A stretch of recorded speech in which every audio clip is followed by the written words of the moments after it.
Hello. Is this thing on? Is this thing on this morning? I don't know what I'm doing today. We don't have, I don't have an intro for today. So, hello. How was everybody's day? How was everybody's night? Good morning, GST. Maria, Cindy. How is everybody this morning? And Cindy says she's going to be in the garage. Not Cindy, Maria. Maria said she's going to be in the garage this morning. So, hey, I'm sorry. I totally lost it with the intro this morning. So, yeah, it just threw me up here and went, go live. Hello. Good morning. So, I could play my rubber song real quick while we're waiting, okay? And I'll dance and sing for y'all for just a minute, just because I like my rubber song. Are you ready?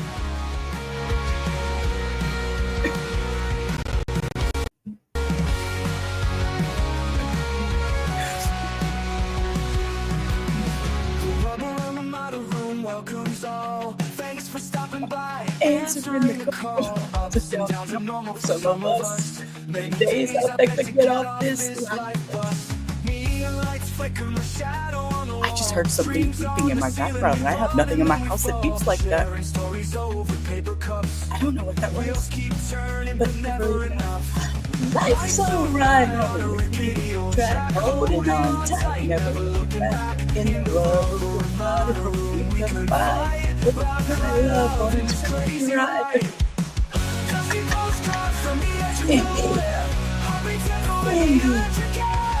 Oh, Iowa, I appreciate you being here. It's let me turn my music down and I'll talk over it for a few minutes while we're just sitting here. Yeah, Iowa, it was hard for a lot. It was hard for me to decide to do this because of the cultural differences, and it was just really out there for me. So I totally understand. And by the way, Iowa, I've been dropping your link as I go. I did drop your link yesterday. Hey, us creators, we promote each other. Maria's over here dancing her bottom off. Look at her go. Look at her go.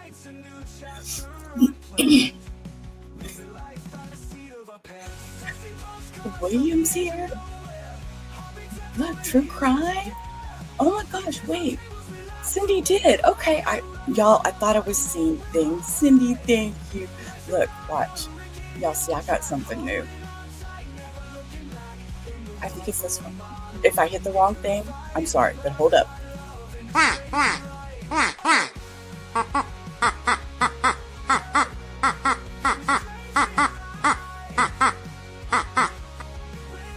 And I don't know how to stop it. So, see? And that's for the Rubber Ramada room. This is crime time. So, we're going to get that changed. But anyways, there'll be a better window. We're in the midst of all the little changes. So, and I appreciate everyone just bearing with me and everything. Beginner Crafter, hello from Poland. Look at you. K-Swan's in the house this morning. Guys, look at everybody rolling in. How is everybody? Y'all, thank you. I appreciate that so much.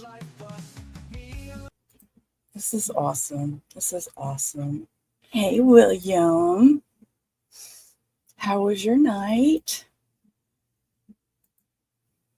I love in the mornings everybody coming in and saying hi. And it's like, yeah, we're all here. We're all here. We're all here. See, look, make me big this morning. Hi, guys. It's Sheila. Oh, look, and when I did that, guess what happened? Are Boom. cases 24-1-130234 and 24-1-132534, State versus Let's boost Ali. the sound. These matters are before the court today on a there's the continuation of sound. trial. Ms. Stone and Ms. Zoe are present on behalf of the state. Mr. Kading is present with Mr. Ali, representing Mr. Ali, and Mr. Leary is present this morning with Mrs. Ali and representing Mrs. Ali. I was informed this morning that there is a news organization in the courtroom, someone from the Daily Mail. Can I have you come forward to the podium, please?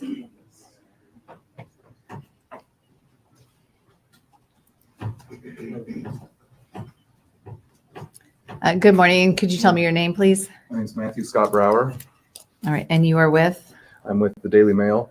What type of publication is that? It's a newspaper and website from the United Kingdom. Okay. And what are you requesting today? To photograph the trial. Still photos only.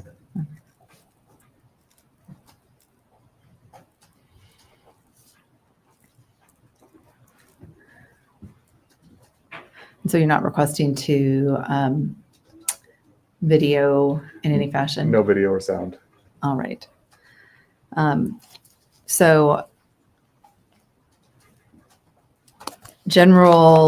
well, first of all, I'm going to go ahead and then have you step back. Thank you. Ms. Stone, anything as it relates to this request?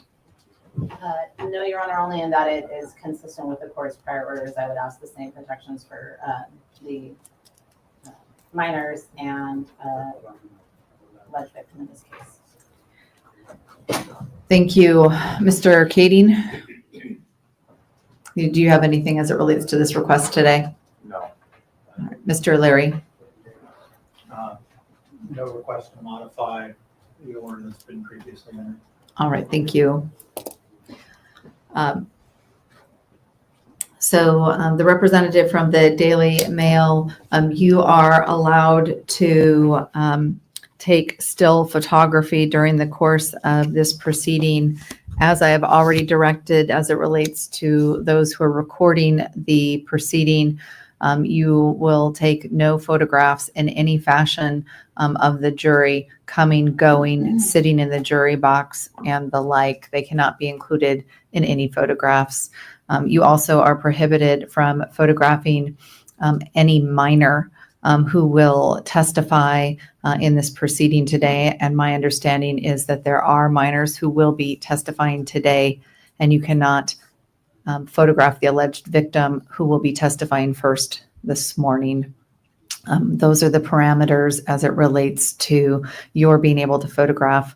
You also can't interrupt our proceeding in any fashion, which I'm sure that you understand. Do you have any questions? Will the minors be identified as such before testifying, so I know who not to photograph? Yes, we will I will ask that the state identify anyone who is under the age of 18. All right. Thank you. Ms. Stone, do you have any preliminary matters before we bring the jury in? I guess two questions, Your Honor. One is there was a question this morning in terms of the shot by court TV while minors are testifying of the witness stand itself. It hits the bar of the witness stand. It doesn't show the minor itself. The question was raised to me. I said that was a question that needed to be raised to the court.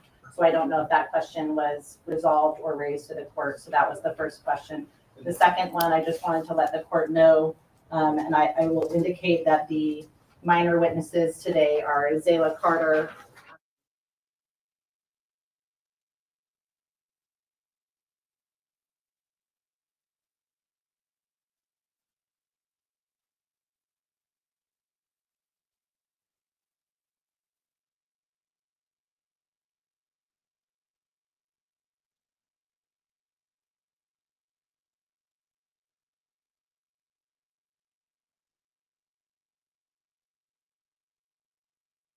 That's on their end. They muted the sound. I think they're naming off the underage people right now. So, good morning, Hannah. How are you, honey? Oh, it's not morning. It's night over there. It's evening. Huh. 6 hours. So, yeah, about 5 o'clock. See, it's still morning. I'm still working on my coffee. Oh, look, there's that dad. I wonder if, is that his mom? Y'all think that's Isaiah's mom? Because remember, that was the father in the house that testified already. So I wonder if that's the mom sitting next to him. We've never seen her before.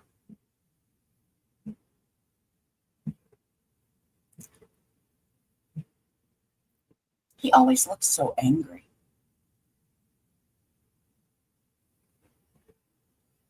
Just my observations. Just my observations. He just looks upset all the time. Preliminary issues And I'm sure he today. didn't want to be here. Mr. Leary, do you have any preliminary issues? All right. As it relates to the issue raised by Ms. Stone, the only parameters that I have placed as it relates to the recording of this proceeding is as I have already articulated, and if the recording does not show the alleged victim or the minor witnesses, then they are complying with the court's order, and I don't have any issue with that, and I don't believe there's anything further to clarify. With that, please bring the jury in. And if you could please have Ms. Ali return to the stand. Ms. Shawn, may I step out to the trigger? Yes. Thank you.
Thank you.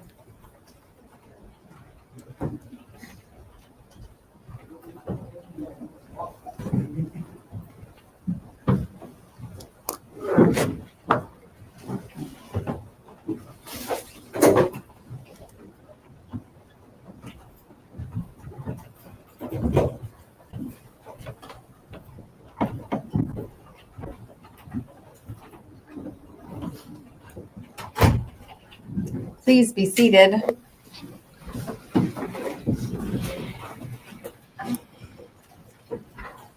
Good morning, members of the jury, and welcome back. We are going to continue where we left off yesterday, which will now be the redirect of Ms. Ali. Ms. Stone? Thank you, Anna.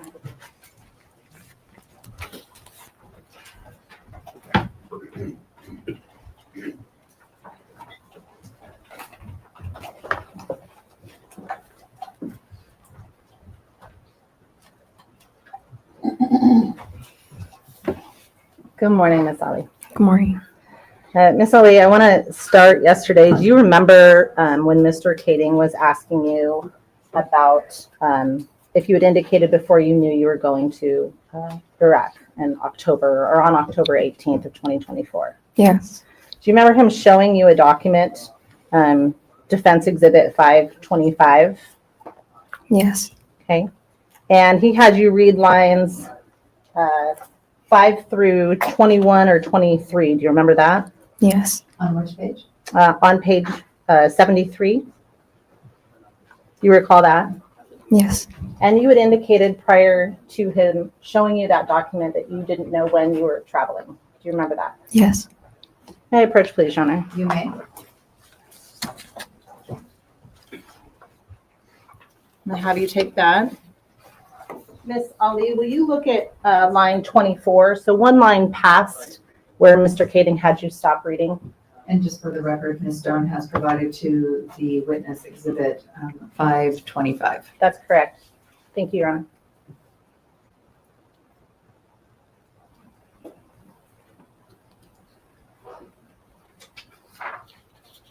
And do you see line 24 on there? Yes. So when Mr. Kading asked you about lines 5 through 21, and then I believe you clarified to 23, at line 24, did you indicate to Mr. Kading at the time of that interview that you did not know when you were traveling? Yes. Okay, thank you. I'll take that back from you.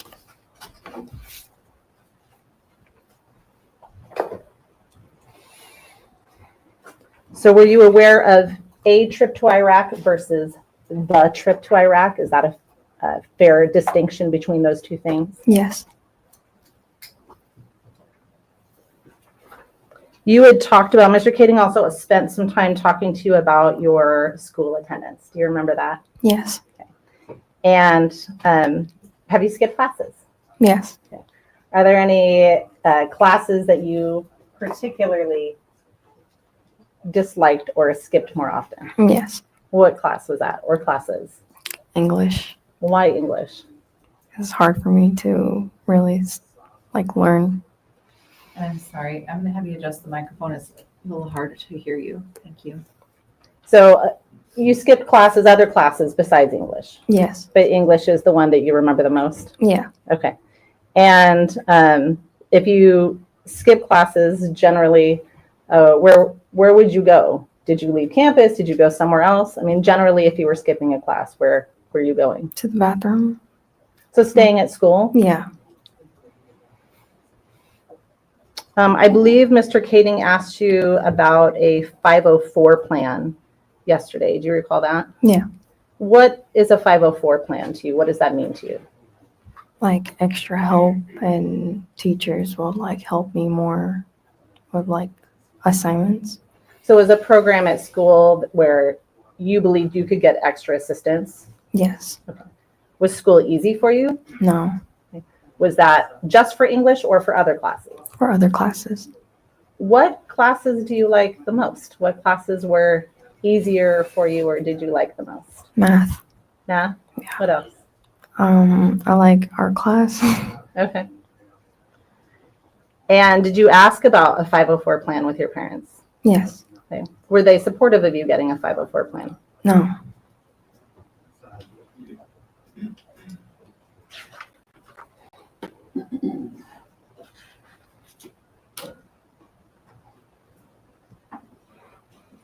If Mr. Kading asked you yesterday, or said you didn't tell your parents things, is that correct? Yes. Is that a fair statement? Did you not tell your parents things? Yeah. Okay. Why wouldn't you tell your parents things? I was afraid. Okay. Were you comfortable telling them things that you knew they wouldn't like? No. Would they like knowing that you were dating at all? They would not like that. They would not like that? Yes. Was it dating in general? Was it dating Isaiah? Was it dating boys? Any part of that? Dating in general. Dating in general was not okay. Yes.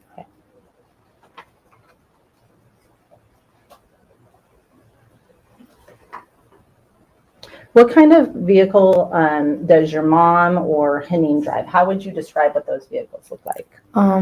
My sister Haneen would drive a box looking car, and it's silver and black. What about your mom? I think it was brown, and it was just a normal regular car. It wasn't a box shape. It was just slim. Okay.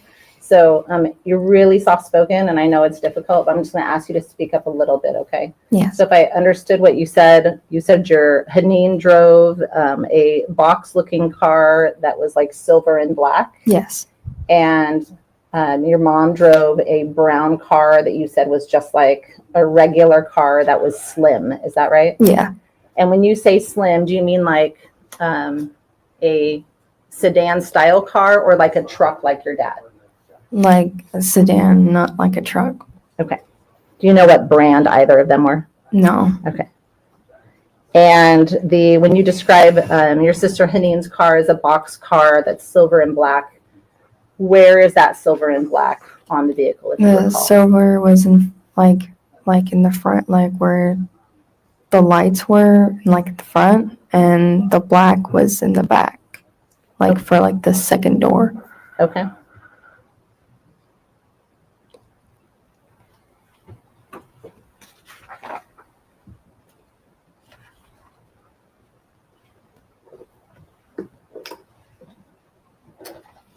Do you remember yesterday when Mr. Leary asked you about your mom and who she was saying my daughter to? Do you remember that line of question? Yes. And Mr. Leary had you look at, against Defense Exhibit 525 and line 55. Do you remember that? Yeah. And he asked you to look at line 23. Do you remember that? Yeah. Okay. May I approach, Your Honor? You may. You said line 55. Is that page 55? Page 55, Thank line you. 23. All right. You may approach. Thank you. And again, Miss Ali, I'm going to ask you to look at page 55. Look at lines, read 23, but also read 24 and 25, please.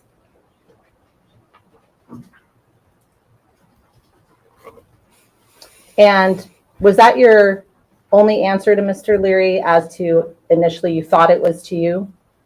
No. What else did you tell Mr. Leary during the course of that interview? I said to me or to someone else, I don't know. I just know that. Thank you.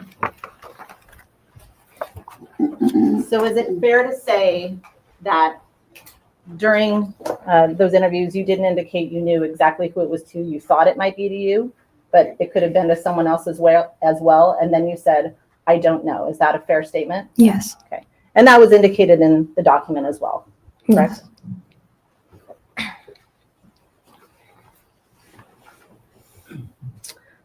When Mr. Leary was talking to you yesterday, do you remember him talking about your mom and how your mom was holding you? Yes. Do you remember Mr. Leary gesturing with his arms low and around? Do you remember that? Yes. Is that how your mom was holding you? No. How was your mom holding you? Like I said, around the throat, around my neck, and my chest. Okay. He also asked you if you thought your mom was trying to hurt you at the time, and you said no. Is that correct? Yes. Do you want to believe that your mom is trying to hurt you? I don't want to believe that. How do your parents normally hold you if they're comforting or hugging you? What does that look like? I don't know. And what do you mean by I don't know? It's really rare for me and my mom or my dad to hug. So you don't have a good baseline experience for hugging with your parents? Yes.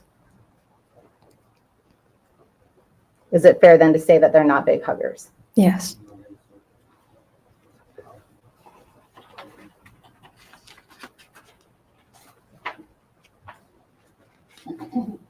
I have no further questions at this time. Thank you. Thank you. Mr. Kadeen Recross.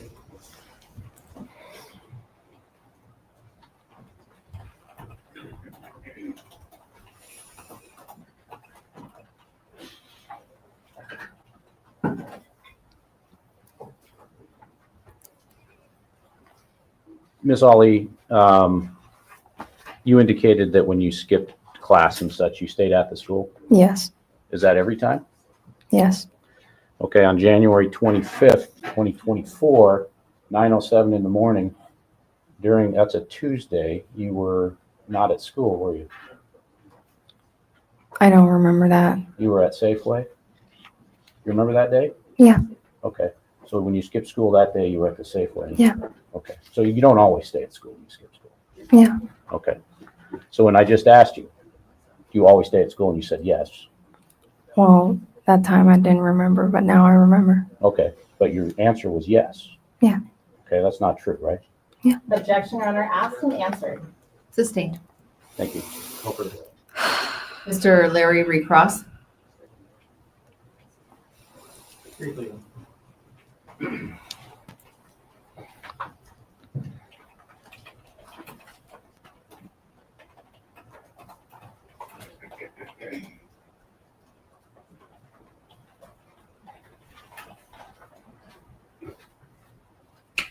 Good one.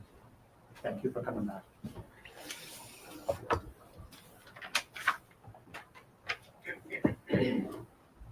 So back to our conversation yesterday about the interview that we talked about. And I Yeah. just want to be accurate. So when we were talking about you hearing your mom say, my daughter, you initially said you thought that she was saying that to you, correct? Yeah. And then I said, to you, question mark? And then you followed up and said, to me or somebody, I don't know. Yes. Just that she was saying my daughter more than one time. Is that fair? Yeah. Okay, because I want to be accurate, right? So you, initially you said, I thought it was to me, but it could have been to me, it could have been to others, correct? Yeah. Okay. And that you described her tone as sad, right? Right. Okay. Now, Ms. Stone followed up and said that you don't want to think that your mom wanted to hurt you, correct? Yes. And that's fair.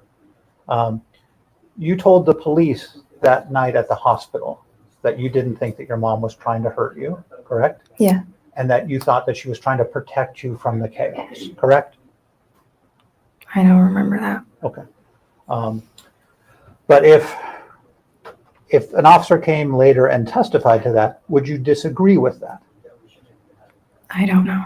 Okay. Because it was chaotic, right? Yeah, it was chaotic. Okay. And that she's holding you from behind, correct? From my neck and my chest. Okay. But she's sitting behind you, right? Yeah. Okay. Thank you. Nothing further. Ms. Stone, any further direct examination? No, Your Honor, thank you. And may this witness be excused, or is there a potential of recall? Subject to recall, thank you, Your Honor. All right. So at this time, you may step down and step out of the courtroom. Thank you. Ms. Zoe, you may. Okay. Wow. So that was the end of Fatima testifying. We're going to call in the next witness. They're going to call in that witness. I'm not going to do nothing but sit here and watch. This is, I don't know. Yeah, that's what I was feeling too. I was feeling that too. Yeah, there you go. True Crime's got some answers. Yeah. And the dad, I mean, he looks so pissed off. I say pissed off. Sorry, guys. I do cuss. And I try to keep it clean on this channel, but I do cuss every once in a while. So, yeah, I don't understand. And you know, the lawyers are talking to her like her mom didn't do anything wrong.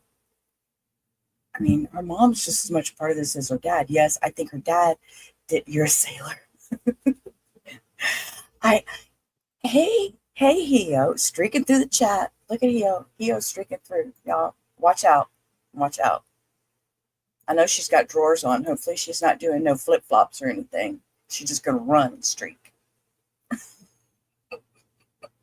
You're not a sailor, but a sailor's mouth.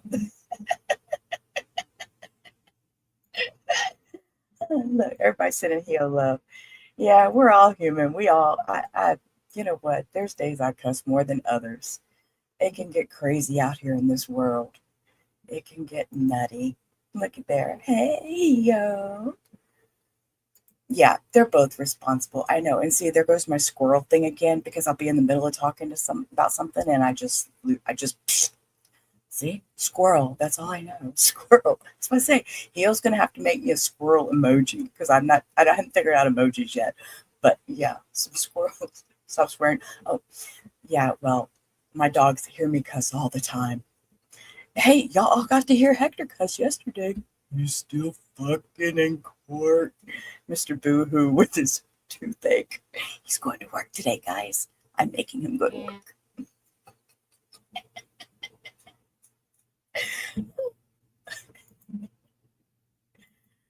Okay, they need to bring the next person in, because I'm getting a little cuckoo here. Be a little off the wall. They need to unmute. See, that's the problem, is they go in and they mute and they forget to unmute. And it's like, hello.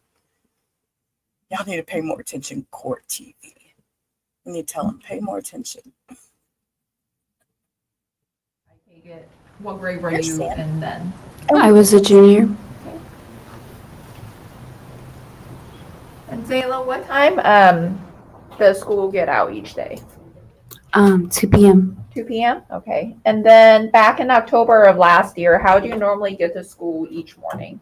I ride the city bus. Okay. And when you say the city bus, is that the inner city transit bus? Yes. Okay. And how about after school? How do you get home? I also ride the city bus back home. And can you tell the jury where the city bus stop is in relationship to Timberline High School? It's right in front of the school. Okay. Zayla, do you know someone by the name of Fatima Ali? Yes. How do you know Fatima? Through school. Okay. Are you friends with Fatima? Yes. Okay. And do you call her Fatima or do you call her something different? I call her Allie. Ali? Is that her nickname? Yeah. Okay. And are you still friends with Fatima? We talk sometimes. Okay. Do you know someone by the name of Isaiah? Yes. And how do you know Isaiah? Also through school. Okay. Are you friends with Isaiah? Yes. Zayla, I want to bring your attention to October 18th of 2024. When school let out that day at 2 p.m., where did you go?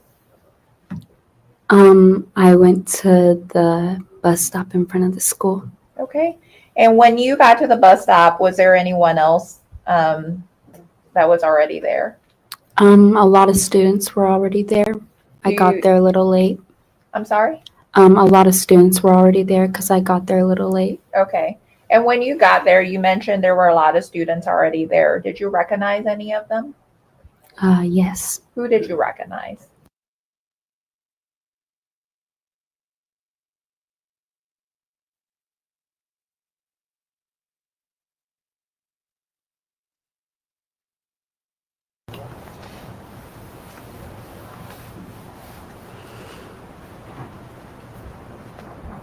And you indicated when you got to the bus stop, Allie and Isaiah were already there.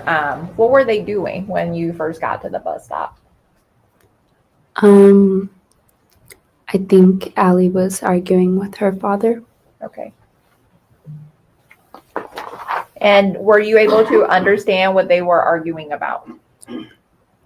No, I couldn't, but there was a boy named Noah that could understand some things. Okay. When Allie and her father were arguing, were they arguing in English or a different language? It was in a different language. Okay. And what were their tone? What was Allie's tone like when she was arguing with her father? She seemed frightened. Okay. What did you see or hear that make you believe she was frightened? She was crying. Okay. And she was talking in a really high pitch.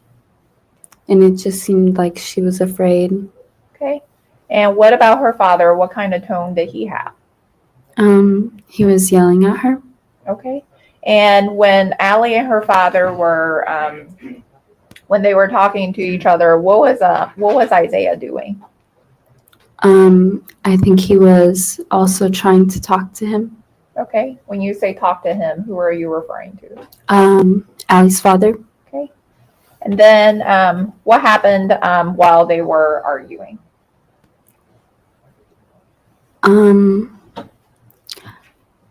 They were just going back and forth for a little bit. And then at one point, I think Allie tried to walk away or something.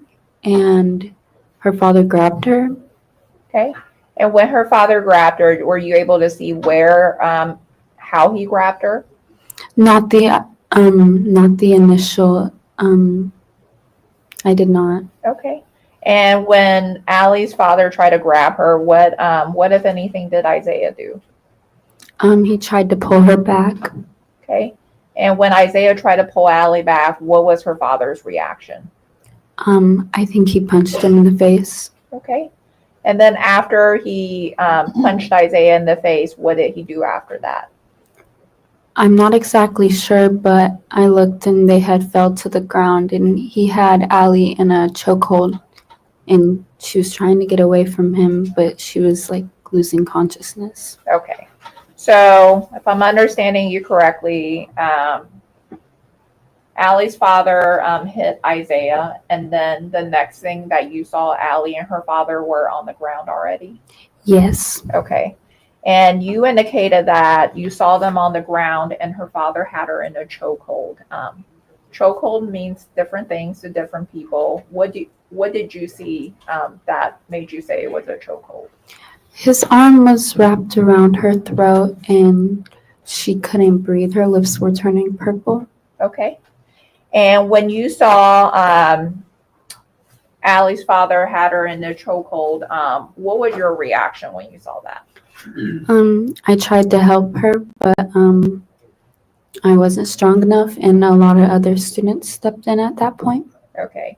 You indicated, Zayla, you tried to help her. What did you do? I had hit him. Okay. And you said and when you hit Allie's father, did he let go of her from the chokehold? No. Okay. And you also indicated other students stepped in. Do you remember who stepped in?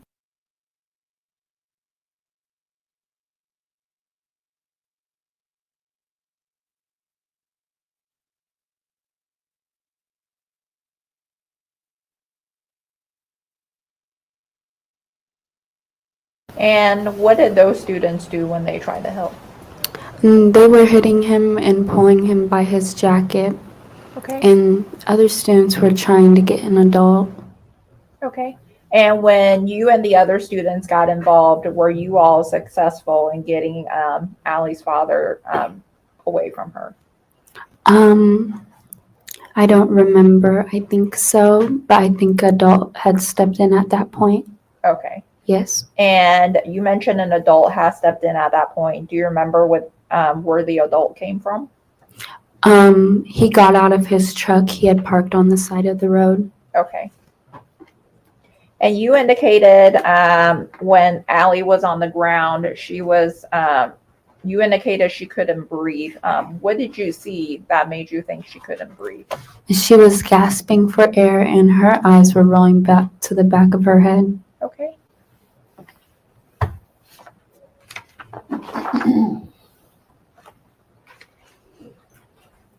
Do you remember if at any point you indicated Allie's father was there? Do you remember at any point if any adult females showed up? Yes, Allie's mom Okay. and sister. Okay. And when Allie's mom showed up, do you remember what she did? I think she was trying to help her husband with Allie. Okay. And what did you see that made you believe that she was helping her husband? When Allie had tried to get off, or when she had got away from her father, she had tried to run, and her mom had grabbed her, and she was grabbing her by the throat and stuff. Okay.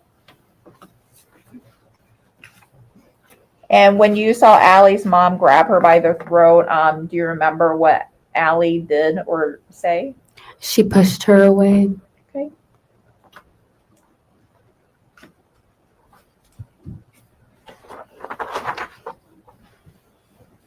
And at some point, was Allie able to sort of get away from that scene at the bus stop?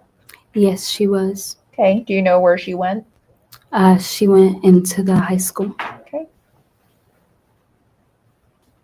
And what about Allie's mom? After Allie went to the high school, do you know where her mom went? She tried chasing her. Okay. And you indicated Allie's sister also showed up. At some point, did you end up trying to talk to her sister? I did not talk to her personally, no. Okay.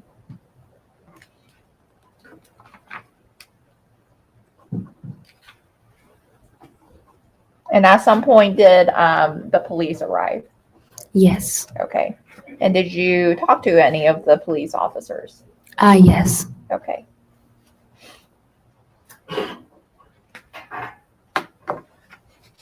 And do you remember during the incident at the bus stop, whether you indicated that the reason you went to the bus stop was because you were trying to catch the bus to go home? Yes. Do you remember when the incident at the bus stop was happening, whether the bus showed up at any point? The bus going the other way, did show up, and the bus driver did get off the bus and try to interfere. Okay.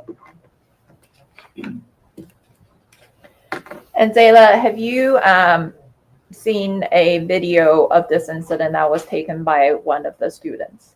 Yes. Okay.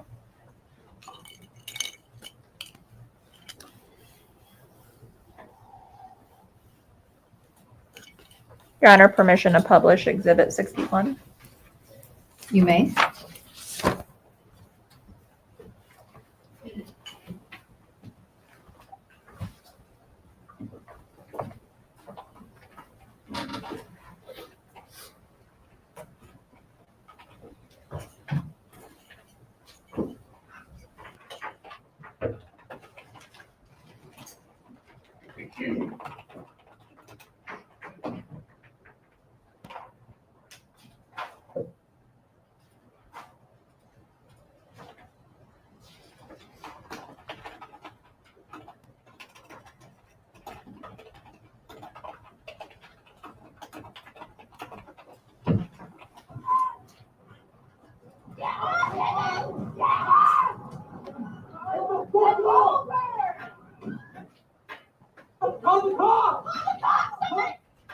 And Zayla, we see somebody.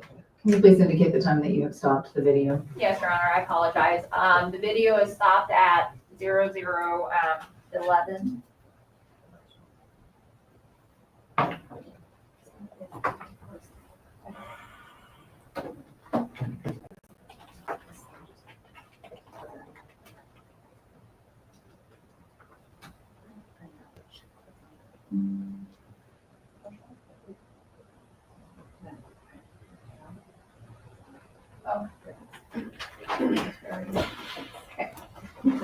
Zayla, I'm pointing to somebody with the red dot, the big red dot, to somebody who is standing sort of in the middle upper portion of this video image, wearing sort of all black. Do you know who that person is? That is.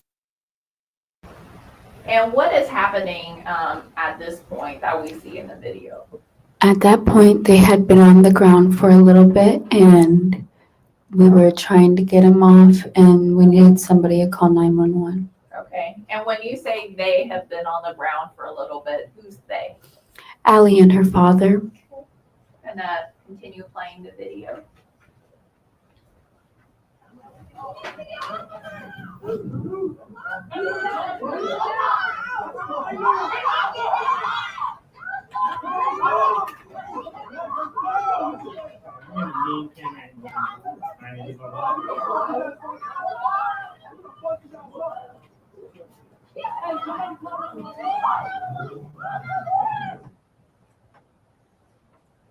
And again, this is that same video.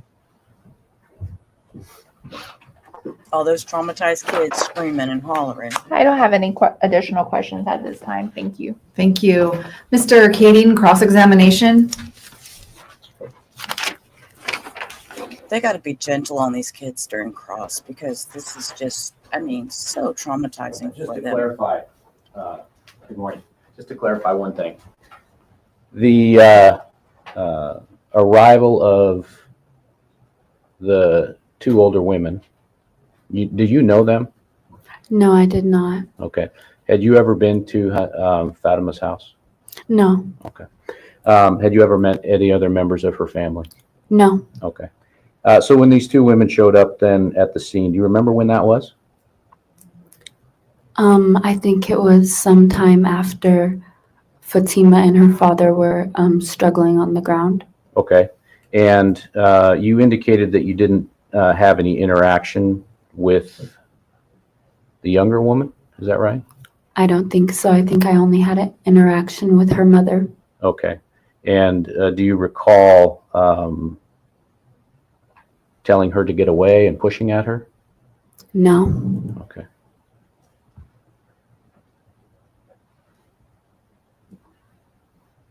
All right. And do you remember comforting Isaiah?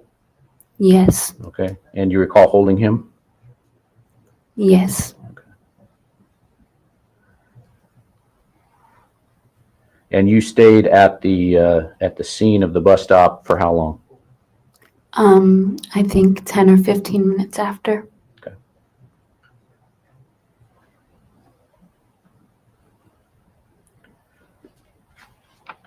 All right. Thank you. Mr. Larry, cross-examination. Thank you.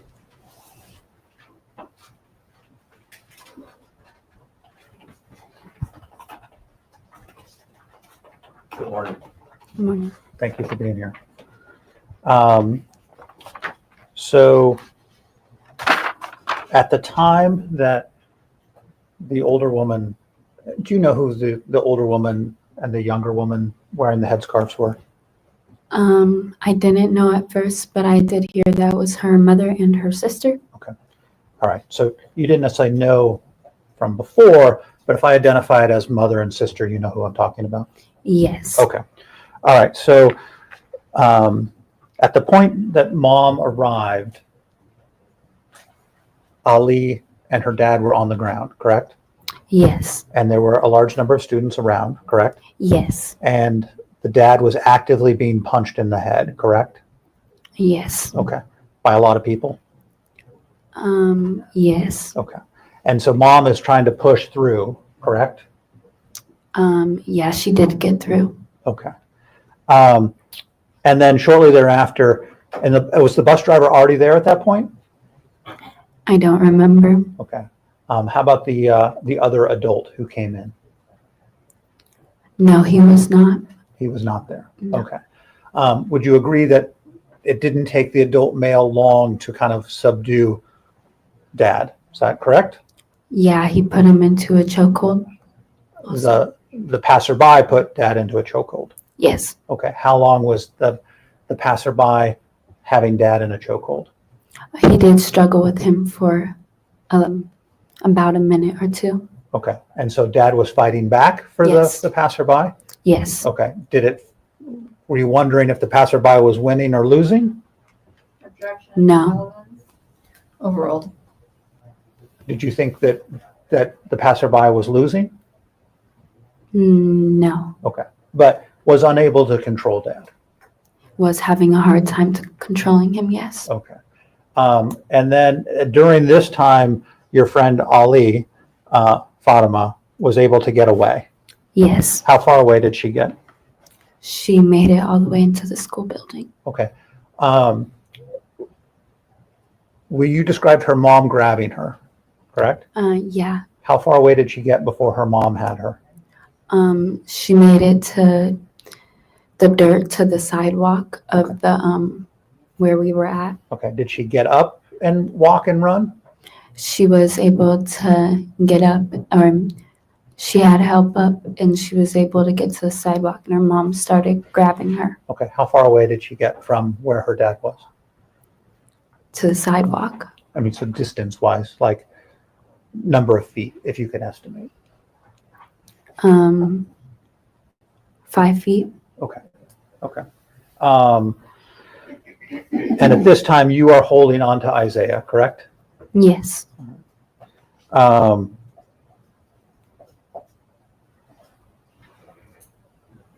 So then mom's holding on to her daughter, correct?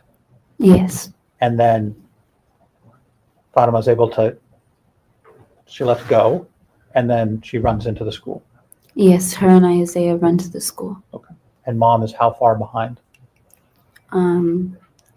She was right behind them for a second, but they started running faster than her. Okay. And then did mom run, or did mom just continue to walk quickly? I think she was just walking quickly at that point. Okay. Do you remember yelling at Haneen when she was filming you? Who? The sister. Do you remember her? Do you remember yelling at the sister while she was filming you? I'm sure I did. Okay. All right. Nothing further. Thank you. Thank you. Redirect.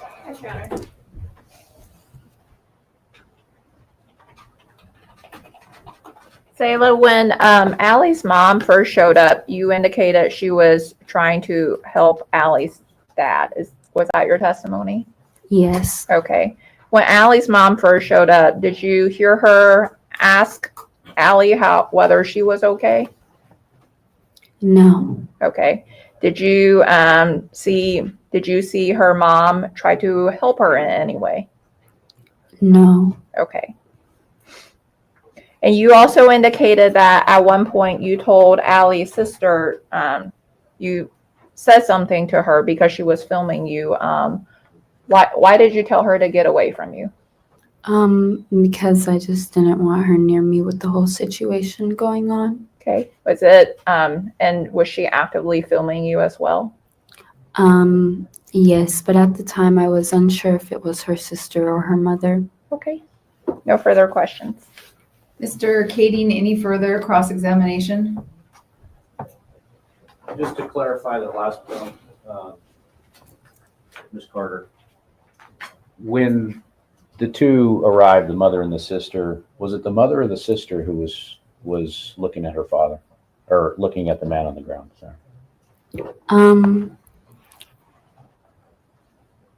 It was her mother, I think. Okay. Did you see your sister arrive? At some point, her sister did arrive. Okay. I think at the end of the whole entire struggle. Okay. So after the mother. Yes. Okay. Thank you. Mr. Larry, any recross? Did you hear her mom say anything? She was saying stuff, but it was in a different language. I couldn't understand. Any further direct examination? No, Your Honor. May this witness be excused? Yes, Your Honor. Any objection, Mr. Kading? No, Your Honor. Mr. Larry? You are excused and you may step down. You're free to stay or go however you so desire. Yeah, I know. That's the one thing about me is I'm going to tell you, I try to find humor in some things, and some things it's really hard. I've always been the type of person to just kind of make the best of a shitty situation. That's the best way to put it. And, I have to have a little bit of laughter to keep going some days. And so I will try very hard not to be rude at times, but y'all got to call me out if I seem kind of off a little bit sometimes. Yeah, this is a very touchy trial, and I'm listening. I'm trying to absorb. They're bringing somebody in, but when we take our 15-minute break, I did find an article with the actual affidavit from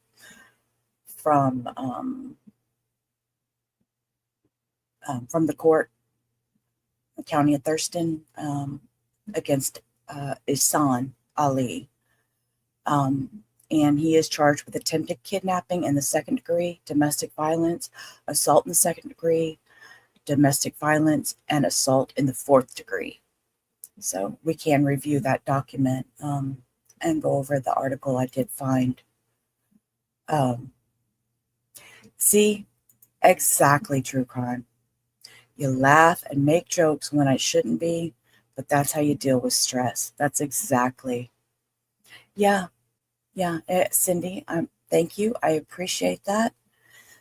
Some of the heavy stuff, oddly enough, and then I kind of felt like, my little bumper thing of when the gifted memberships that I played earlier, when you gifted the memberships, then I was like, oh shit, that shouldn't be for this channel because that's too, like, I don't know. I was like, maybe it's too playful and kind of goofy and stuff. I mean, I don't want to offend anybody, but my humor is how I deal with things. There's been a lot of heavy things that's happened in my life, and humor is my best medicine. And back in October of last year, how do you normally get to school each morning? The inner city transit. Okay. And then how do you normally get home from school each day? I would take the inner city transit back home. Okay. You indicated you're 16 now. Do you drive? Yes. Okay. Is that better than taking the inner city transit bus? Yes, it's a lot quicker. It's a lot quicker. Okay. And the inner city transit bus stop, where is that located in relationship to Timberline High School? It's right outside the school at like the front sign. Okay. Caleb, do you know someone by the name of Isaiah Williams? I do. How do you know Isaiah? He goes to my school. Okay. Are you friends with Isaiah? Yeah. Yeah. Okay. You seem a We're little. not like best friends, but yeah, we've talked before. We've hung out. I'm sorry. We've talked before. We've hung out. Okay. I'm going to pause that for a second. And yes, it's the throat thing. Y'all are getting to know me. The fact that there are other people out there that understand humor in a stressful situation. You hear that sigh? It's such a relief to know that there's other people out there that understand. So anyway, I just want to say thank you. Okay, shut up, Sheila. And what about Fatima Ali? Do you know someone by that name? I do. Okay. How do you know Fatima? She goes to my school. Okay. And are you friends with Fatima? I am not. Okay. Caleb, I want to bring your attention to October 18th of last year. After school got out at 2 p.m. that day, where did you go?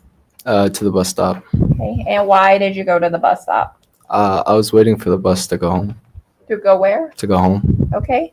And when you first got to the bus stop, who else was there? There was a man there. Okay. And you mentioned there were about 15 students. Did you recognize any of the students? Yeah, some of them were my friends. Okay. Who were your friends?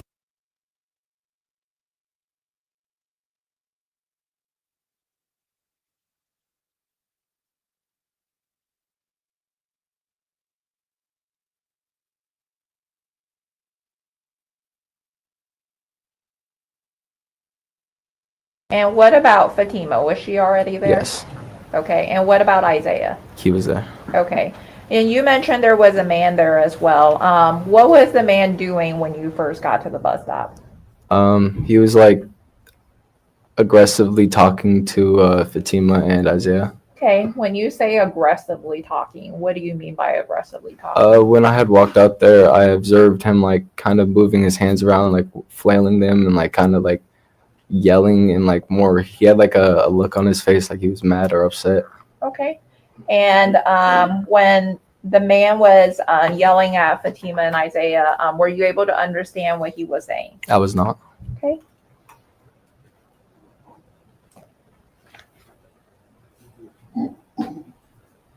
And while the man was yelling at Fatima, what, if anything else, happened while that was happening? Everybody was just kind of like confused on what was going on and like what he was doing there, why he was like talking the way he was to them. Okay. And then at some point, while the man was yelling at Fatima, did Isaiah try to do anything? It looked like he was trying to get him to like go get away from them and like kind of de-antagonize or like get rid of the situation. Okay. And you indicated it looked like Isaiah was trying to de-antagonize the situation. What was Isaiah doing?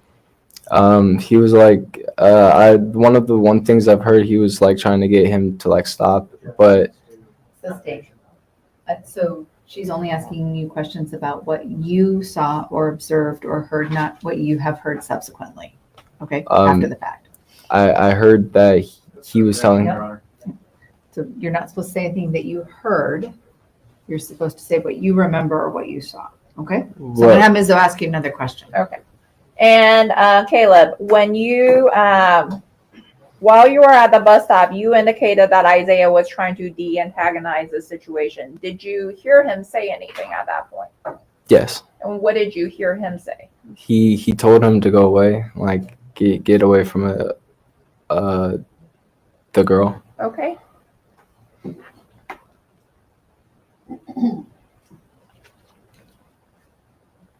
And what happened after Isaiah told the man to get away from the girl? What was that? What happened after Isaiah told the man to get away from the girl? It didn't seem like he listened. Okay. And what did the man do? He continued to do the same thing he was doing. Okay. And then what happened after that? That's when I turned around and I was just like talking to my friends about what was going on, about why there was a person there, and why he was yelling, or what was going on at the moment. And that's when we had like turned around because we had heard some like commotion, and he had like struck or like pushed Isaiah, and then that's when he had turned around and grabbed the Fatima. Okay. So you indicated that after you heard Isaiah tell the man to get away from the girl, you stopped paying attention to what was going on with Fatima, the man, and Isaiah, and you turned back to talk to your friends. Am I understanding you correctly? Yes. Okay.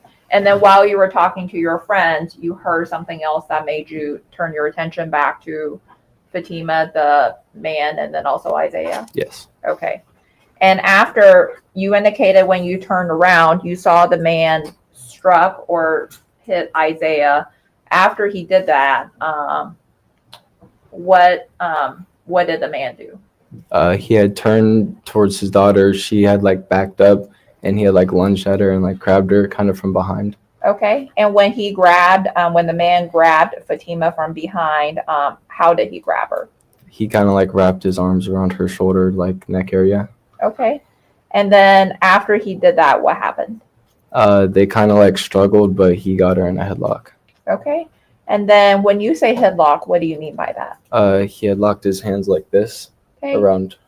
So I see you had your left arm raised vertically, and you had your right arm going horizontally. Yeah. Is that right? I'm pretty sure that's exactly how it was. Okay. And then when you saw the man put Fatima in the headlock, were they still standing or were they on the ground at that point? They were standing, but not long did they fall. Okay. And when they fell onto the ground, did the man still have Fatima in the headlock, or did he release his grip from her? He still had her in a headlock.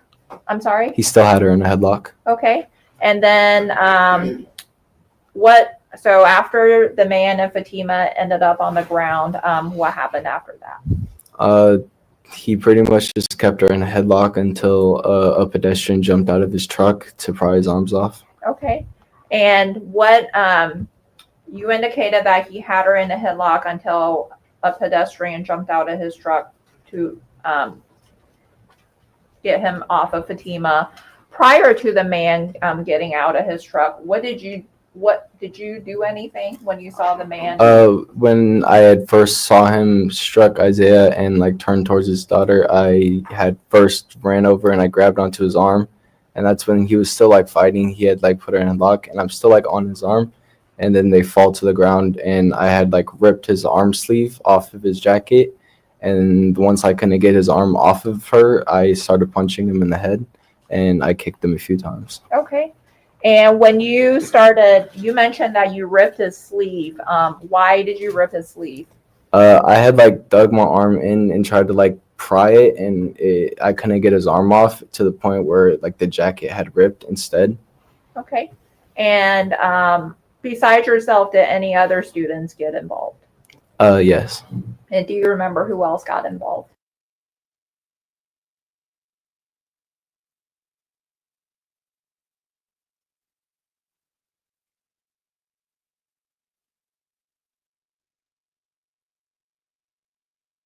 What did the other students do when they got involved?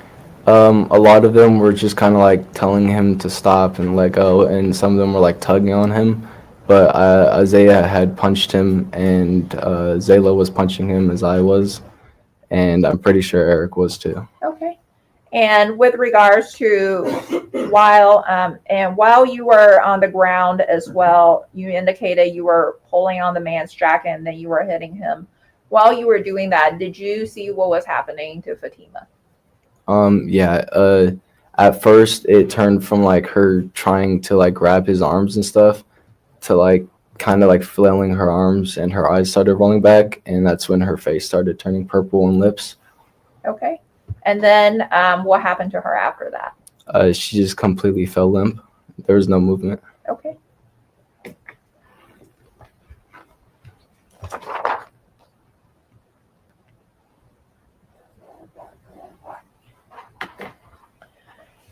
And Caleb, did you see the video one of the students took of the incident? Yes, I did. And was the student who took the video, was that your friend Elijah? Yes. Okay.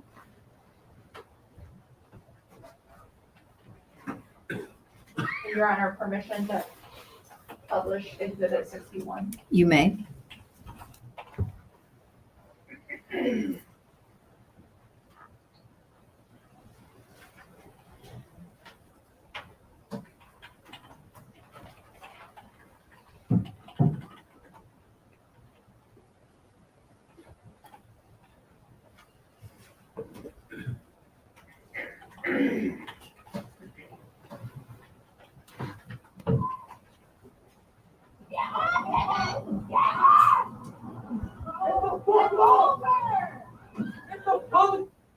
And I'm stopping the video at 10 seconds.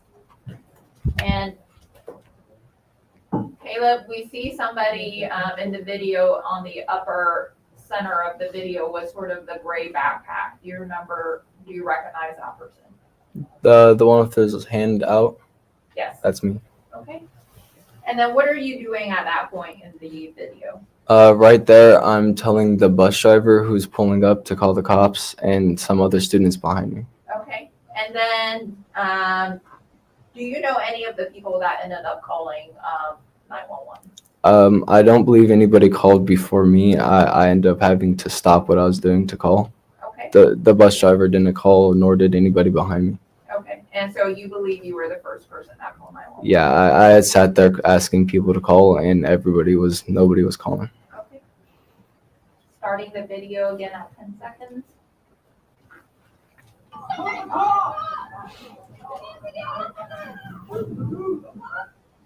And Caleb, I stopped the video for the record at 15 seconds. We see somebody in the upper center of the video, sort of the hands we see right there. Do you know whose hands those were? On screen right now? Yes. I'm pretty sure that's the girl's hands right there. And just for the record, that Ms. Zoe is using a pointer of sorts to highlight that area that she has described on the exhibit. Thank you, Your Honor. And replaying the video at 15 seconds.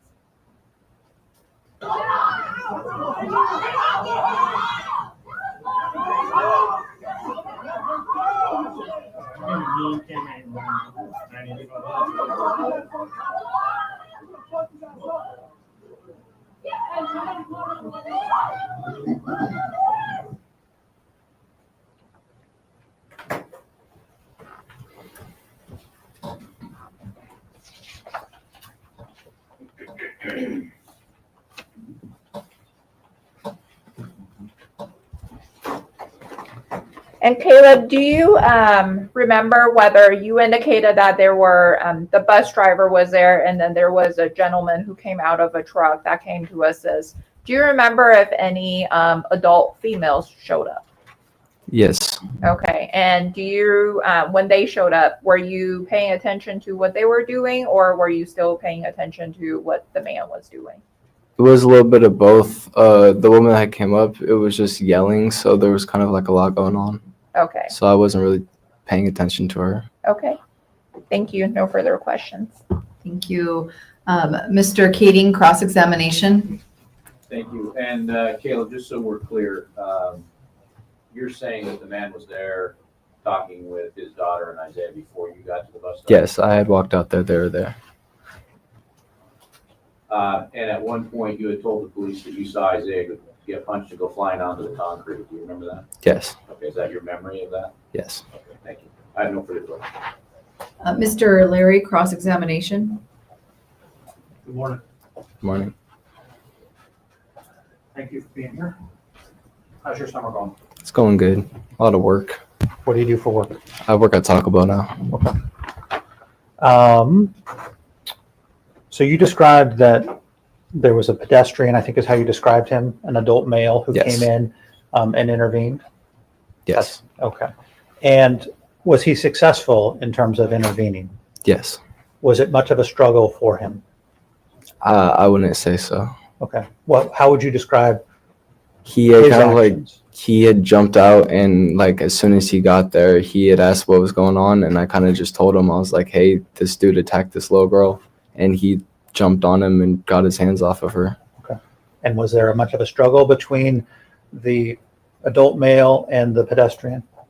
I would say like, yeah, strength wise, Okay. like it probably took power.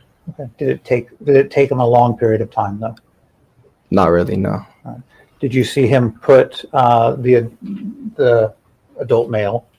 Do you see the person in court here today who you saw interacting with Ms. Ali? And if you don't, that's fine. I don't remember what they look like. Okay, fair enough. Did you see the passerby put the man in a chokehold? The dude that jumped out of the truck? Uh-huh. No. Okay, so to your knowledge, that didn't happen? Yes. Okay. And in the video that we just saw, which was Exhibit 61, you could see Isaiah punching the adult male in the head, correct? Yes. And appeared to be connecting with the head. Yes. Hard punches? Yes. Okay. Did you see the woman attempt to have the people stop punching her husband in the head? Not that I'm aware. Okay.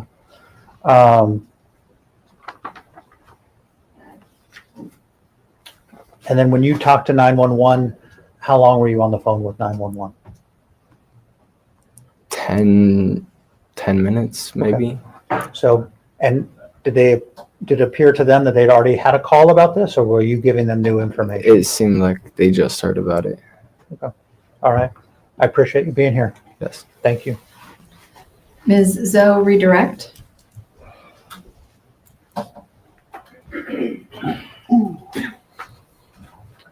Caleb, you indicated a moment ago when defense counsel was asking you questions about the male that came out of his truck and that intervened. Do you remember that line of questioning? Yes. And you indicated that the male that came out of his truck did not appear that it took him that much effort to sort of get the other male that was on the ground to let go from Fatima. Do you remember saying that? Yes. Okay. And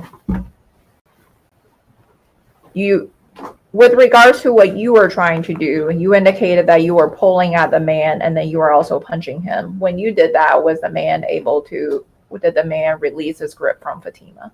No. Okay. And when the other students got involved, did he release his grip from Fatima? He did not. Okay. And so if I'm understanding you correctly, in comparison to what you were doing to what the man from the truck was doing, it appeared he had an easier time than you yourself to get the other man to release his grip. Is that right? Yes. Okay. No further questions. Mr. Kading, any further cross-examination? Just to clarify, so after the man intervened and got the grip loose, did you see the man on the ground move after that? No, he kind of stayed there till the cops got there. Did you see him move at all? No. After the hands were free, he stayed there. Okay, did it appear at that point that he was lucid? Define lucid. Did he look like he was looking around, or was he just laying there like he was passed out? He was just laying there. He wasn't passed out though. Were his eyes open? Yes. I have video too.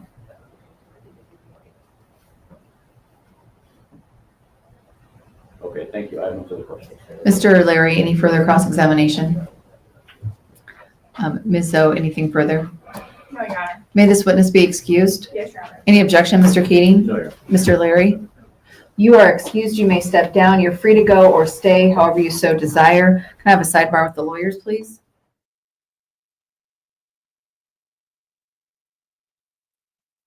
Did that help any, Lois? Your lizard brain's reacting to a predator. Look at GSD. I mean, I was just trying to help. I mean, we covered him. See? Hot Mess Express. Help. Oh, Lord. A sidebar. Wonder what they're talking about. I don't know. Look at him looking at her. Look at him looking at her. And she's not even, oh, look, she looked back. I wonder what she's thinking. She's thinking, you asshole, you got me in all this. I don't like you anymore. Get the hell out. I'm glad you're in one prison. I'm in another. I don't want to deal with you anymore. Yeah, she was looking at him. Or he was staring her down when she looked up. The sidebar on the record. That was funny. Y'all stop muting her. We want to hear what the sidebar was about, damn it. And I can't read lips that fast. She talks.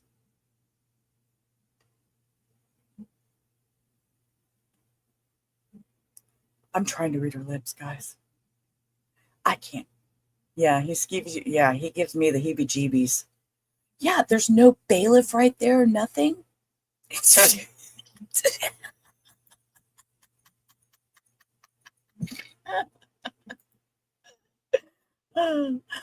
I mean, yeah, there's not a bailiff. They're on break. Okay. While they're on a break, okay, we're going to read this article. We're going to share this tab instead. We're going to read this article. Okay, I'm going to see it. Let me make these smaller. Hang on. Let me rearrange this. Hold up, guys. Hold up. Here we go. Maybe I can see it better. Okay. So we're going to read through this. This is from, where is this? Fox 13, Seattle, Washington. Video resurfaces as trial begins for Washington parents accused of honor killing attempts. Thurston County, Washington, the trial for Washington. Are we seeing this tab? Yeah. Okay. Sorry. Go back to reading. Sorry. The trial for Washington father and his wife accused of trying to kill their 17-year-old daughter on October 24th is now underway. Ihsan Ali, 44, and his 40-year-old wife, the victim's mother, Zahraa Ali, are charged with second-degree attempted murder, second-degree attempted kidnapping, first-degree attempted kidnapping, and second-degree domestic violence assault in Thurston County. Additionally, Ihsan Ali is charged with fourth-degree assault, and Zahraa Ali is charged with a violation of a domestic violence protective order and second-degree burglary, which I find that interesting because I'm not sure where the burglary is going to come in at, but I'm sure they'll tell us at trial. We'll find out. The parents' alleged October 18, 2024 attack on their own teenage daughter may have been a possible honor-killing attempt, according to witnesses' accounts, details, and court documents obtained by Fox News Digital. The victim told police that her father was trying to force her to go to another country, which had prompted her to run away earlier in the day. She went to her former public high school, Timberline High School in Lacey, believing she could get help from adults there. Her father, mother, and sister allegedly followed her to the school. An affidavit filed on October 24, 2024 states. The 17-year-old girl said a school counselor helped her find a room at Safe Haven, and her plan was to take a city bus from the school to get there. While waiting on the city bus, the victim's father allegedly approached her and said she needed to go home, the affidavit states. He would not take no for an answer and began pulling at her shirt. She said that once she was placed into a chokehold, she was unable to breathe or speak and then passed out. The affidavit says, adding later that the victim believed she lost consciousness several times while her father allegedly choked her. Fox News Digital has reached out to the Ali's attorney, Eric Keating, for comment. Multiple witnesses' accounts in the detailed affidavit say the victim's father approached and attacked the victim while the victim's 16-year-old boyfriend got between the two and tried to intervene. The victim's father allegedly punched the 16-year-old boy, who in turn began punching Ihsan in the head to get him off the victim. To get him to let go of the victim. Witnesses also described seeing the victim's eyes roll back while her father allegedly chokes her, according to court documents.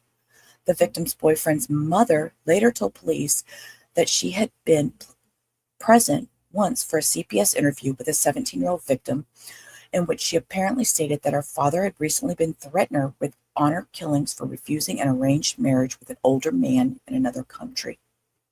The victim's boyfriend told police he believed the 17-year-old victim was going to die while her father was choking her out on the ground, the affidavit reads. The victim also said she thought she was going to die and recalled her mother and sister saying, she recalled her mother and sister trying to grab a hold of her during the incident.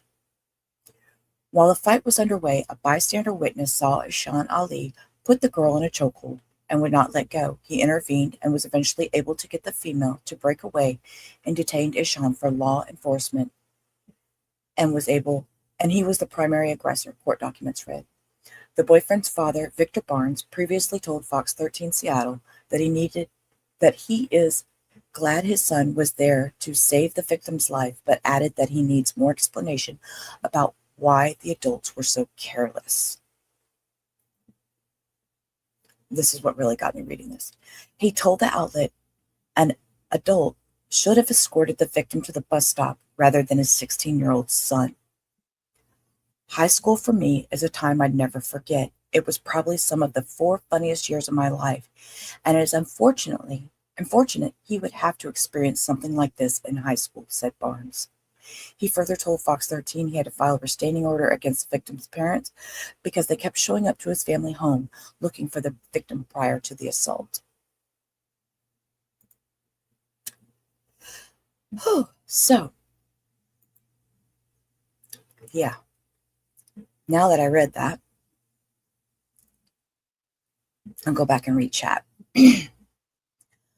So, that gives us a little more insight because that's why Mr. Barnes is so upset. The gentleman that's standing around with the officers around him that we see in the background.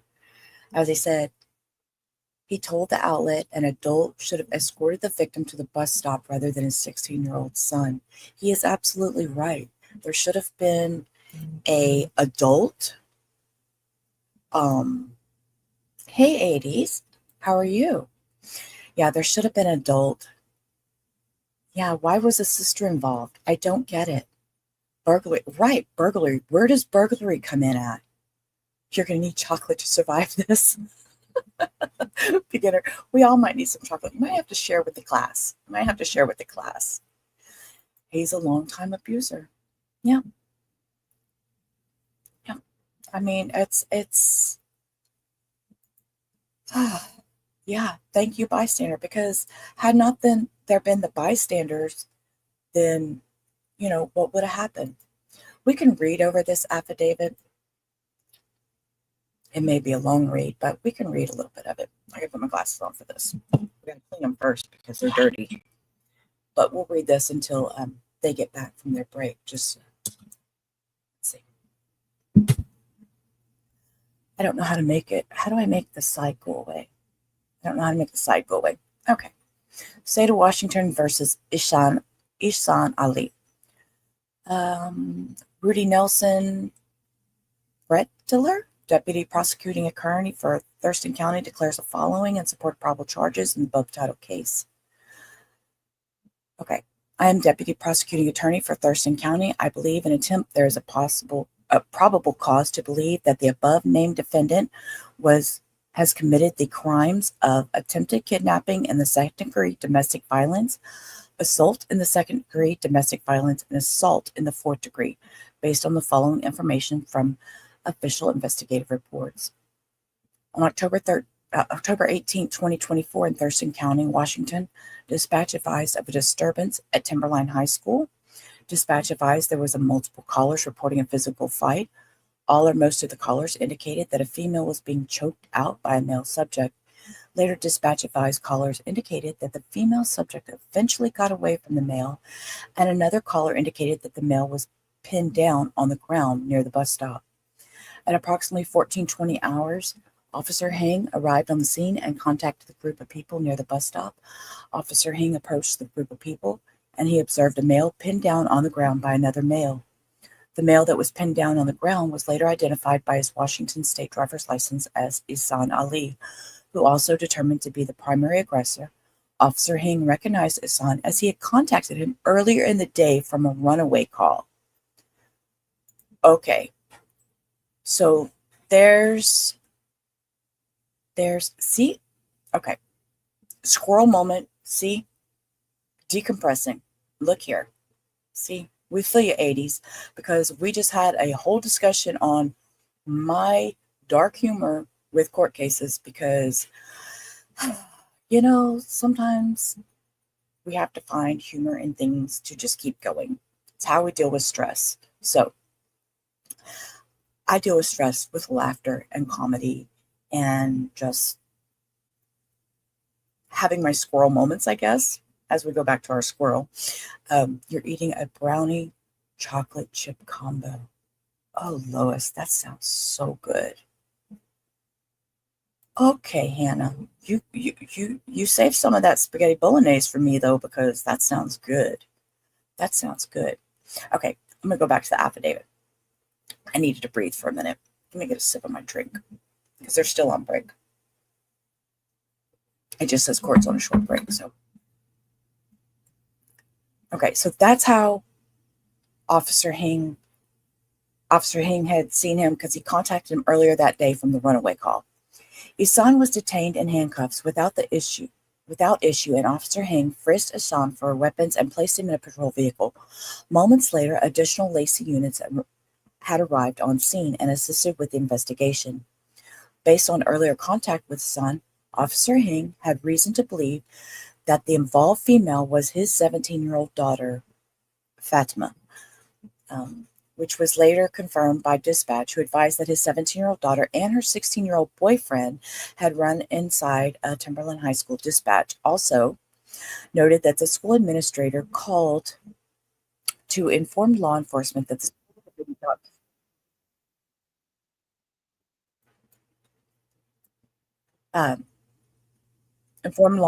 school had been locked down as a result of the physical altercation. Oh, so the school even went into lockdown because of this. Okay, that was something I didn't realize either. The school went into lockdown. Okay. Next, Officer Hing advised Ihsan at that moment he was detained while law enforcement conducted a thorough investigation and that Officer Hing would read him the Miranda warnings. However, Ihsan did not acknowledge understanding his rights and did not speak to law enforcement. While Officer Hing stayed with Ihsan, Officer Chavez spoke to witnesses near the bus stop and school resource officers. Beltran contacted the victims inside the school. Officer Hing also spoke with a witness who was Josh, who was the initial individual who had Ihsan detained. Per Wagner, he stated he detained Ihsan because he saw that Ihsan had a young female in a chokehold and not let go. Per Wagner, he stated he intervened and was eventually able to get the female to break away and detained Ihsan for law enforcement as he was the primary aggressor. Wagner provided a written statement, which has been placed in the to-be-scanned inbox as evidence. Officer Chavez spoke with witnesses who told her that Ihsan initially grabbed his daughter by the shoulder and the two began to speak in a different language. Per the witnesses, they believed that it appeared that his daughter was reluctant to leave with Ihsan, at which point they stated Ihsan wrapped both arms around her neck and tried to pull her away. The daughters told her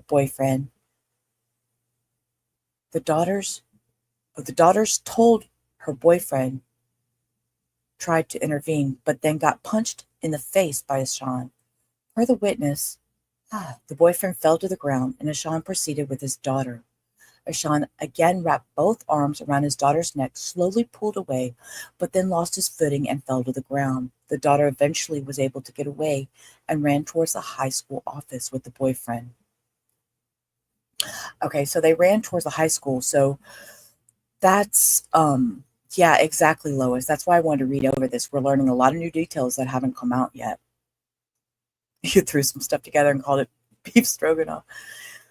You know what? I think I have a frozen healthy meal that is a beef stroganoff. I might eat that for lunch today, now that I'm thinking about it. Yeah, see, we're learning new details. So that's why the school was on lockdown, because she ran back into the school probably. And that excitement caused the school to go on lockdown. Okay. A juvenile witness named Caleb stated he saw Ihsan trying to grab Fatima, and Fatima's boyfriend was standing between them. Caleb said Ihsan started hitting his daughter, and then he punched, I'm sure that's Isaiah, who went flying onto the concrete. After this, Ihsan started choking his daughter for what Caleb estimated was about a minute, while multiple people tried to pry Ihsan off of her. Caleb said he saw Fatima's eyes roll up and her body started shaking before their body went limp. Another juvenile named Eric gave similar account. Eric said Fatima looked stunned on the ground after she was dragged out of the headlock. Eric also saw Fatima's mother grab her from behind after she was pried out of her dad's grasp by the bystanders. Oh my. Her mother grabbed her from behind after she was pried out of her dad's grasp by the bystanders. Okay, keep reading, Sheila.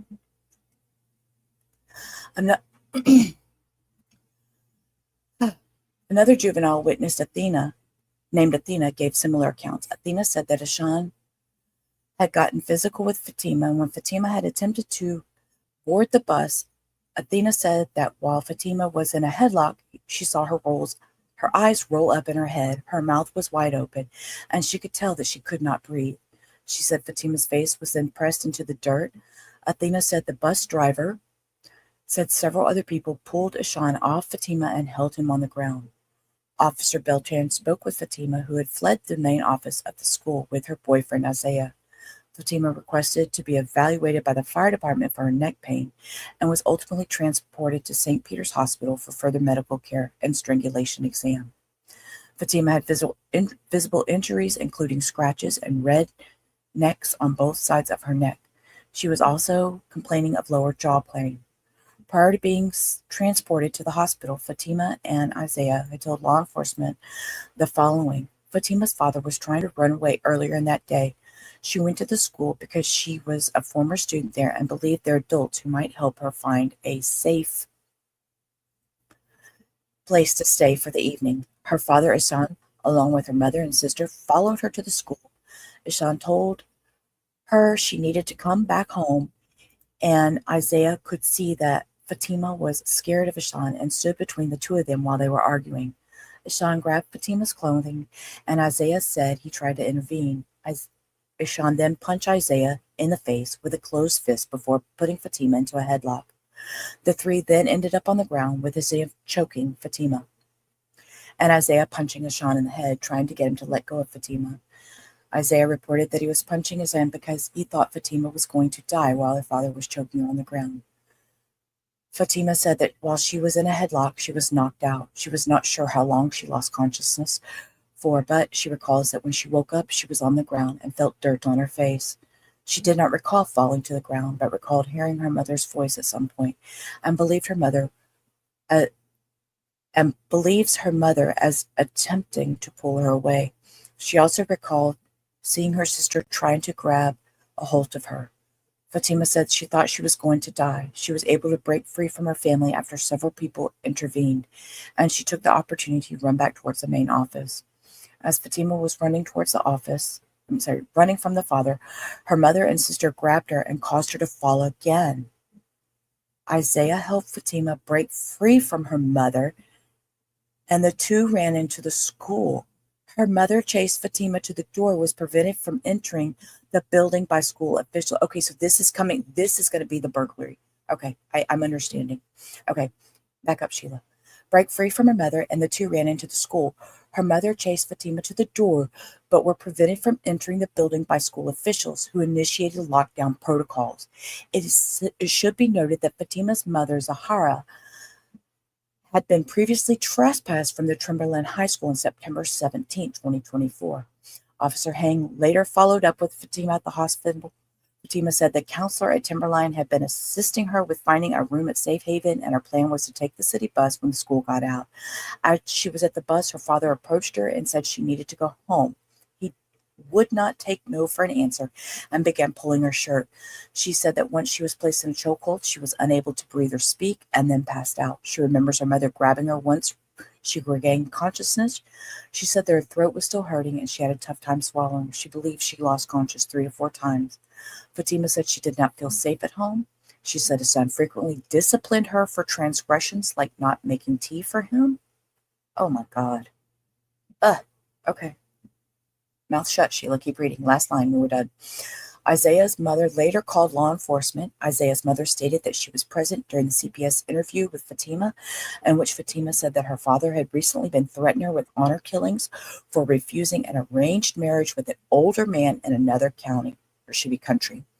As of the drafting of the statement, further investigation remains ongoing. Signed, Officer Bredler. Okay. Whew. That was a lot, but court's back. Let's roll. My bailiff also I need to breathe. That was reported to me that there were some photographs taken after I recessed. There's no permission to take any photographs when the court is not in session, which would include photographs of the defendants as their presence in the courtroom. Understood. All right. Deleted those pictures, so it will be used. Thank you. All right. Ms. Stone, any issues before we have the jury come back in?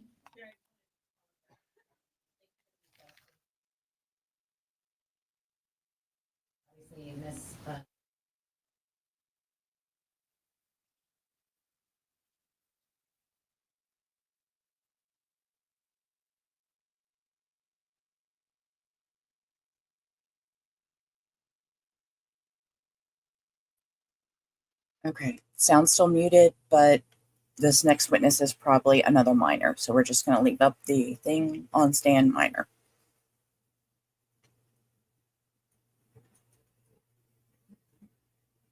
He's so ugh. Here we go. Let's put that up while he's sitting there on screen. Just because we can. Everybody, pay attention. Just in case you didn't know.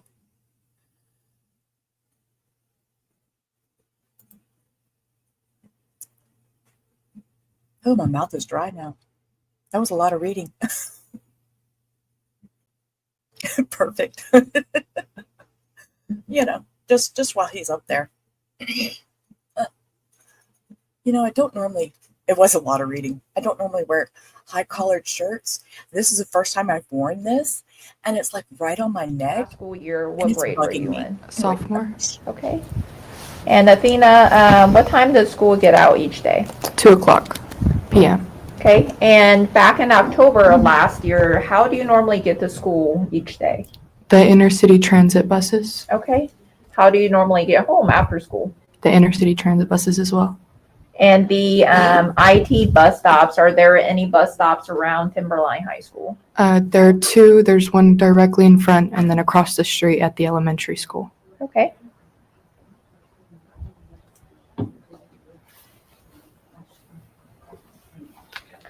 And Athena, do you know someone by the name of Isaiah Williams? Yes, ma'am. And how do you know Isaiah? Just friend of a friend. He was kind of an acquaintance. Okay. And are you friends with Isaiah yourself? I would say so. Okay. And what about Fatima Ali? Do you know someone by that name? Yes, ma'am. Okay. And where do you know Fatima from? We were kind of same, like acquaintance, friend of a friend, but I know her from Timberline High School. We went to school together. You had school together? Yes, ma'am. Okay. And are you friends with Fatima? I would say so, yeah. Okay. And want to bring your attention to October 18th of last year, and I'm going to ask you some questions about that day. Is that okay? Yeah. Okay. And Athena, where did you go after school was done for the day at around 2 p.m.? I walked through the parking lot to the bus stop. Okay. And you mentioned that you walked through the parking lot to the bus stop. What parking lot are you talking about? The Timberline High School, parking lot that's right in front of the bus stop. Okay. And is this parking lot, is it for students parking? Yeah. It's for students Yes, parking? it's a student parking. Okay. And what about parents? If they want to park there, can they park their vehicles there as well? There's a separate area, like a separate pull-in for that on the other side. It's by the other side of the building. Okay. So And when you got to the bus stop, and the bus stop that you're referring to, is it the one that's by the elementary school, or is it the one that's in front of? it's the one that's in front of Timberline High School. Just one moment, if you can wait until she gets the question out completely. Only one person can talk at a time. Thanks. And Athena, when you got to the bus stop, was there anyone else already there? Yes. And who do you remember being there already? Caleb, Noah.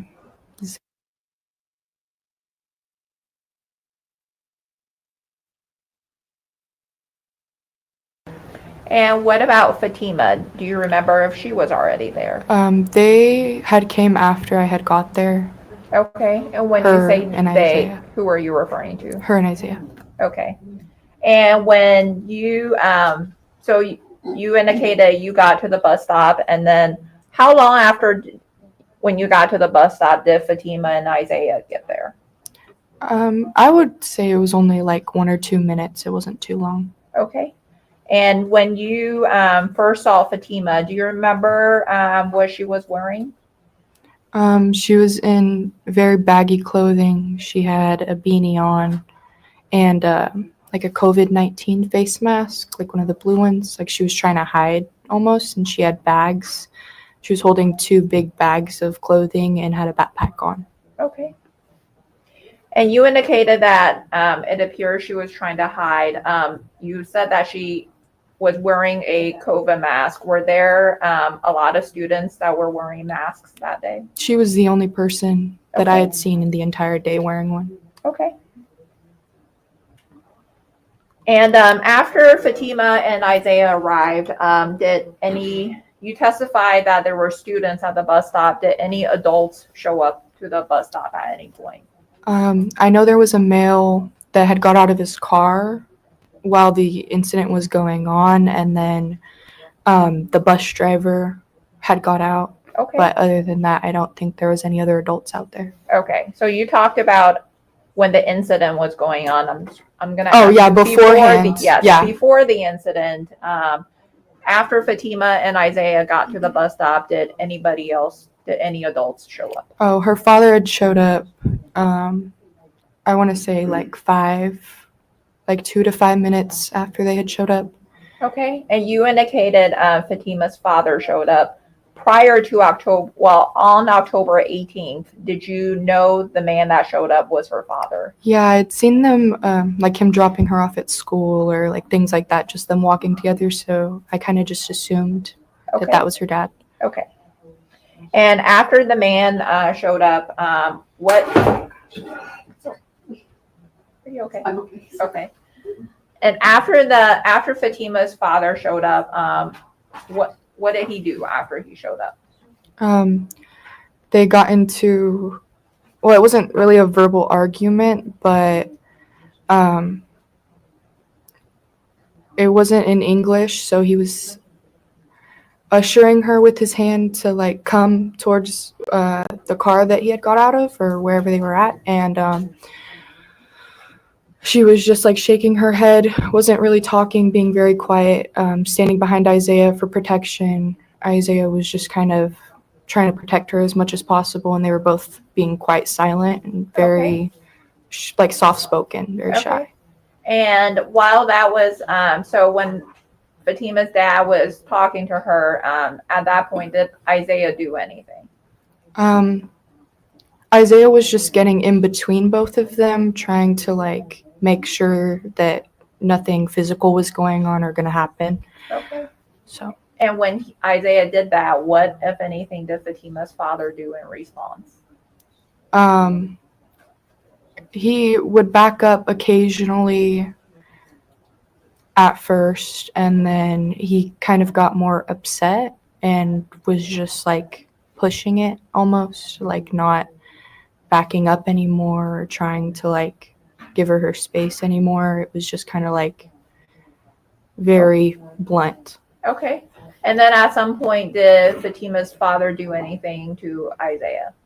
The bus had pulled up and she turned away from her father for a second, and her father went to grab her, and Isaiah had grabbed onto his arm to try and pull his arm off or like stop him from touching her in some way. And when he did that, he punched Isaiah. Fatima's father had punched Isaiah and he fell onto the floor. Okay. And then after Fatima's father punched Isaiah, you indicated he fell onto the floor. Who's he? Oh, sorry, Isaiah had fell onto the floor. And after Fatima's father punched Isaiah, what did Fatima's father do after that? Turned to Fatima because she had turned around at this point to see what was going on, and kind of like latched onto her neck and just tackled her to the floor. Okay.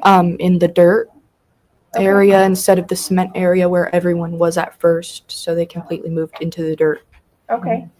And you indicated that he sort of grabbed Fatima. How did you see how he grabbed her? By her neck, like both hands. Okay. I'm sorry? Both hands around her neck. Okay.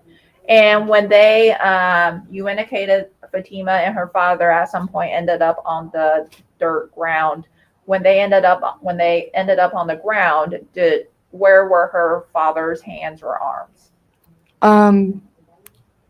Either on her neck or holding her down onto the floor. Okay. But once we were looking at her face, she was not able to breathe. So. Okay. Let me ask you a different question. You indicated that when they first ended up on the ground, how far away from them were you? Do you remember?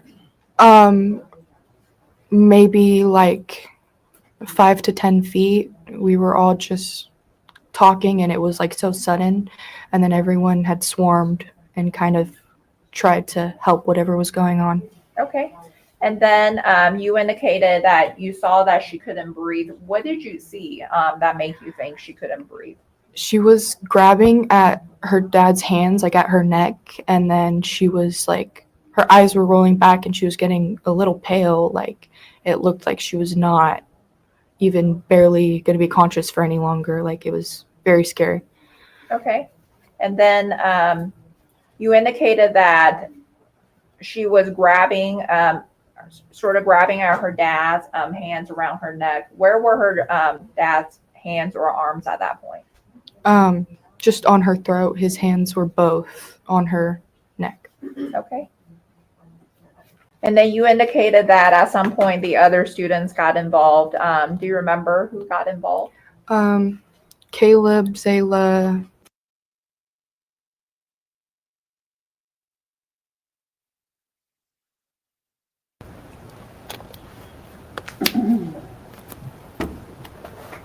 And when the other students got involved, what were they doing?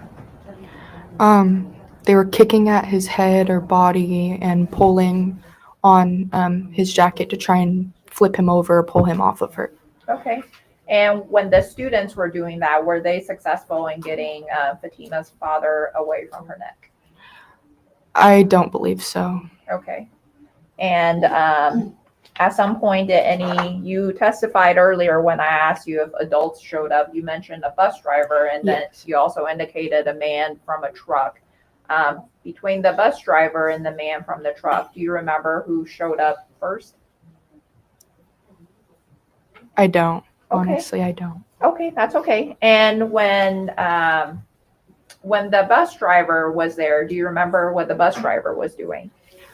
I don't remember the bus driver really being involved in the physical aspect of it. I think he was just kind of like yelling, telling everybody to stop and just disperse and kind of move away. But okay, let me ask you a different question then. You don't remember the bus driver doing much. What about the man from the truck? Do you remember what he did? So the man from the truck had got out, and I'm not sure if we had gotten him off of Fatima by the time he got over there and just detained him on the floor, or if he had pulled him off and then detained him on the floor. But the man did detain Fatima's father onto the floor until the police had got there. Okay. And then you indicated that at some point the police got there. Did you talk to any of the police officers? Yes, I did. Okay. And then, so Athena, you talked about Fatima's father showing up, and then the bus driver showing up, and then the male from a truck showing up.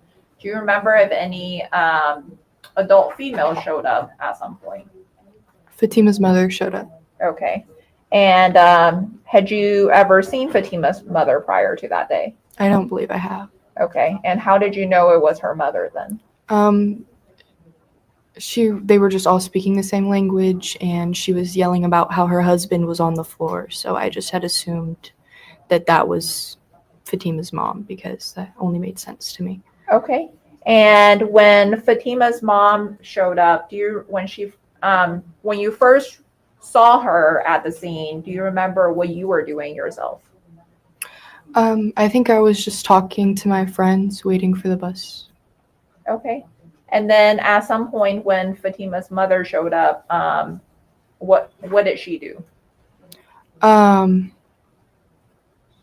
She came from, because we were trying to pick her up off of the floor to get her up. She came from behind and tried to grab her and ended up putting her arms underneath Fatima's neck and like tried to pull her up. And we kept shouting about how she couldn't breathe and like she had just been able to regain like everything, and it was, yeah. Okay. So you indicated that when Fatima's mother grabbed Fatima from under, had her arms wrapped around underneath Fatima's neck, you were sort of making motions with your arm. What were you trying to demonstrate? When I was picking her up by her armpits, because she could not like stand up on her own at all. She had no like willpower, energy in her body. And so I had picked her up from both of her arms like this and tried to drag her upwards and try and get her to at least sit up or away from everyone. Okay. And you were demonstrating with your arms, sort of just moving both of your arms in an upward motion. Yeah, just trying to pull her like this way while her arms were on my arms. And when you were doing that, what was Fatima's mother doing? She had came up behind both of us and tried to grab her in some sort of way, and she was crying and yelling and just hysterical almost. It was okay. And then at some point when you indicated she was grabbing her in some way, did you see how her mom was grabbing her? She was grabbing at her by like her shoulders, kind of everywhere, just trying to get like a grip on her so that she could get her out of my arms. Okay. But it was just like overly aggressive. It wasn't helping the situation at all. Okay. And you indicated that at one point while Fatima's mother was grabbing her, you indicated that you and other students were sort of shouting like she can't breathe. Yeah. What did you see her mom do that caused you to start shouting she can't breathe? Well, she was just like flailing her around, and like she had put her arms where her neck was, and that was really like scary for all of us because she had just been able to like breathe. So I was like, I don't know how good she's doing. Please like leave her throat alone at least, like let her grab her by something else. But she wasn't like holding her like that for too long. She had like let go and tried to grab onto her by her shoulders or by any means of her body. Okay. And then at some point did you see were you or other people or Fatima on her own able to sort of remove Fatima from sort of that scene? So Fatima and Isaiah, because Isaiah had got up off the floor by now, and Fatima and Isaiah got up. I don't know how she got the energy to get up, but she had got up. Isaiah walked her to the front of the school through the parking lot, and her mom and her sister were right behind them. Okay.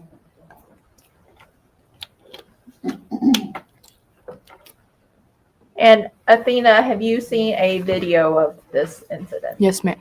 Okay. Your Honor, permission to publish Exhibit 34. You may.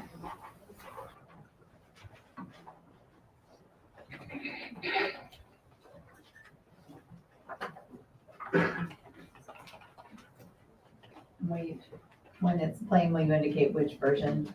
Yes, Your Honor, and I am publishing the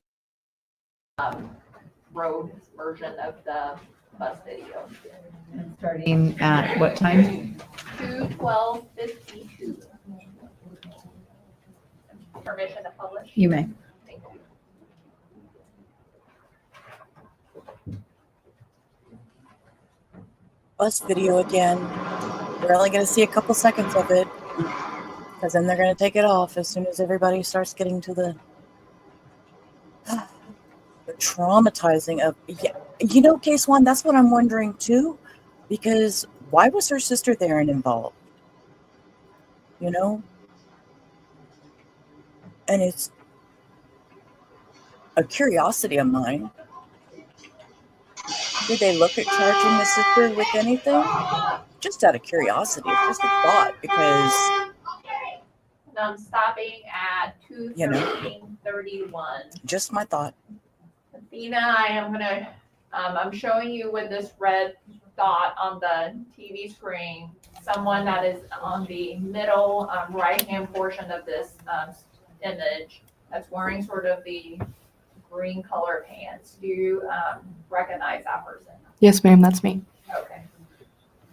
And what was happening at this point? Fatima's dad had grabbed onto her after he punched Isaiah, and they fell onto the floor, and the kids started trying to get him off of Fatima. And where were you going at this point?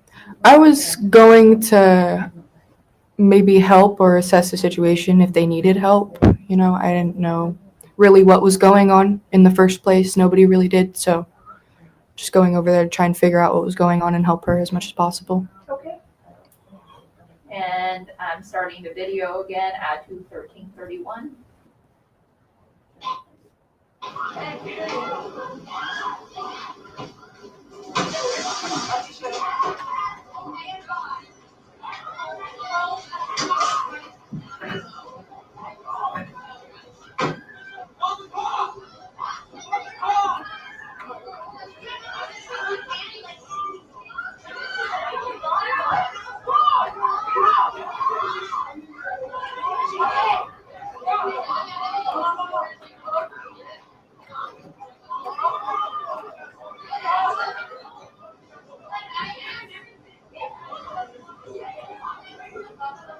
And I'm stopping the video at 2:14:12. And Athena, what was happening at this point?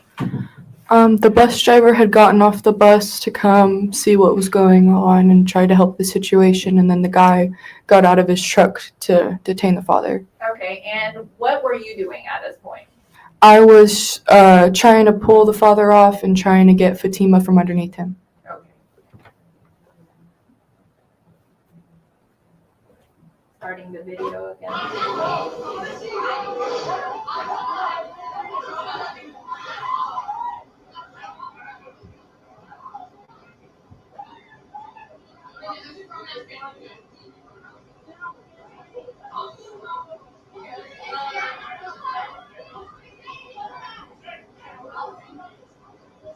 And I'm stopping at 2:14:35. And Athena, we see, I'm using the red dot, the person wearing the green pants in the right-hand lower right quadrant of this screen. The person wearing the green pants, is that still you? Yes, ma'am. And what were you doing by this point? The man had got the father detained, so we all just took a step back, just trying to give them some space to be able to get everything dealt with and get him detained. Okay, and you testified earlier that at some point you had sort of tried to pull Fatima up and stuff. Mhm. Had you already done that by this point? Yeah, I was, when everything was already going on and they were kicking at him, that's when we had tried to pull her up, and then I think she had just been limp on the floor for a while, and we had tried to grab her up later in the video. Okay. Stopping the video at 2:14:35.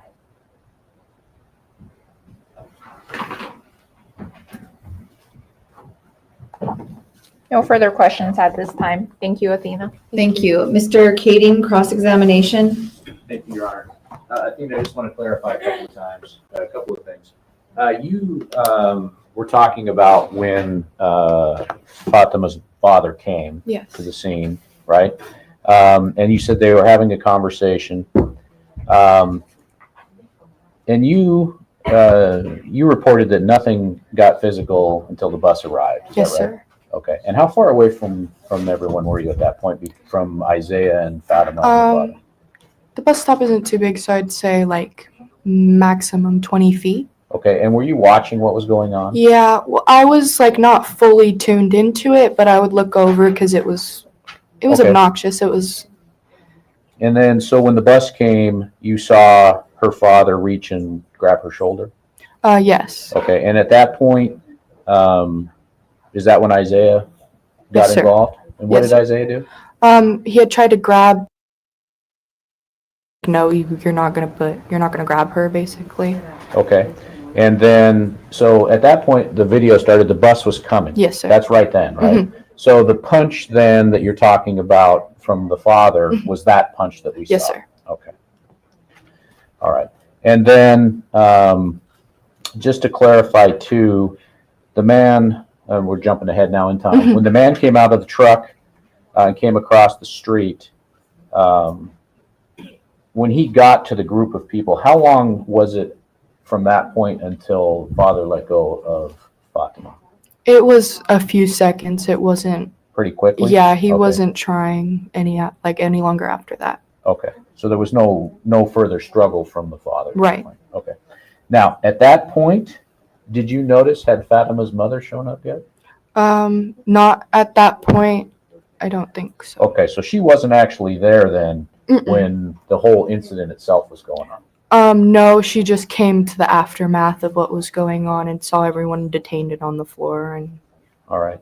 And did you see another woman that was Yes. there? Okay, and do you know her? I've seen Fatima running or like walking around with her at school, so I was just assuming it was her sister. Okay, all right, so you assume that the other one was the sister. And you saw her, did you see her filming? I don't know, we don't use film anymore. Did you see her with a phone? Recording. Yes. I can't say I remember that. No. Okay. We heard on the video, and I don't want to play it all over again, but we I heard heard- someone saying, "What are you doing? What are you doing?" Was that her sister yelling at that point?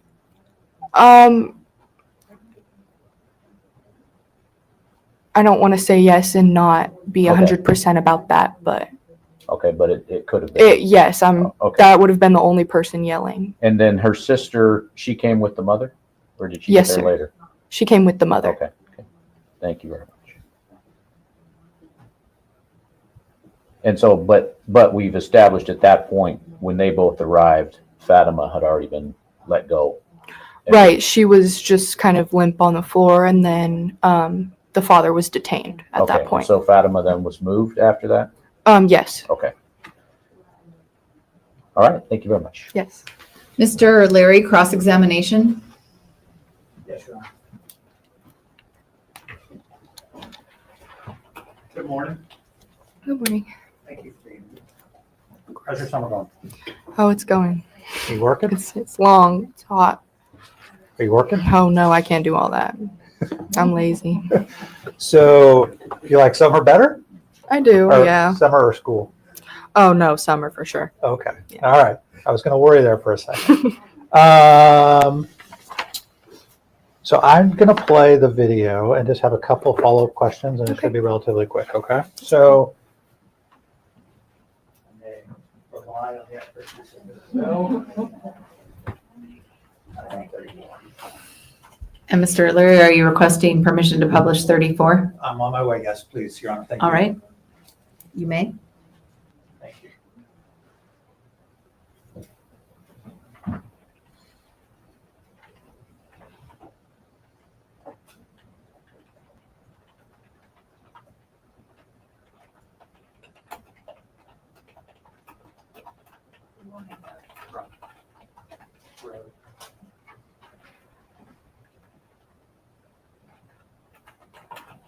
And which view will you be publishing? The road, the front one. Thank that, you. We were just wanting.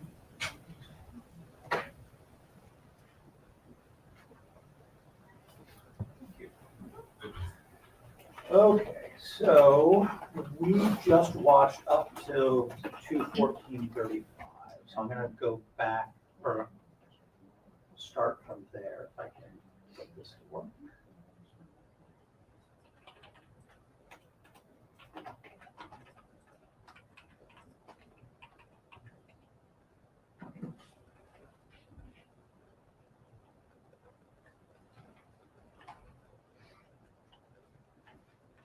Okay, so I have it paused at 2:14:35. And so we can see the individual in the safety vest, that's the bus driver, is that correct? Yes, sir. And we can see a woman standing by the truck. Do you see that? Yes, sir. And you are there in the green pants, correct? Correct. And dark hoodie with your hood up? Yes, sir. Okay. And an individual in a brown kind of sweatsuit with white shoes. Do you know who that is? That's Jacob. And so you kind of have your hands on your hips, Mhm. and at this point, the situation has kind of been contained. Is that fair? I would say so, yes. Okay. All right, so now I'm going to hit play, and we're just going to talk a little bit more.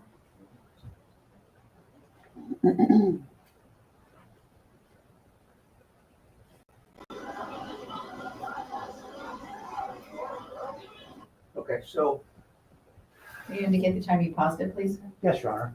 Sorry about that. 2:14:41. Now, behind the bus driver, from our perspective, we can see a woman with a tan backpack. Do you know who that is? That's a She appeared to be holding Isaiah Williams. yes, sir. And do you remember that?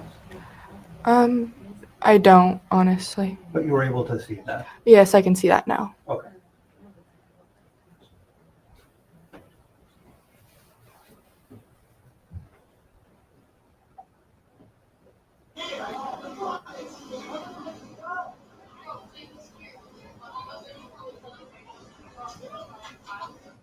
Okay, so pausing at 2:14:51, we see the bus driver kind of leave the scene, correct? Mhm.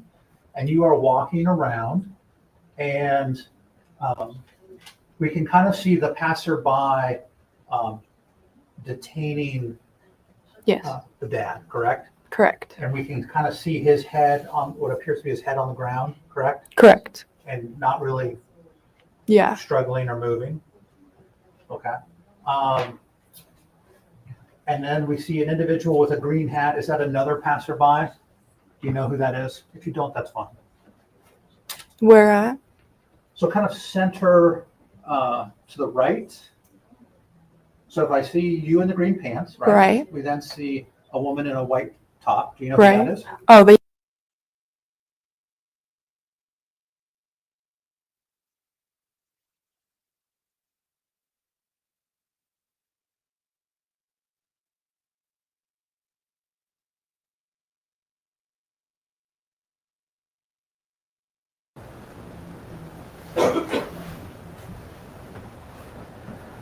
All right, so we're at 2:14:51, hitting play.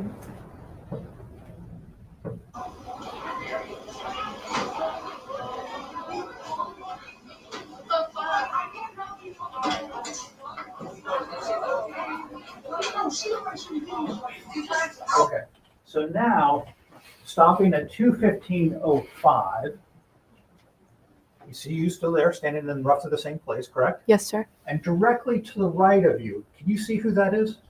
In the blue jacket. Nope, Or- right behind. Do you see? Oh, I don't. I can't tell who that is. No. Okay, I'm gonna rewind it a little bit. Okay. And let me know if you are able to see Fatima's sister or not. Okay. So we're at 2:15:05, and I'm gonna go back 10 seconds or so. All right, so 2:14:55, hitting play. And if you see her, just tell me and I'll pause it, okay? Yes, sir.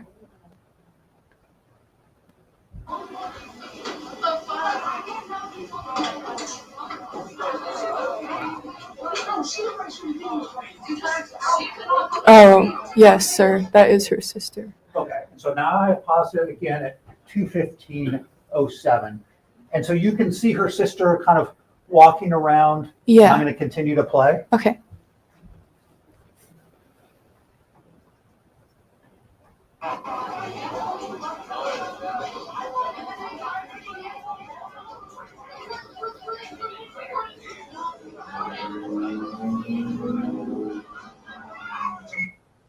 And we're now at 2:15:21 where I pause. And does it appear that Fatima has now gotten up at this point? I can't tell if they're dragging her or if she's gotten up, but When you say they, who's dragging her? her mother and her sister, Okay. I'm guessing. I don't want you to guess. Sorry, I can't see it, Okay, so I'm going to rewind again. We'll go back Okay. to 2:15:15. yes, that was her sister. Sorry. I'm going to go 2:15:14 and get play. Okay. So now we're watching.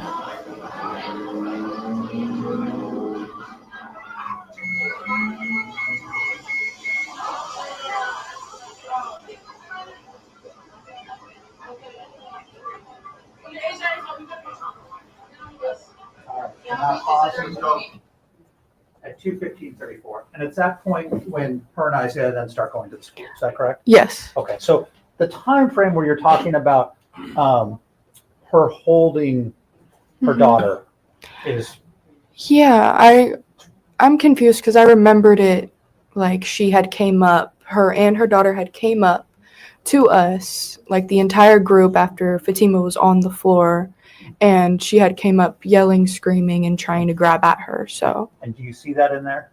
I only saw the sister. Okay. So, And regardless, it was a relatively short period of time from the time when dad is detained to when she's going to school with Isaiah. Is that correct? yes, that is correct. Okay. So it wasn't on the ground for very long. Well, let me correct. Once she is released from dad, Yeah. she is not on the ground for very long. Is that fair? I don't know, for being on the floor after you just got strangled by your father, I feel like that was a long time. And I'm fair enough. Personally, I just think Right. she was down there for a minute. We were all staring there Okay. for a little minute. But factually, we didn't just watch like 5 minutes of video. Is that's the point I'm making? Yeah, okay, I guess not. Okay. I'm not saying it wasn't traumatic or No, there's I a lot understand. going on. No, I understand that. Okay, I'm just trying to Yeah. characterize kind of how quick things were. Is that fair? Yeah, now that I'm looking at the timing, it didn't feel as long as it really was. Like it didn't. It felt It longer. felt longer, yes, sir. It All felt right. longer than it really was. Appreciate it. Thank you. Thank you. Ms. Zoe, redirect. Just a moment, Your Honor.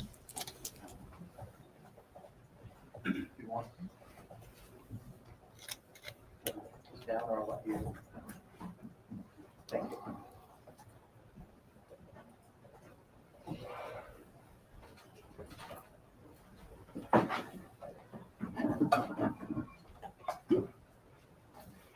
Athena, Mr. Leary just asked you about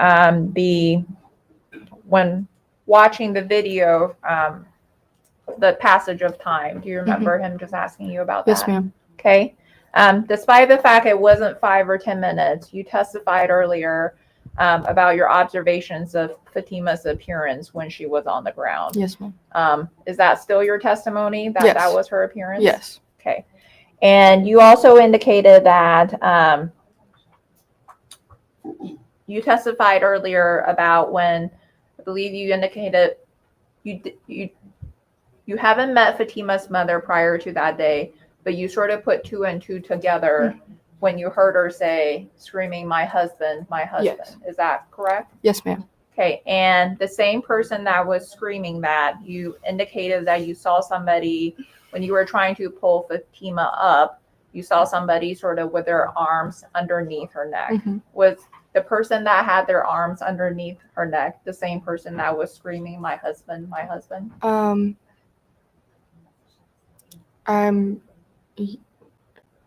I'm not sure anymore.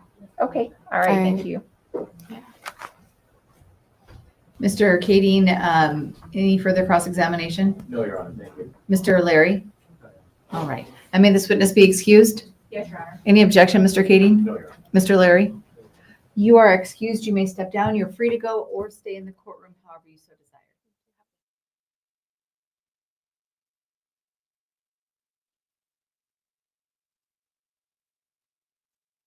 Yes. And while we are waiting for the witness, the jury is free to stand if you would so desire.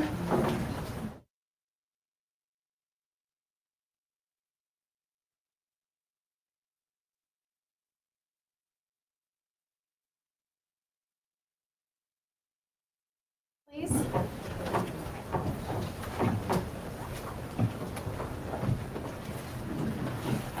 Do you solemnly swear or affirm that the testimony you're about to give will be true and correct? Yes, I do. Will you please come forward and be seated?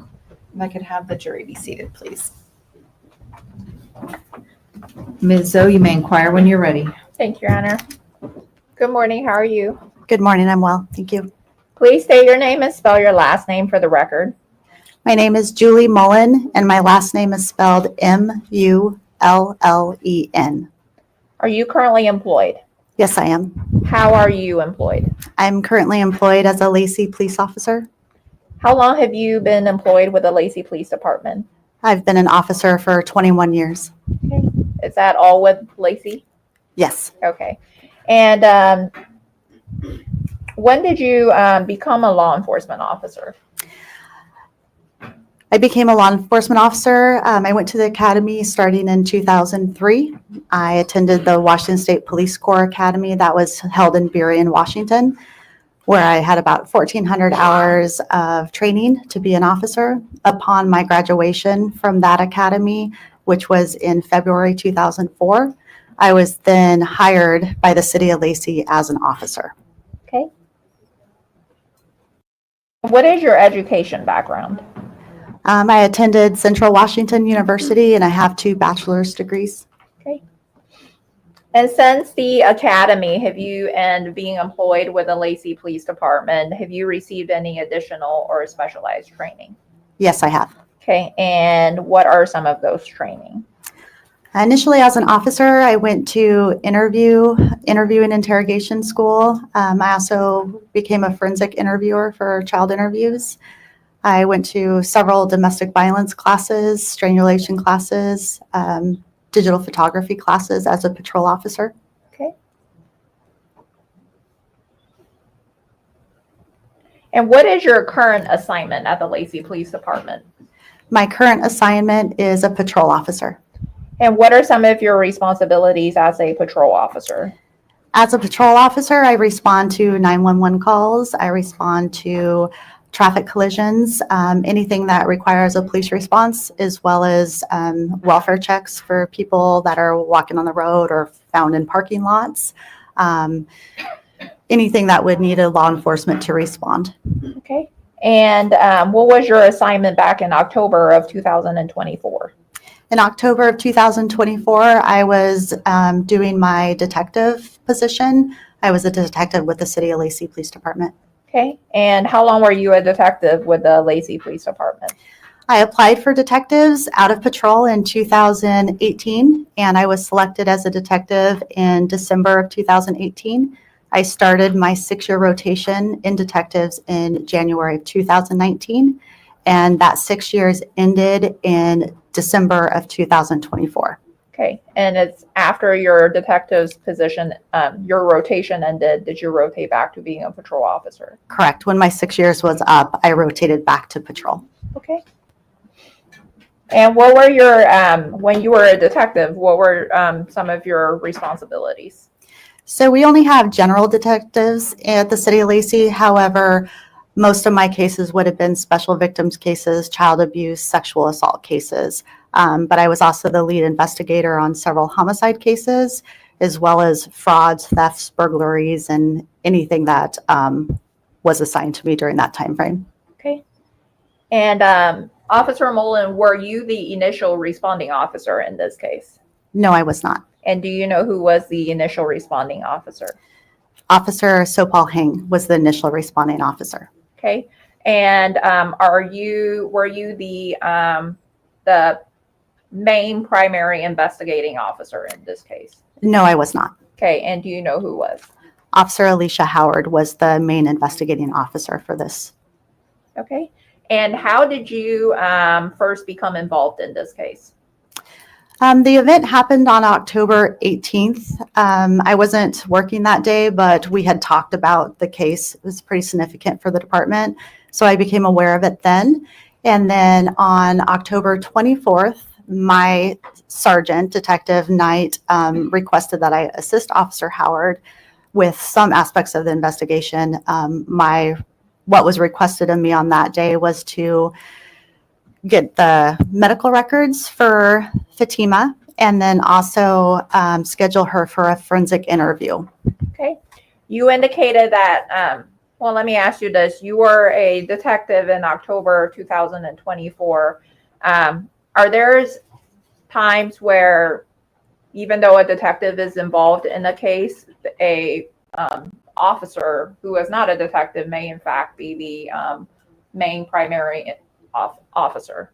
Yes. Okay. And in this case, do you know back in October 2024 what position Officer Howard had?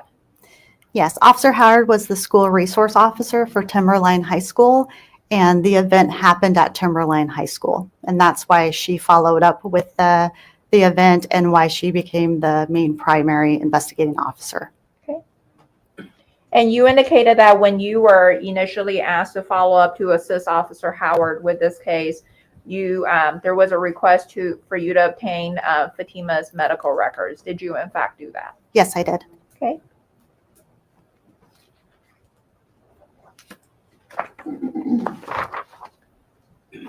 And then after obtaining Fatima's medical records, did you reach out to any outside agencies for assistance?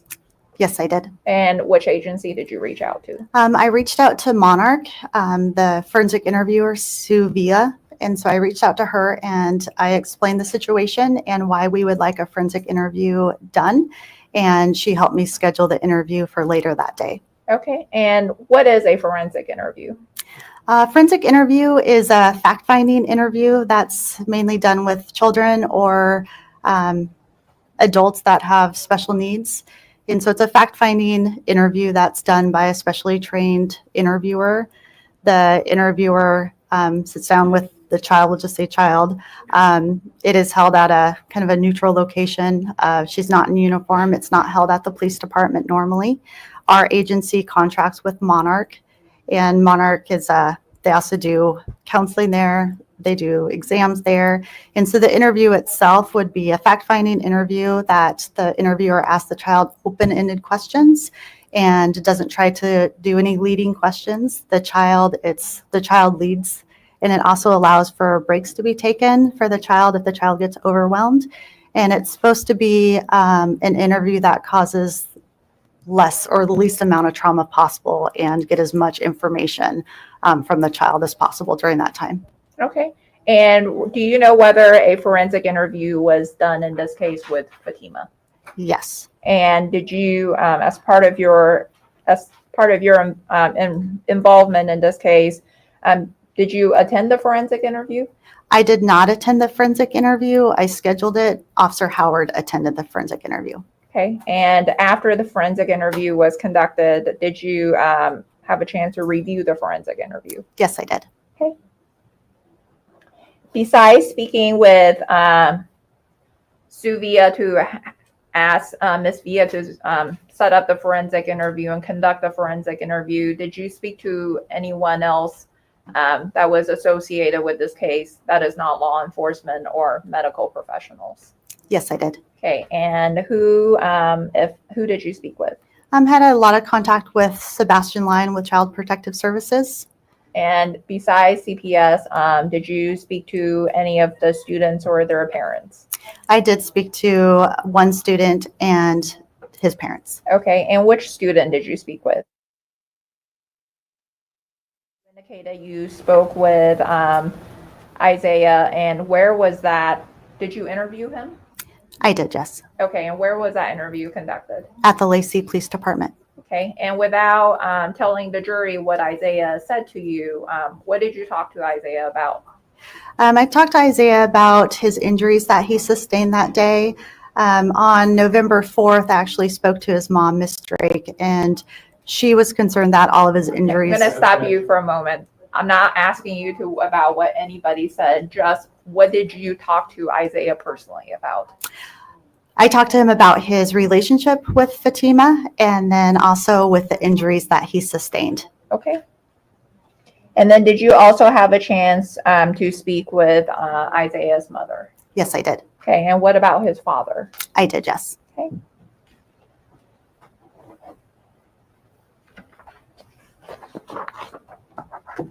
No further questions at this time. Thank you. Thank you. Mr. Kading, cross-examination. No questions, Your Honor. Mr. Larry, There.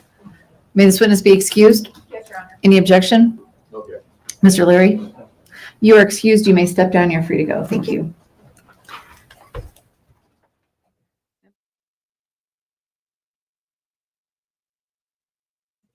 Okay. And they did treat her with kid gloves. I was glad because I was kind of fearful that that cross lawyer was going to get a little snarky, and I wasn't up for that. I don't think I could handle that. She's talking. She said something about moving this morning, so I think they're fixing. I don't know what she said to the jury. Bringing in another witness, I guess. Or maybe they're going to take their morning 15-minute break. I'm not sure. I hate it when the court mutes. The dust on your face. Maria, you're a mess. Yeah, I put that filter on and I was like, oh, wow, it smoothed out all the wrinkles and made my face look like just, I was like, no, this isn't me. I'll live with my wrinkles. I earned every one of these. Every one of them. I remember the first time I got this wrinkle on my lip right here, and I was freaked out by it. I was like, I don't know, 45, 46, and I got this wrinkle on my lip, and I was so traumatized by it. But I got over it.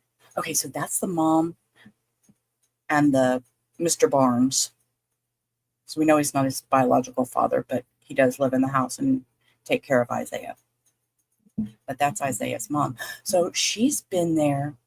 She said something, the document said that she was there during the hang on, let me go back and read. Isaiah's mother later called law enforcement. Isaiah's mother stated she was present during CPS interview with Fatima, in which Fatima said that her father had recently been threatening her with honor killings for refusing arranged marriage with an older man in another country. So that's the mom of that. Oh, here, while they're doing this, I'll let it keep playing. But let's hang on. Where did it go? Where did it go? What did I do with it? Oh, wait, here, look. This, real quick. See? See? K-Swan says, that's who Mrs. Ali reminds her of. Okay, sorry. I just had to share for a minute.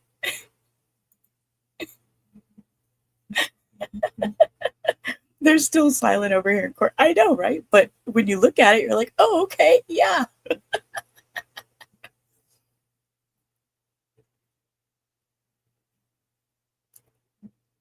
Cop in the, I know, right? Cop in the back's a Connie.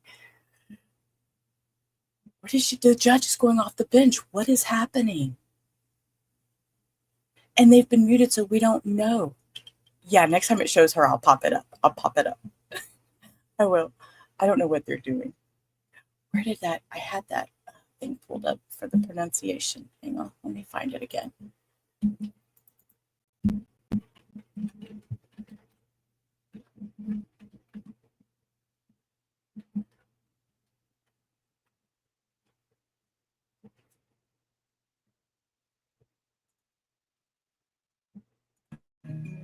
We are looking at how to pronounce this female given name of Arabic origin used throughout the Muslim world. Several relatives of the Islamic prophet Muhammad had the name, including his daughter, and of course that's one of the most famous one. How do you go about pronouncing it? Fatima. Fatima. Fatima. Fatima. Here are more videos on how to pronounce many names whose pronunciations aren't necessarily obvious. Fatima. Fatima. One. How do you go about pronouncing it? Fatima. Fatima. Fatima. Okay. Here are more videos on how to pronounce many names. Fatima. Okay. Yeah, I'm gonna put the headboard up while I find. I was gonna play something and I don't remember what it was. Oh, let me pop up a break banner.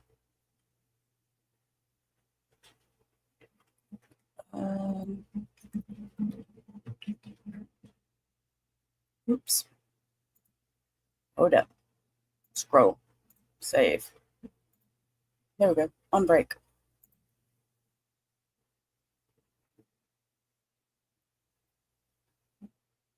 How would Sanabu? Sanubu? Sanabu? How would you pronounce that? Oh, they're gonna play this video again. There's a video. Get off! Get off! Get the over! Get the car! Call the cops! Somebody call the cops! He needs to get off of it! There's a dude!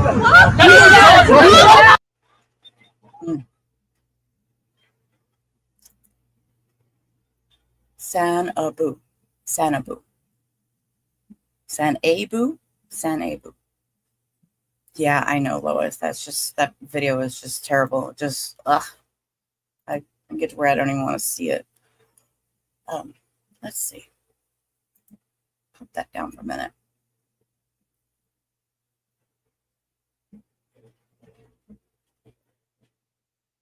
Okay. You know what? Let's do this. Let's watch a parole hearing while we're on break. Everybody can go stretch your legs, do your thing. Whoops. Stretch your legs, do your thing, and I'm going to play this while we're on break, just to give us something to watch while we're waiting. Okie dokie? Okie dokie.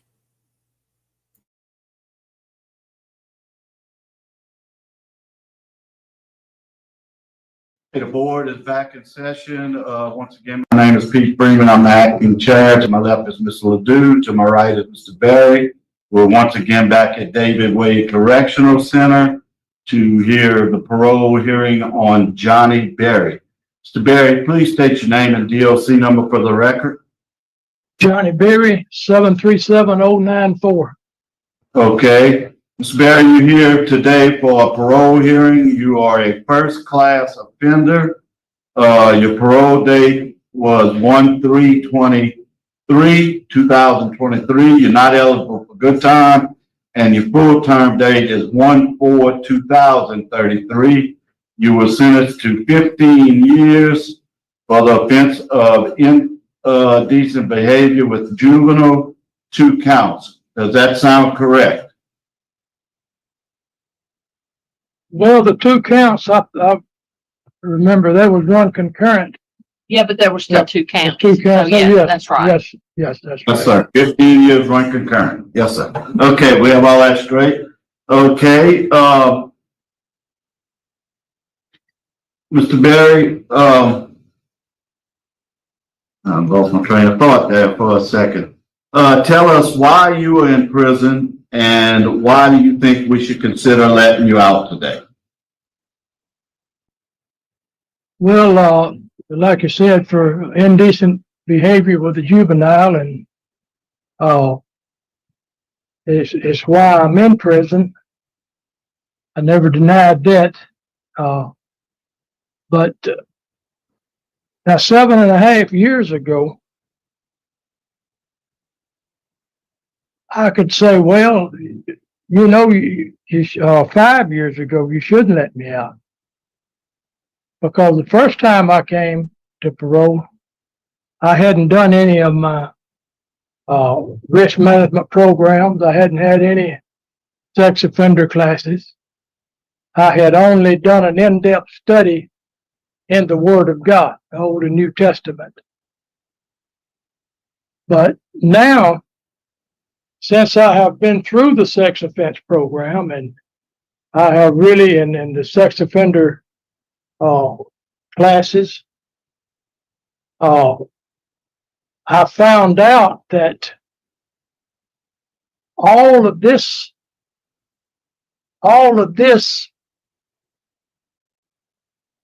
runs in with the Word of God, with the Bible. I mean, it's giving you tools. It's giving you something that if you take a hold of it and hold on to it and get it in your mind, it will help you not only get out, but after you get out, it will help you stay out.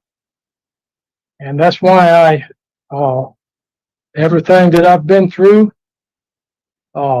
every class, I have tried to remember the biggest part of it. And I intend to hold on to that, you know, and it has really helped me and helped to rehabilitate me. And I'm a different person. I'm a different man than I was when I was incarcerated. Okay. One of the main things that I learned was the self-assessment of the risk scales. Now that's a great tool. That's a big thing, and we you really need to remember that it's called SARS. It was developed to assist the sex offender in determining how dangerous they are any given moment, day or night or day. You can know exactly where you stand. It's 11 digits. It's made up of 11 digits. The higher the number, the higher the risk. It's separated into 3 scales. You've got a low risk scale, a moderate, and a high. We understand all that. Okay, good. Get to your point, but we know the risk. I'm planning on, I have latched on to one of these scales, and that's the one I'm going to stay on. The one with, if you have access to a victim and you have supervision. I'm planning on having supervision wherever I go, whatever I do. I will have supervision. Okay. All right, thank you, sir. Your case was assigned to Ms. Ledoux. Ms. Ledoux, Warden, do you have anything to say? I'm sorry. He's not a disciplinary problem. He's got a good work performance. He plans on living in or going to, if granted parole, to live in Arcadia with his nephew. Warden, does he meet the educational requirement for let's see. Does he have a GED or any kind of educational? Do you have a GED? No, I don't. You don't? No, he does not have a GED. Okay. Did he graduate from did you graduate from high school? No, I didn't. No. Okay. So that's a requirement prior to release. Okay. Oops. So Mr. Berry. Okay, wait. That's an interesting thing. I did not know that. It's a requirement before release, she said, to get his GED. Whoa. I did not know that. That's interesting. New fact I learned today. How many years after this behavior did you get arrested? Oh, let's see. I don't remember too much about that far back, but I would say 6 years. Where were you arrested for this particular issue? Where were you when you got arrested? Monroe, Louisiana. Where in Monroe? I was at a trailer park. Okay. Did you get a ticket to go to California when you were arrested? Yes. Before you were arrested? Yeah, you were running. Yes. Okay. Yes. But you pled guilty because your wife and daughter said that you had done it. Today, having taken victim awareness, what did you learn from that class? From victim awareness? Well, when I really began to see after I got in here, I began to see what I had done, and I began to realize what I had, the people I had hurt, and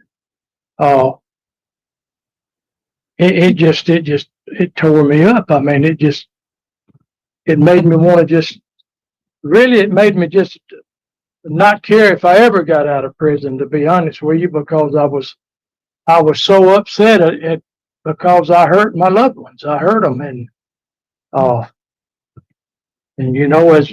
as we went on through the class and wrote letters, and things, and what we would say if we could talk to the victim and all of that. I want to make sure that you have a good understanding of what happened. I don't have any further questions. Okay, Mr. Berry, I see you had a carnal knowledge charge back long time ago. What was that about? Well, I was 18 and I was dating a girl, and we was talking marriage and everything, and I got caught. We got caught in a park. How old was she? She was 17, I was 18. And we got caught. We was in the back seat, and that's what happened. I mean, because she was underage. Right. Okay. What is your medical condition? I see you go to the hospital a good bit. I have an aneurysm on the main artery coming out of my heart, and they're monitoring it. It's 4.9, I believe. If it gets to a certain millimeter, they will have to go in and remove the aneurysm. If it gets too big and busted, that's it. It's over. Gotcha. Be careful. Okay. And last, you have no one here on your behalf or opposed. I see you have 3 children. You got any contact with any of your children? Yes, sir. They didn't want to come speak today. Well, the victim awareness lady called them, and I think, and talked to them. And one's living in California, and I have.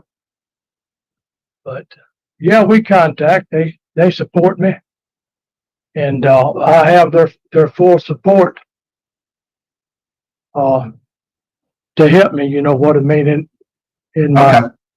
I'm just kind of curious. Okay. I have no further questions. Is the panel ready to vote? Okay. Dan? Ms. Ledoux? Mr. Berry, I want to compliment you that since you were last seen, you have done some programming, and that's excellent. You have a little bit more left to do as far as GED and things like that. You have some family support, but obviously some victim opposition and law enforcement opposition. But my biggest concern, Mr. Berry, is you had those 2 counts run concurrent. That was a big break, and you've only served half of your time. Today, my vote is going to be to deny parole, and I do wish you well, and I hope that you continue on the positive track you're on.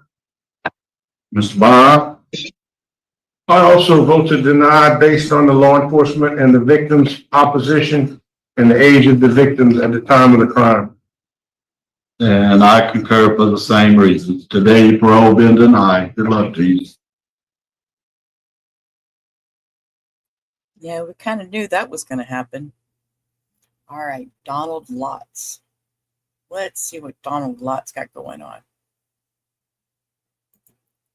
Okay, the parole board. Oh, okay, here, hang on real quick, y'all. Okay, I'm going to show y'all something funny. Okay, well, it's not funny, but I'm going to see if it'll let me do it. I'm going to show y'all this filter thing. I just think it's funny, okay? Here, watch. Okay, now I'm going to go turn the filter on, and you're going to see the difference, and you'll be like, what the hell? Touch up my parents. Watch this.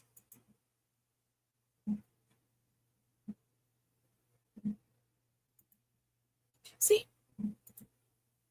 Y'all see how it removed all my wrinkles? See? Look, no wrinkles.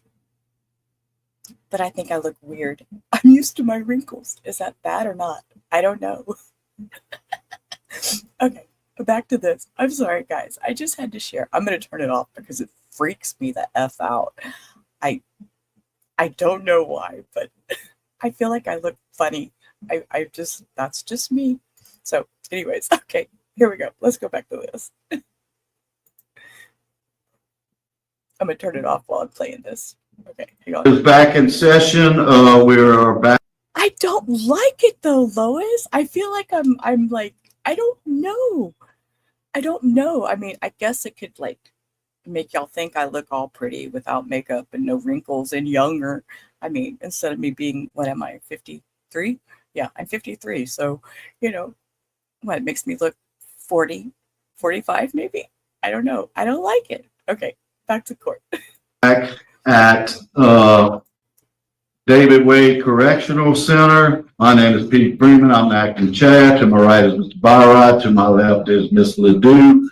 We're here to hear the hearing on Donald Lotz. Please state your name and DLC number for the record. Donald Lotz, 132944. Okay. And Mr. Lotz, I'm going to read some information into the record. Let me know if anything is incorrect. You're classified as a fourth felony offender. Your good time date was 6/3/22.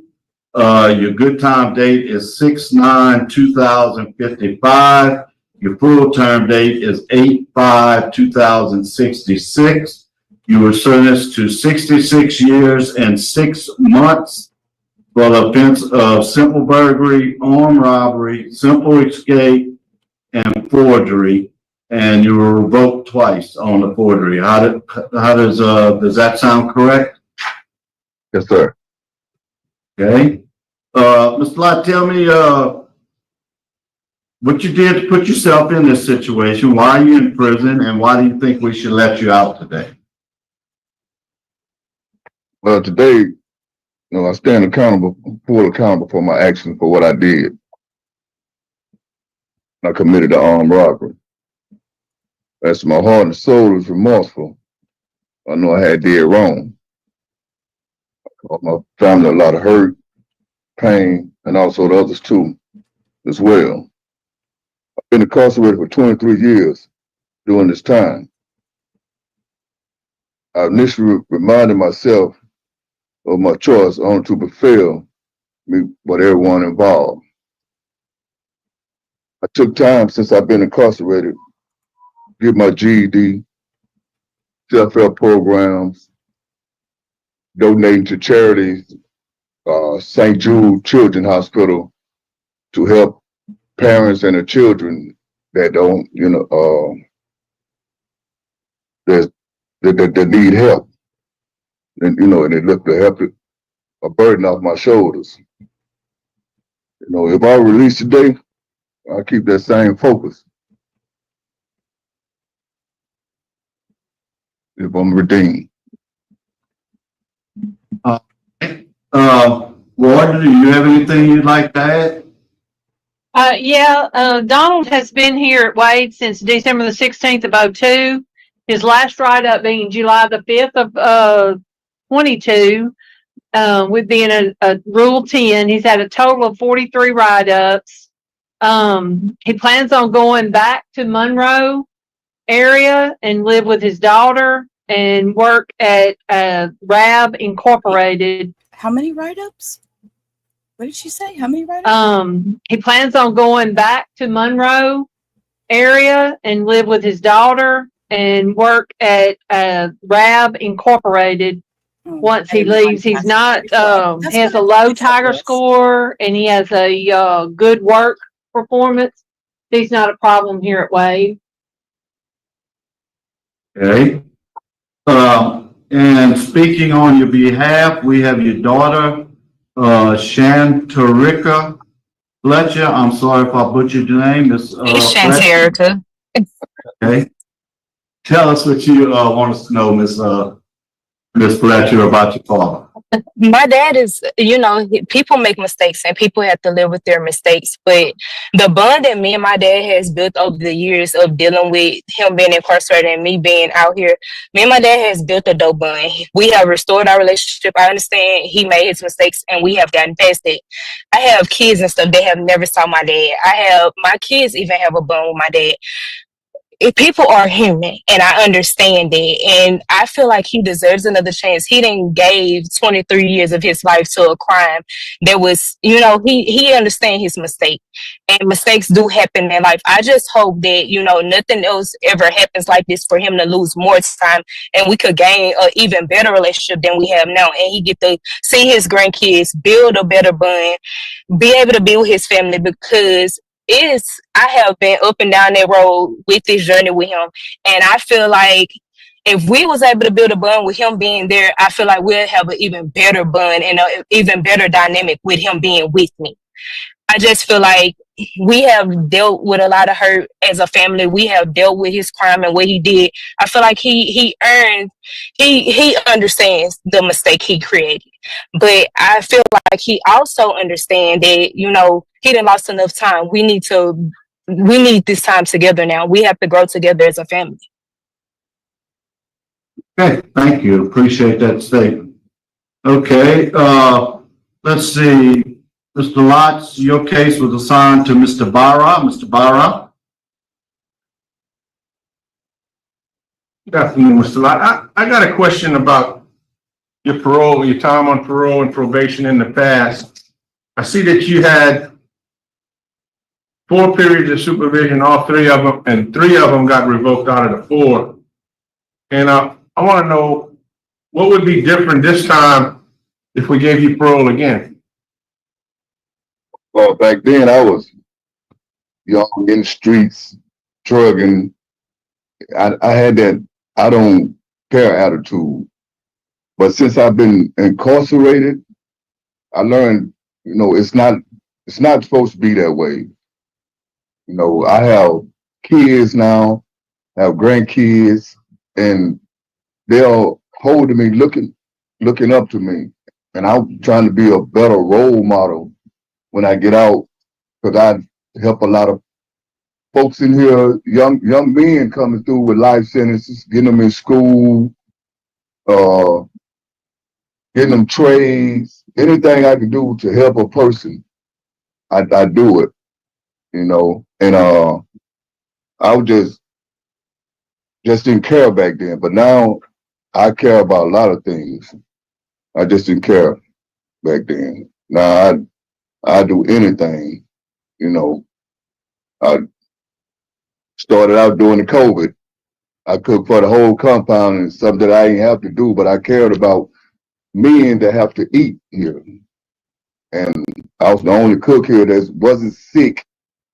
And I did it for 70 some odd days, day in, day out, and trying to make a change, better myself. And I started from there, making a change in my life. So I know if I get out today on parole, I will keep that same focus that I have now.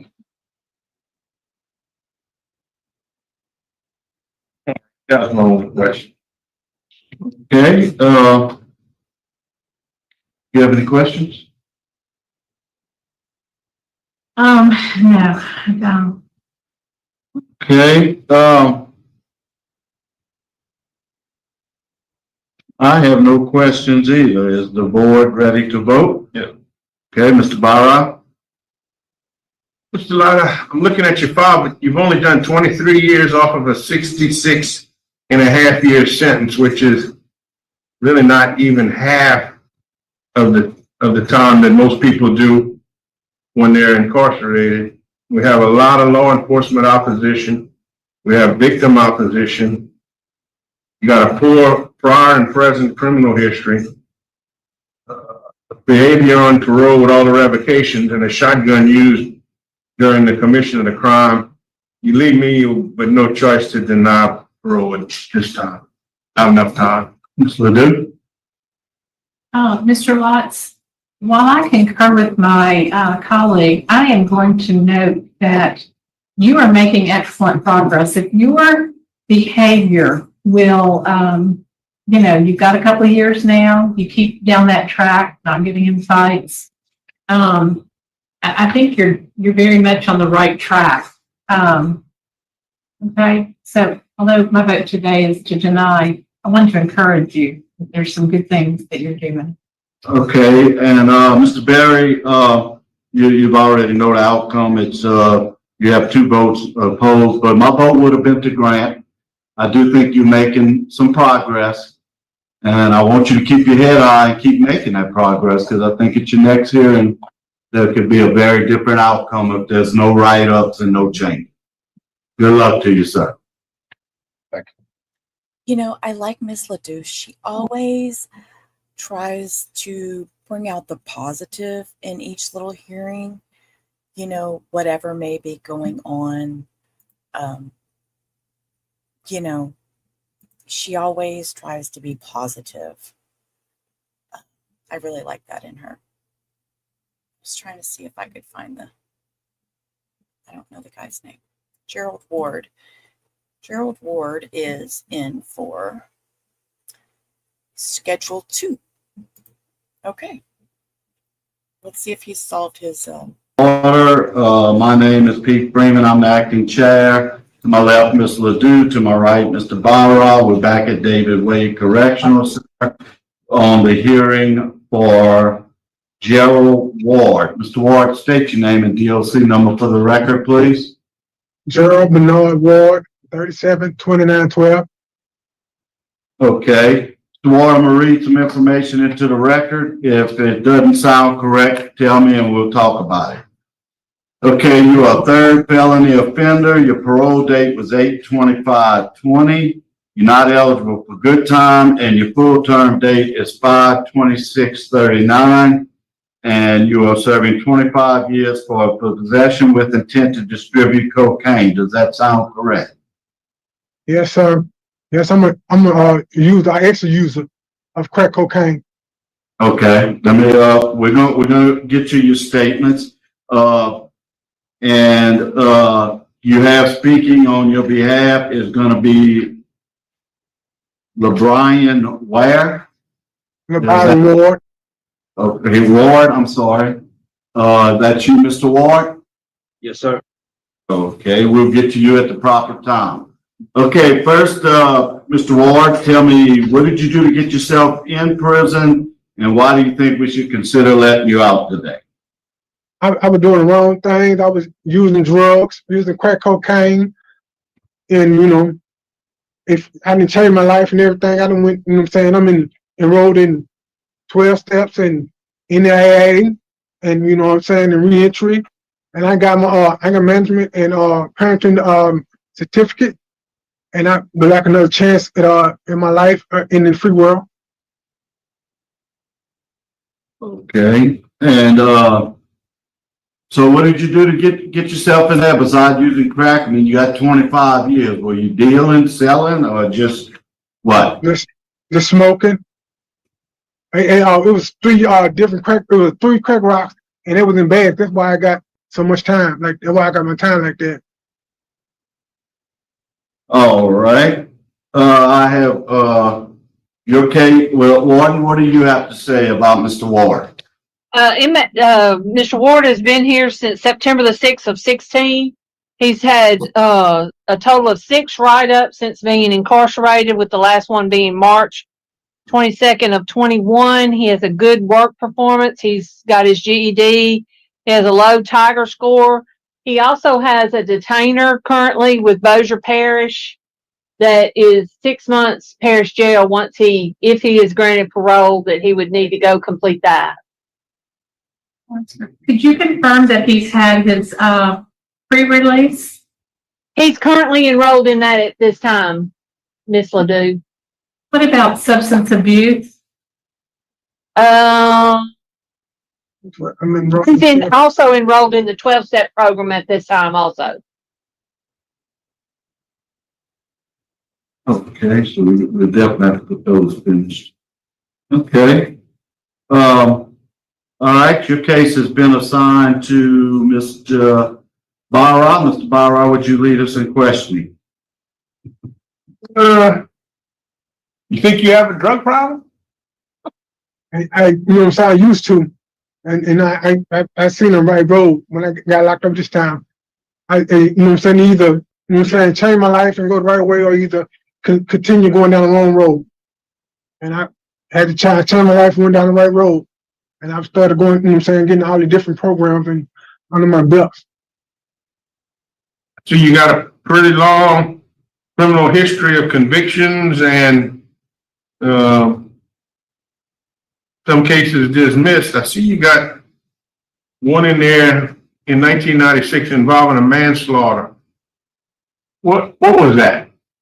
I was attempted manslaughter. They say I shot someone in the leg. You're in a dope deal or something? No, sir. What was all that about? It was, you know what I'm saying, I was, you know what I'm saying, the guy, you know what I'm saying, hauled off and hit me. And you know what I'm saying, they say I went somewhere and got a gun. Okay. All right. A little bit about the incident offense. On May 14, 2013, agents with the Bossier Narcotics Task Force, along with a confidential informant, purchased 3 grams of crack cocaine from Gerald Warden on front of Montgomery Street, Bossier, Louisiana.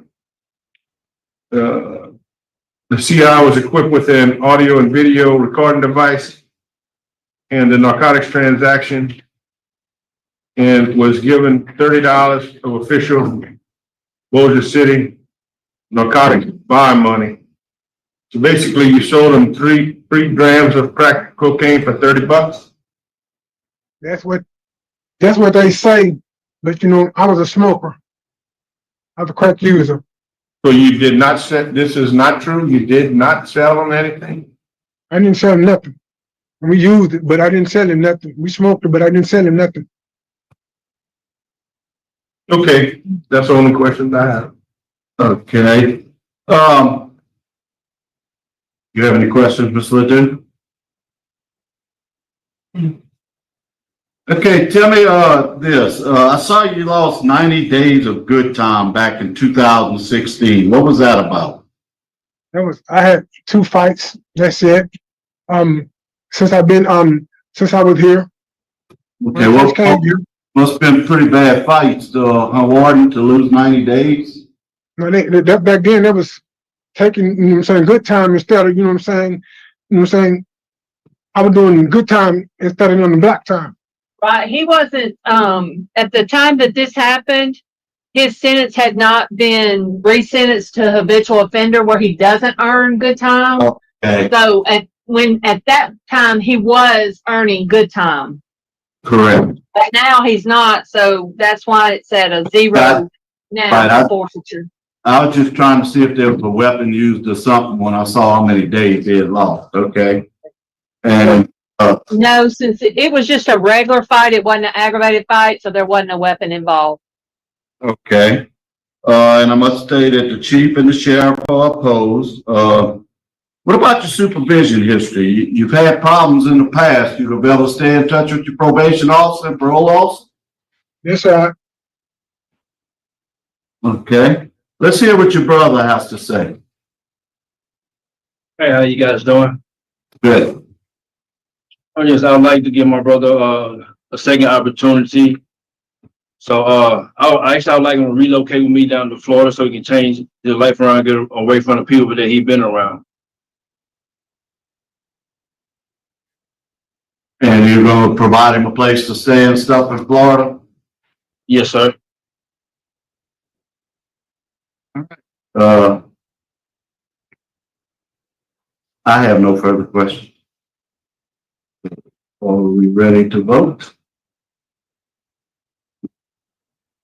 So do you ready? Danny, you ready to vote? Yeah. Well, Mr. Ward, Mr. Ward, I don't think you're taking full responsibility for what happened. There's a video of the sale, which the police officers are saying you actually sold 3 rocks for $30. I still don't think you're being truthful and taking responsibility for that. Prior to that, I was thinking about giving you a shot, but part of recovery is taking responsibility for the things you've done. And I took responsibility for it. That's why I did the time. Vote. Okay, we vote. So based on that, I'm going to vote to deny your parole today. Mr. Ledoux?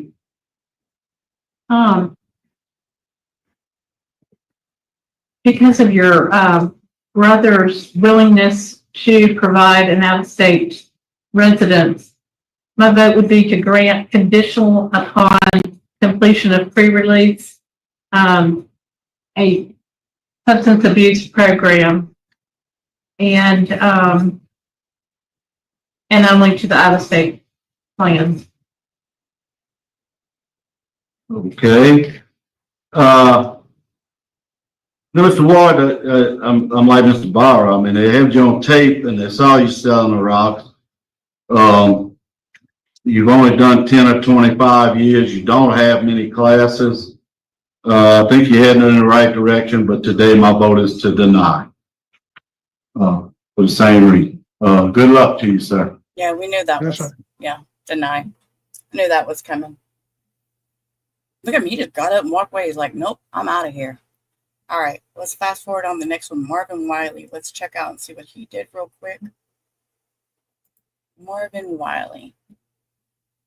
Okay, we're back in session once again. My name is Pete Freeman. I'm an acting chair. Here, let me tell y'all his charges real quick. Racketeering for drugs, firearm, racketeering for drugs, and another firearm. So there we go. A firearm on a convicted felon. To my left is Ms. Ledoux. To my right is Mr. Barra. We're at David Wade Correctional Center. We're hearing Marvin Wiley for parole. Mr. Wiley, please state your name and DOC number for the record. Marvin Wiley, 294-297. Okay. And Mr. Wiley, I'm going to put some information into the record. Advise me if you think something is incorrect. Mr. Wiley, you are a 5th class offender. You are serving a life term for the offense of possession of a firearm, convicted felon, and racketeering drug charges. Is that correct? Yes, sir. Okay. Mr. Wiley, tell me why you're in prison and why do you think the board should consider letting you out today? I was drug trafficking, sir, across state lines for a period of time until I got arrested. You know, I got myself together since I came to David Wade. You know, I wasn't doing too good at Angola. You know, I got into the Lord, started making good decisions for myself. Going to classes, going to school, trying to get myself on the right track and trying to approach the society with a different mindset. Okay. And what kind of classes and stuff you took? Why should we let you out? What was your favorite? Well, I took NAAA, I took victim awareness, living in balance, Cage of Rage, risk management. All right, I was just kind of seeing what you'd all taken. Okay, Martin, what do you have to say on Yeah, Wiley. Mr. Wiley's been at Wade since August the 15th of 22, and he has not had any write-up since being here at Wade. Prior to that, he had had a total of 90 since his incarceration from 99. He's currently enrolled in reentry. Isn't that right? And then he is also currently enrolled to get his GED with the education department.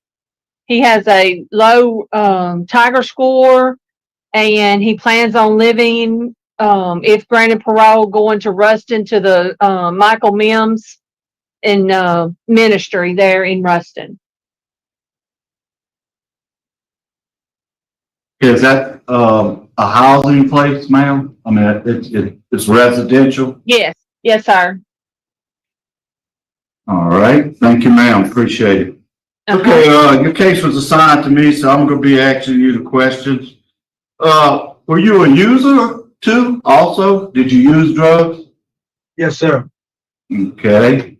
What are you going to do to maintain your sobriety if you let out?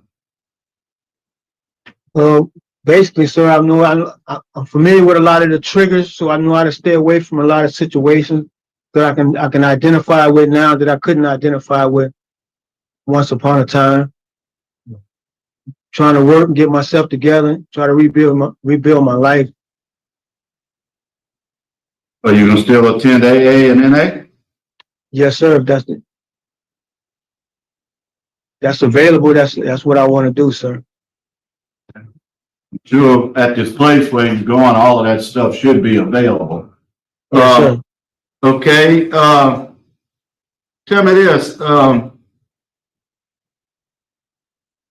You took a lot of classes since your last hearing, and I know the board suggested that you take classes, and as she stated, and I'm looking at it right here, you took at least 4 or 5 since the last hearing. And you had no disciplinary instances since then. Tell me about 6-3-21. What was the contraband? 6-3.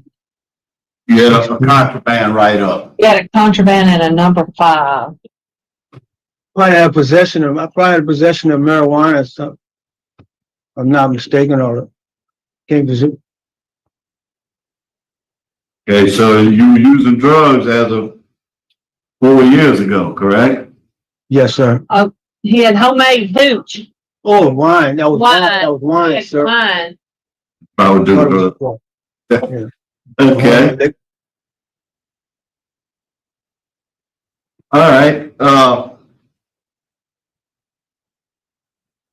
And I think that's all of the questions. I see it was pretty lucrative, huh? I think at one time it was up over $100,000 worth of drugs you had purchased. Yeah, we're in a group of people. Right. And who was the leader of y'all enterprise? Was it you? Me and Reginald Johnson. You and Reginald? Okay, so you accept responsibility for being a leader. Do you know what you could have been doing to people with all those drugs? I mean, do you understand the effects that could have had? Now I do, sir. Now I was making some real bad decisions, bro. I was just being selfish, thinking about myself. Okay. I have no further questions. My colleagues have any questions? Ms. Ledoux has some questions. Mr. Wiley, how old are you? I'm 57. That's what I wrote. So in 2022, you went to David Wade. Yes, ma'am. Why did you turn the corner? It seems like you turned a corner at that point. Tell me, when did you have your last hearing? July the 10th, 23. 23. Okay. So in 2022, you turned the curve. Why? I just got into the Lord and just wanted to change my life. I wanted to go in a different direction. I didn't want this to be the final chapter of my life, just ripping and running and getting in a bunch of trouble. I wanted to be changed. I wanted to be somebody different. So what is your dream? What do you want to look like? What kind of legacy do you want? I want to own my own business. I want to help some troubled youth, keep them out of the trouble that some of the experiences I've been through. I want to share that with some of the younger generation, help lift some of them up, turn some of them around. Okay. Well, I'm glad you've had that epiphany. I'm glad you're doing what you're doing. I have no problem. Okay, is the panel ready to vote? Okay, Mr. Wiley, I'm gonna vote first because your case was assigned to me. You know, your criminal history and what you were doing, it scares me. It does scare me. You know, you was in a big enterprises. You wasn't dealing in just small amounts. But I listened to you today, and I like what you say. I really do. So my vote today is going to be to grant conditional upon you completing a long-term substance abuse program approved by the Department of Corrections. Once you complete that program, you will be released. I want you to have a curfew upon your release from 9 to 6 with electronic monitoring for the first 6 months. Okay? Yes, sir. And you have to follow any treatment that the treatment center tells you that you have to follow, any of the conditions they say you need. So that's going to be my vote today, but I'm just one vote. Mr. Zahraa? I'm gonna concur with Mr. Freeman for the same reason. And Ms. Ledoux? Mr. Wiley, your history has been drugs. You need to address that. You need a long-term substance abuse program. My vote is to grant with the same conditions that Mr. Freeman put on. Okay, so you've been granted conditionally today upon you completing that class. We will get you moved to where you can take that class if they don't have it there. And once it's completed, you'll be paroled. Yes, sir.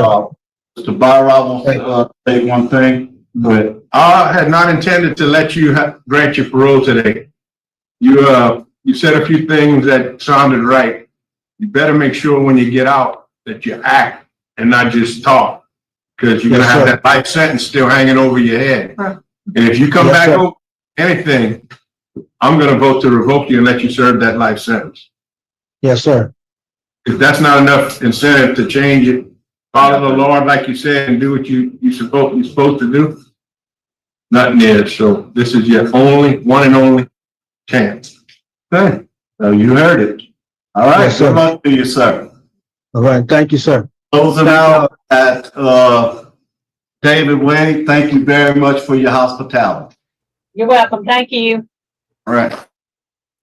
I honestly didn't expect that, but that was interesting. All right. Okay. Lola. Damn it, Lola. Sorry, guys. Lola's over here trying to jump in my lap. I told y'all she's a jumper. She wants to get up here and she thinks she's a lap dog. All right. Mr. Green, they're ready for you.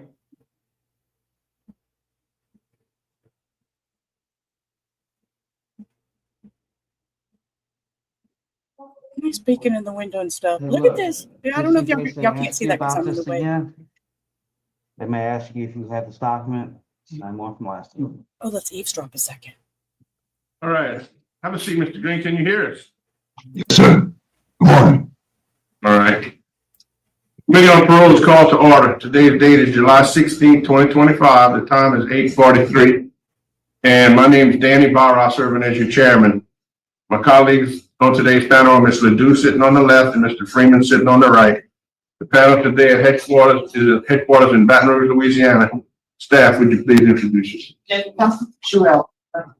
Our remote location is St. Tammany Parish Jail. And would the staff there please introduce themselves for the record? Corporal Jonathan Lott. Okay, thanks, Mr. Lott. Today we have Mr. Warren Green. Green, would you please introduce yourself with your full name and DOC number for the record? Tremel Green, 352460. All right. You have a sheet in front of you right there, the parole revocation questionnaire that you had signed for that original hearing? Yes, sir. Okay. And you recognize your signature on there? Yes, sir. And at that time, you were found ineligible for appointed counsel based on Supreme Court guidelines. So here we are. You ready to proceed again? Yes, sir. Okay. So it looks like we previously had a hearing for you on June 24th, and we ordered you to transitional work program, but you were not eligible because of prior sex offender conviction. Yes, sir. So we're back here today to make a decision on what we're going to do with you in lieu of our past that couldn't be done. So I'm going to turn it over to Ms. Ledoux, who's the lead person on this case. You have nobody here. Okay, we have nobody here in support of this. We do have a parole officer, Mr. Steve Everly, here to testify. We can go ahead and take his information now. Yeah. You want me to speak? Yes, Mr. Everly. All right, ladies and gentlemen of the board, we're here today because Warren Green cannot abide by the terms and conditions of his supervision that he signed on both the 10/26/23 and 11/6/23. He was driving a vehicle while intoxicated. He blew a .07. He was admitted to smoking medical marijuana, which is not allowed unless it's authorized by your body. He knows that. So there was medical marijuana in his system, or marijuana in his system, as well as alcohol. He blew a .07. They charged him with reckless operation because of the .07. At the last parole hearing, he was deemed to put him in a transitional work program because of his violent offender status and his sex offender status. I do believe he was denied for that program.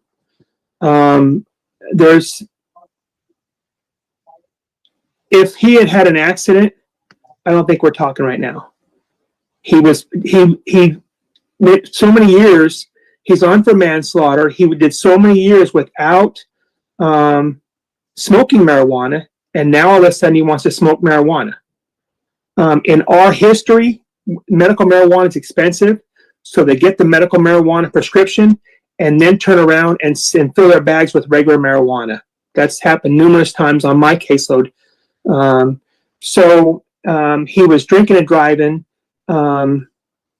He could easily had an accident and hurt somebody, which is not what we expect people that have been granted parole. I don't know what more to say. He was denied the program. We're asking for revocation at this point, ladies and gentlemen.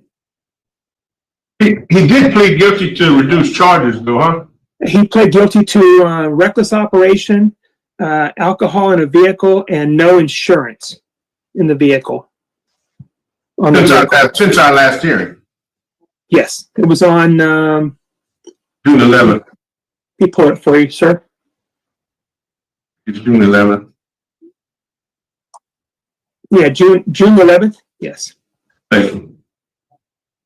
The only reason it was reduced is because he blew a .07 and not a .08.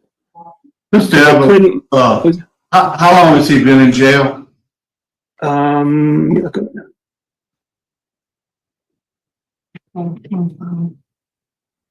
Does it show when we put him in? April 25. April 25, that sound correct? April 29th is when he was arrested. Yeah, I just want to see if it had been a long time. Okay. So you're talking about 3 months. Well, Mr. Everly, thank you for providing that input to the board today. Mr. Green, you pled guilty to the charges. Were you Were you drinking and driving? Made an initial hearing. I take full responsibility. You know, I did have 2 doctors earlier that night. And how long had you been on supervision? Since my release, October of 23. 23, October 20. So I could probably make assumptions, but I won't. So I'll ask you. So have you been drinking pretty heavily since that time? I mean, honestly, I'm not a drinker. No, ma'am, I haven't. You know, again, like I said, I don't pass the buck. I don't try to deny what took place. I do understand whether I was drunk or not. You know, I did drink, and even buzz driving is considered drunk driving. You know, I do understand the severity of the incident, what could have took place. You know, so I'm not going to try to downplay it. You know, like I said, I'm not a drinker. I'm not a druggie. I've been working again. Last year I worked 2 jobs. You know, it's not making any excuses. I got a newborn child. I just ventured off into a new business. You know, the first time I was out, I went to a movie. I mean, you know, at that movie, I mean, my first time maybe at a movie, at the movie tavern, I didn't even know they served drinks. So I took a gamble and I drank 2 drinks. You know, and this is the result of it. You know, to say the least. I mean, I don't do anything. I work. I go home. You know, like I said, I got a newborn son. It's 4 years old. You know, 4 months old, and all I've done just been trying to just maintain. You know, I'm 49 years old. I'm not about to, you know, say, oh, woe is me. I mean, but, you know, in light of everything that I have accomplished, I've been went above and beyond in spite of this one incident to appease to whatever. Okay. Did you say you had a job while you? Yes, ma'am. I managed and worked at a barbershop. Okay. Okay. I don't have any more questions. I'll defer to my colleague.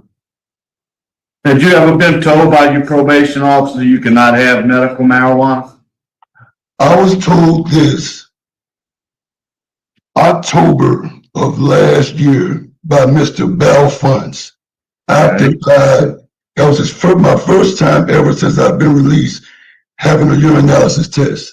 And he told me then that he just basically stated, I need to be careful because this is not recognized by the board. Now, again, I'm not saying that, I'm not trying to, you know, disregard. Yeah, he did warn me. That was my first and only, and they did say it was not recognized by the board. But when I initially received the card, which was earlier last year, around about April or May, I sent the text to, if I'm not mistaken, Mr. Beverly. And I was not told by Mr. Beverly. Now, I'm not saying Mr. Beverly didn't do his job. Mr. Beverly didn't do his job. Again, but when Mr. Belfonts became my parole officer, my first ever urinalysis test was October of last year. And so that's when he stated that it was not recognized by the board and I need to be careful. I have not been subjected to another drug screen then, but I do have the medicinal card. And I was, you know, at the time, earlier in the previous, you stated that I was possibly riding around with it in my car casually. Well, again, true, but not true. Where I work at, when I get off the interstate, the dispensary is on my way to my job. I placed the order that morning. I picked it up. I went to my job. When I got off now across the street at the interstate is where the movie theater is at. So when I got off that evening, I met my fiance at the movie theater. Yeah, and basically, but I just wanted to know whether you had ever been told that you were not to use it. And they do have a statement in here that Mr. Belfonts told you that it's not approved unless the board says so. Right. And you keep getting it after he told you that. So, okay. That's all the questions I have. I have Sir, No question. I do have one more thing. Oh, yes, sir.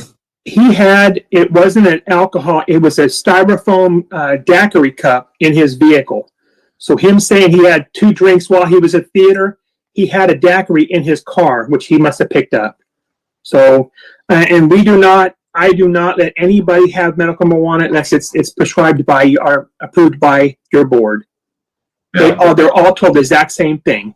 So. Okay. Thank you, Mr. Everly. Mr. Green, there are rules for probation for a reason. You know, if we didn't have rules, we'd have chaos. Mr. Green, you talk a good talk. I hear you. I appreciate it, and I know it's real. But we have rules for a reason. And my vote today is going to be to revoke. All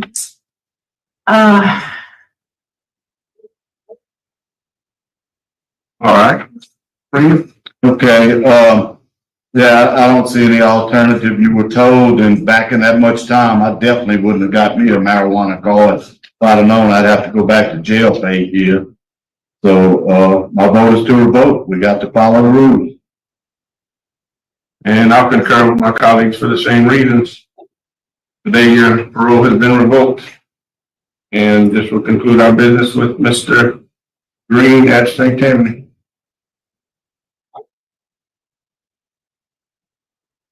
Bye, Hunter.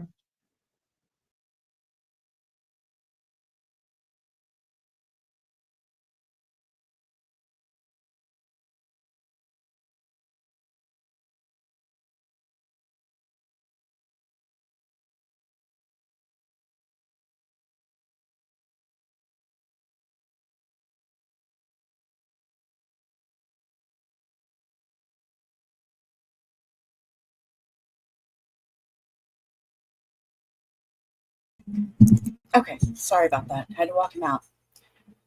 Okay, let's see. Let's check on court and see what they're doing yet. Nope, not back yet. Okay. All right, let's fast forward on to the next one. Yeah, no, Hector's my husband. He just works night shift, so I walk him out when he leaves every day. Okay, Cortez Green. Let's see what Cortez Green. Let's see if I can find out. Cortez Green. Nope, nothing in here. Oh, let me go let the baby back out. Okay, let me fast forward. And we to order. Today's date is July 16, 2025, and we are at 9:11 a.m. Go let the baby My name is out. Danny Barra, serving as your chairman today. My colleagues on today's panel are Ms. Ledoux to my left, Mr. Freeman to my right, and headquarters. Would you please introduce yourself? Remote location this time is at Washita Parish Correctional. Is there any staff there with y'all? Yes, sir. Would you please introduce yourself for the record? Good morning, it's Deputy Marchand. Thank you. We also have Mr. Green. Mr. Green, would you please introduce yourself by giving us your full name and DOC number for the record? Cortez Ledoux Green, DOC number 593070. And I see you have a attorney there with you. Would you please introduce yourself? Yes, my name is John Roa. Last name is ROA, and I'm his attorney for this limited purpose of this hearing. Okay. All right. You have obviously, based on the questionnaire and the Supreme Court guidelines, you decided you were qualified for an attorney for this hearing, and we have him present here today. So we're going to go ahead and proceed with the hearing.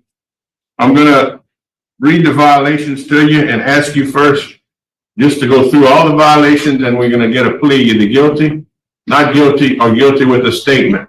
Then we're going to take each one at a time and discuss them.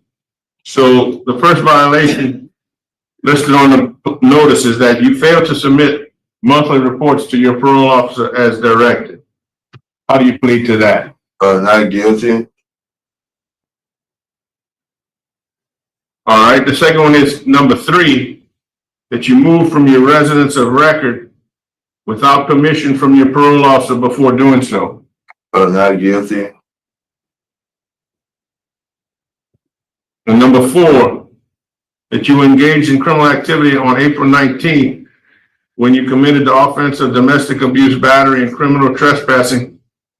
You entered a plea of guilty to criminal mischief and was by the court sentenced to time served, and the state removed the motion for psychological evaluation. How do you plead to that? Guilty. You failed to work at a job approved by your parole officer, and you have not provided any documentation or proof of employment since released on parole supervision. Not guilty. And number 10, that you have not paid your fees as ordered, and you're currently $819 in arrears on your parole fee. Not guilty. All right.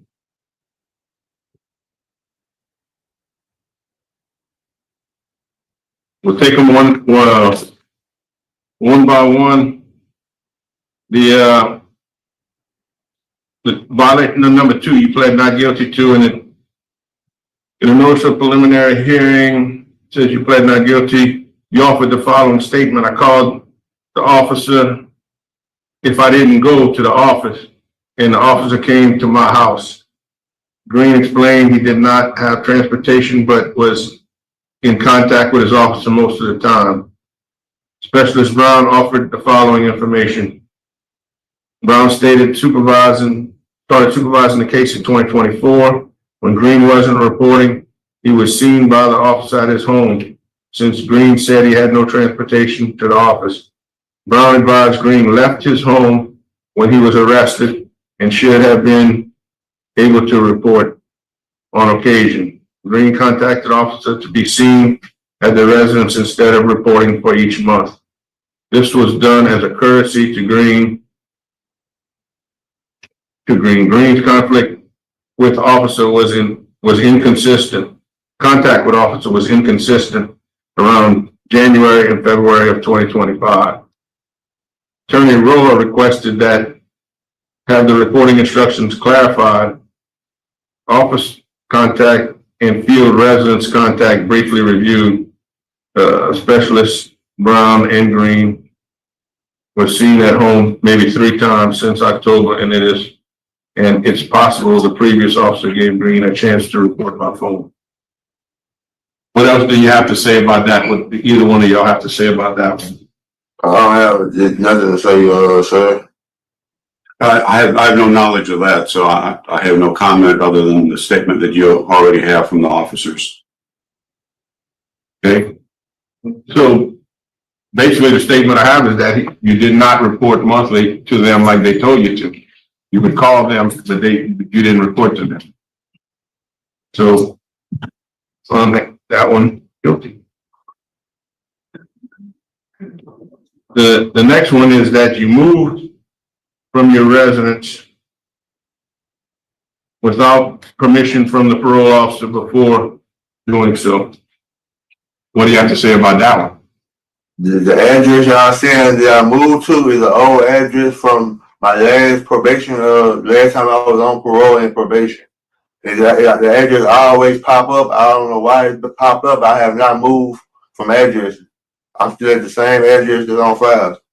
The Foran Street, I'm still there. That's my same address. Has always been my address. All right. So that seems to be what you said at the preliminary hearing too. Probation officer the following though. That the last address on record was Foran, but Green gave arresting officer an address of 1401 Aaron, apartment 181. The affidavit stated Green was banned from the Fernand address. Officer was not advised of changes. Green then stated Aaron is the old address, that the uncle owns the property, and he was never told he was banned. That's still your statement for today? Yes, sir. Yes, sir.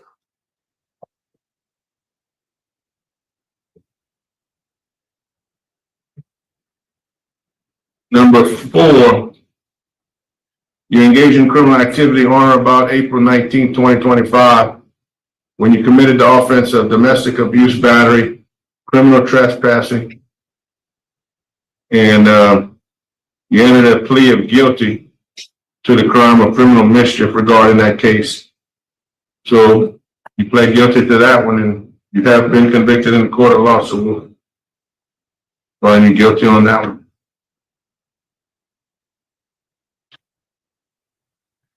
Condition number 6, you failed to work at a job approved by your parole officer. You have not provided any documentation or proof of approved employment since being released on parole supervision. What do you have to say about that one, number 6? I have health issues. The reason I don't work, I have health issues. I have bad knee, and I got back problems. I have muscle spasms in my back from a car wreck. So I really can't work like this. So that's about all I got to say. Did you get disability? I've been trying, but it's been a battle with disability, sir. It's been a battle. So basically, you did not have employment during that period of time that the parole officer specified it. No, sir. No, sir. Had you brought him any documentation from the doctor or anybody like that to show him that you are disabled and unable to work? It's been trouble getting around to get paperwork. I don't have any paperwork on hand, sir. I don't have anything on hand. All right. The next one we have is condition number 10, that you have failed to pay any supervision fees and you're behind $819 on that obligation. You pled not guilty. You did pay your fees, or what's up with that? Like I said, I'm unemployed, so the money that I have was real scarce, so I wasn't able to do that. But I received a check from a car wreck that I was in before I came to jail now, and I should be able to catch the fines up if released, sir. That's the only thing I got to say about this, sir. So what I understand is that you didn't pay it then, but you could pay it now. If I'm released, sir, as soon as I'm released, I will get the check and pay y'all the back pay in full. All right. We have your mother who would like to speak. Miss LaShondra Russell. Can we have Miss Russell can hear from her now? Hello. Hello. My name is LaShondra Russell. I am Cortez Green's mother. Cortez was living at the correct address, the 2506 Parade, ever since the day I picked him up out of Winsboro when he was released. He's been there ever since then. Cortez did go try to find jobs, but I took him as much as I could because I'm trying to work 2 jobs to provide for Cortez. If Cortez didn't let me know that he needed help to pay his fees, because I would have helped him pay his fees. I just need for Cortez to be released so I can get him back on track with society. He's really off with society for being incarcerated. I've been doing the best I could with him. Trying to get him help with doctors and trying to get him help mentally, physically, to get him back out in society the correct way. And I did meet with his parole officer a couple of times, and she was trying to fill me in on what was going on, Miss Brown. I was trying to get her input on, okay, what that he's not doing that I can help him to do to get things straight and squared away. All right. Mr. Pete has a question for you. Okay. Is he on any medication? Yes, he is. Cortez was on, I think, a depression and a blood pressure pill. It's like 3 or 4 pills that he's on. I was talking about for mental health. So he is on mental health medication? Yes, I had Cortez committed down south. I can't remember exactly what it was. They gave him some medication to take. Yes, sir.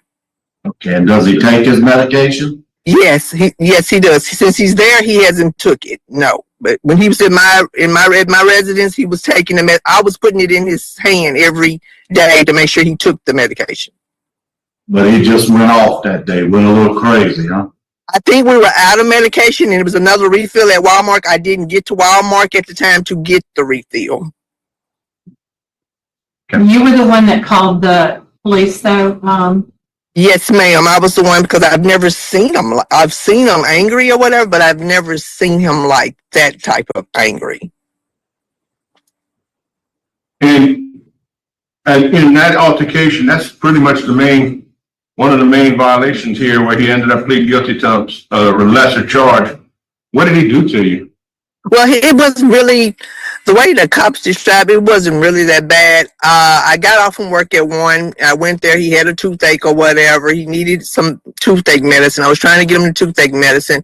We were downstairs in the townhouse, and he stepped on my foot, and the officers asked me what happened. I told him, well, he stepped on my foot, and he called me a few bad names. Then later on, once he calmed down, he apologized. He really didn't assault or harm me or anything. He just stepped on my foot, which I think was an accident. And why did you call the police? Because he was so angry. I've never seen him that type of angry. I couldn't get him to calm down. And then I was trying, before the incident had occurred, I was trying to get another corner to get him some more help at another behavior clinic. Because he was going to primary health care is where I was sending him to see doctors. Just to be clear on this point, you no longer fear any retaliation from him. You are 100% recommending that we would release him on parole back to your house. He's more than welcome. That's my child. Never turn my back on my child. He's more than welcome to come back to my house, and I'm more to help him pay these fees. All right. Yeah, but the question is, are you scared of him? No, I'm not scared of my child. No, I'm not scared of my child. He sleeps in the same household as me. I go to sleep normal. He go to sleep. I'm not scared of my child. Okay. All right. If I could add something to this, I want to outline what happened with the charges. He was when the police arrested him, they charged him with criminal trespassing and domestic abuse battery. The DA declined the charge of domestic abuse battery and only charged criminal trespassing. Then they amended that down to criminal mischief on the day he took the plea. So the DA had looked at it and decided there was no domestic abuse battery. Thank you. While you're speaking, is there anything else you want to say about this case as his attorney before we vote? Well, all I know is what's in the record, because I just came on for this hearing and to try to help him out. I do know that there's a problem when you're in jail, because I have a lot of clients down here that, they have medical, the prescriptions for mental conditions, but it's hard to get it when they're in jail. But from what I know, he has not had any problems out here, even though he's not taking the medication. And so I think if he could get out and his fees get paid and he gets back on his meds, he can work out some of this other stuff that's going on in his life. Yeah. Is the deputy still in the room? Yes. Yes, sir. Okay, I was reading the narratives. In the narratives there, when the officer came to serve him, he refused to go back into his cell. Have y'all had any problems with him? No, sir. No problems with him since he's been here this day. Okay. Thank you. All right. Lastly, we'll give you, Mr. Cortez Green, a chance to make your arguments before we vote. This is your last statement. I just hope that y'all can find a decision to let me out. I'm a changed man. I don't cause no problem. I just want to be free in society and do the right thing, sir. I hope y'all can see that I'm a changed person. That's all I have to say, sir. All right. It will be time to vote. I'm going to ask for an executive session. I second. Freeman, Yes.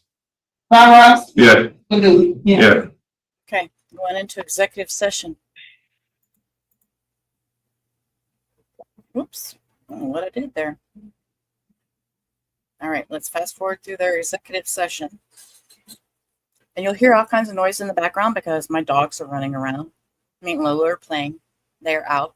So, and always bark warning. Yeah, she's mom. Okay. All right. Parole Board's board still is not called back. back to I got order. it in the background. It's still not back. Do I have a motion? Motion that we go back into regular session. Thank you. All right, the time is 9:32 a.m. and we're reconvening the parole hearing on Cortez Green. Mr. Green, we've come to a decision. I'm the lead member on your case, so I'm going to be the first guy to vote. And I'm going to vote to continue you on probation and not revoke you today on the condition that prior to your release, you go to Hunt Correctional Center and have a full mental health evaluation and get a plan and follow it once you get out. You got to get a mental health evaluation at Hunt before you release. And then once you release, you got to follow it and follow all the instructions of your parole officer. Reporting, paying, everything y'all said you could do, and be honest with them about where you're going to be living. It's on you to fulfill those responsibilities. The parole officer doesn't report to you. You report to the parole officer. You understand all that? Yes, sir. Yes, sir. Okay, that's one vote. Ms. Ledoux? Mr. Green, you pled guilty to criminal mischief. This is a violation of your parole. My vote is to revoke.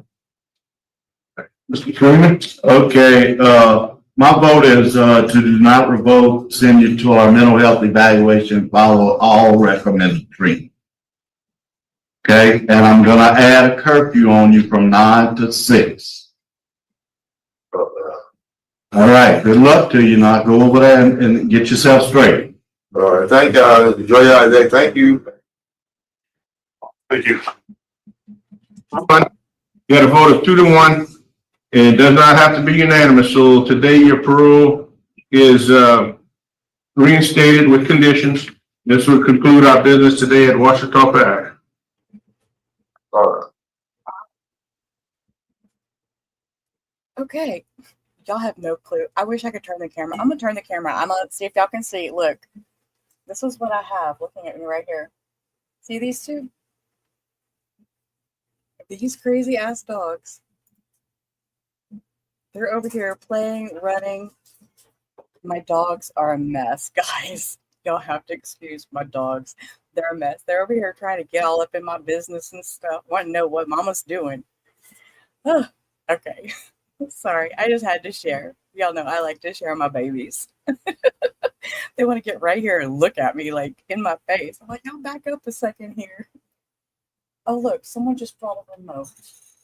Lola's bringing me remote. So I need to grab this remote. Let's fast forward to the next hearing. I'm just over here jibber jabbering. They're still on break at court, and I am so waiting. On parole is called. Okay, let's see. What is this guy's name? Lionel Jackson. On parole is called to order. Today's date is July 16, 2025. Time now is 9:43 a.m. My name is Danny Barras, serving as your chairman today. My colleagues on the panel are Ms. Ledoux to my left and Mr. Freeman to my right. Panel today is at headquarters in Baton Rouge, Louisiana. Headquarters staff, please introduce yourself for the record. Francis Allen. Thank you. Our remote location is Allen Correctional Center. Would the staff at Allen please introduce yourself for the record? Assistant Warden Crystal Simon. Just the manual classifications. Thank you. We have Mr. Jackson. Would you please introduce yourself by stating your full name and your DOC number for the record? Daniel Jackson, 582797. All right. We'll give you a brief explanation of the process. First, I'm going to read some information into the record and ask you to verify. We'll give you a chance to speak and tell us what you did to cause your incarceration and why you feel you should be released. Then the warden at the facility is going to give us an update on your behavior there. We're going to allow public comments, 3 in support and 3 in opposition. We'll also allow the district attorney to speak if they're present. and then we'll conduct the parole interviews. So today we have for parole consideration, Lionel Jackson, DOC number 582797, who's a second felony offender, who was convicted of cruelty to a juvenile, another cruelty to a juvenile, and habitual offender status.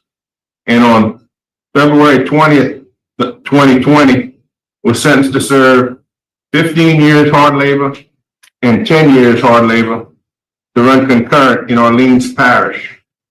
Your parole eligibility date is 2/2020. Your good time date is not applicable due to the charge. And your full-time date is November 26, 2030. How does that information sound to you? Thanks, sir. Good. All right. Well, first question is, what did you do to get yourself in this trouble?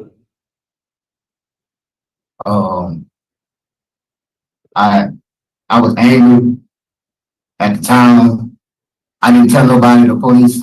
I didn't tell nobody. I was strung out on X-pills real bad.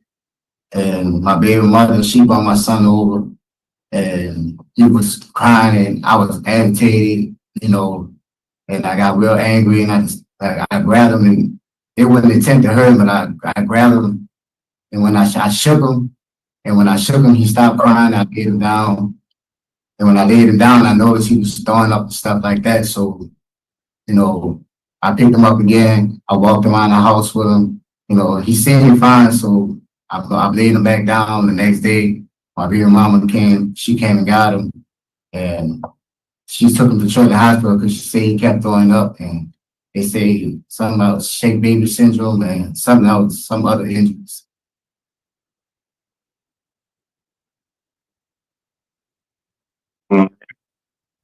Why do you think now is a good time to release you?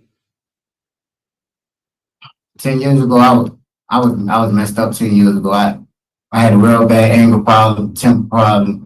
I didn't want nobody to tell me nothing. You know, now I feel like I'm in a better place.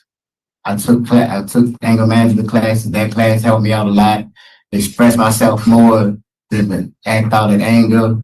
I feel like I'm a 100% better person than I was 10 years ago.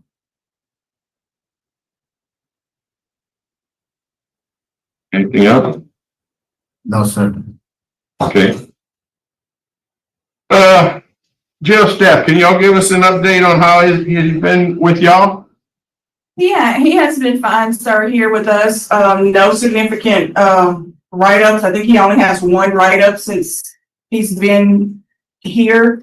He is one of our trustees, works, we keep him pretty busy. And I have nothing else to say other than he does his time well here.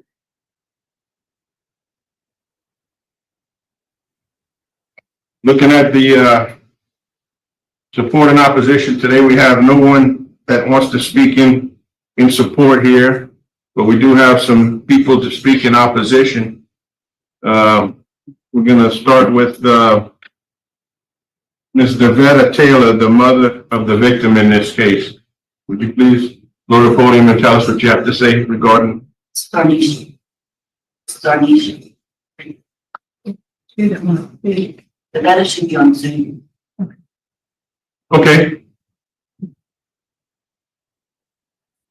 We'll still start with Ms. Devetta, but she's on. Yes, I'm here. All right, this is your chance, opportunity to talk to the parole board and tell us what you have to say about this case. Good morning, first of all. I'm against it because still to this day, he still haven't acknowledged nothing when it comes to my son. My son was also hurt besides Miss Alanisha's son. And to this day, he still have not even acknowledged that he hurt my son. I have been through so much with my son after all of this, and I just don't understand how. Good. Okay, I understand he's doing good and he's off of his drugs or whatever the case may have been. Of course, you may have had anger issues, that's fine, but at the end of the day, you're acknowledging hurting one child. 2 kids was hurt, and not one time Have I got any kind of explanation? Not one time that I have to go to the hospital because of my son with his epilepsy or anything else concerning his injuries due to what he's done to my child. I have to deal with that for the rest of my son's life. And still, I have nothing. No apology, no acknowledgement, no nothing. So, no, I don't feel like he learned his lesson.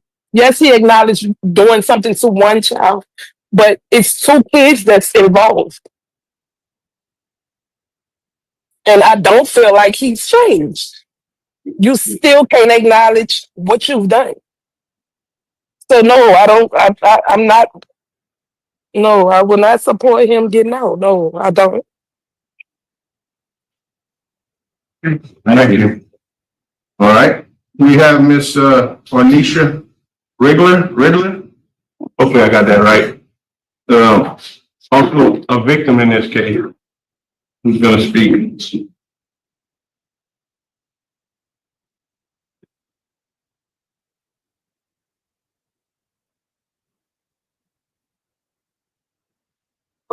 Get sick.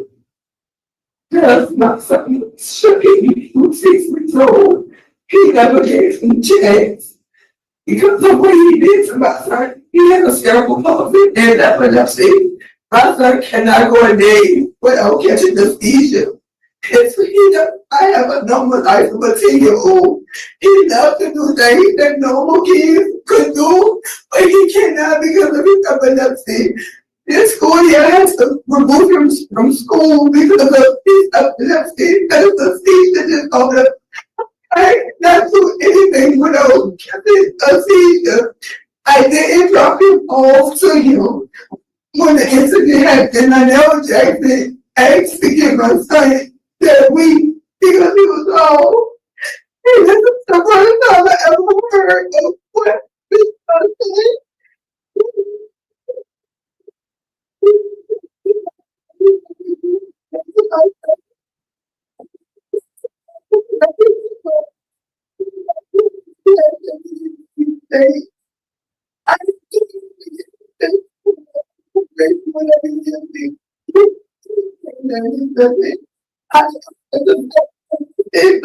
I would like him to continue the rest of his incarcerated and be punished for what he did to our kids. That's in his family, like she said, she took anger management, and I never knew Lionel Jackson was on a pill. I never seen the pill. I never even seen a pill from my house. I never seen them take pills. So the no day all this was going on, I never would have even dared put a man like this. That's no even lay down and a child with a man like this. I'm totally against it. A guy has to get Botox in his legs because he has several parts on the right side. His body affects his right side of his body. He gets Botox. He's on 5 different medications. We think about doing a brain surgery because his speech is not regulated. He don't have a normal life because his seizures, he can't go a minute without catching his seizures. He has 4 seizures in the daytime. Because of the way he did to my child was born a whole month early. Had nothing, no problems. From 6 weeks, that's what happened to my son. He didn't even give him a chance. And the guy who won't a chance at a normal life. He was no thanks to see. Thank you. We also have Chazidi Dauphine, who no, not speaking. All right. All right. We do have opposition from the Attorney General's office and the Chief of Police. The Orleans Sheriff's Office has a no comment policy. The Orleans District Attorney has no comment policy. And the judge in this case did not show any opposition. Your case has been assigned to Ms. Ledoux. So we're going to let her begin the questioning and she'll be casting the first vote. Mr. Jackson, how many children do you have? 2. You? Okay. I think your master prison record must be home. Let's see, 5. Okay. How many counts of shaken baby or cruelty to juveniles have you had?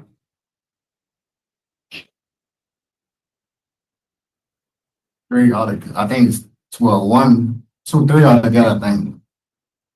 3? Yes, ma'am.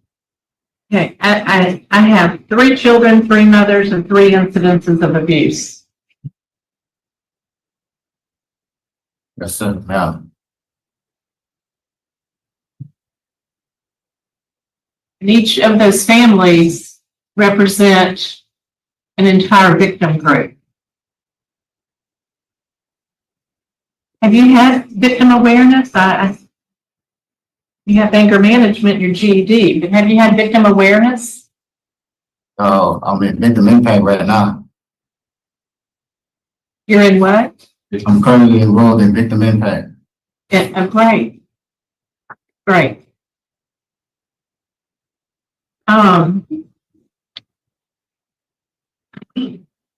Mr. Jackson, have you learned anything yet from victim impact?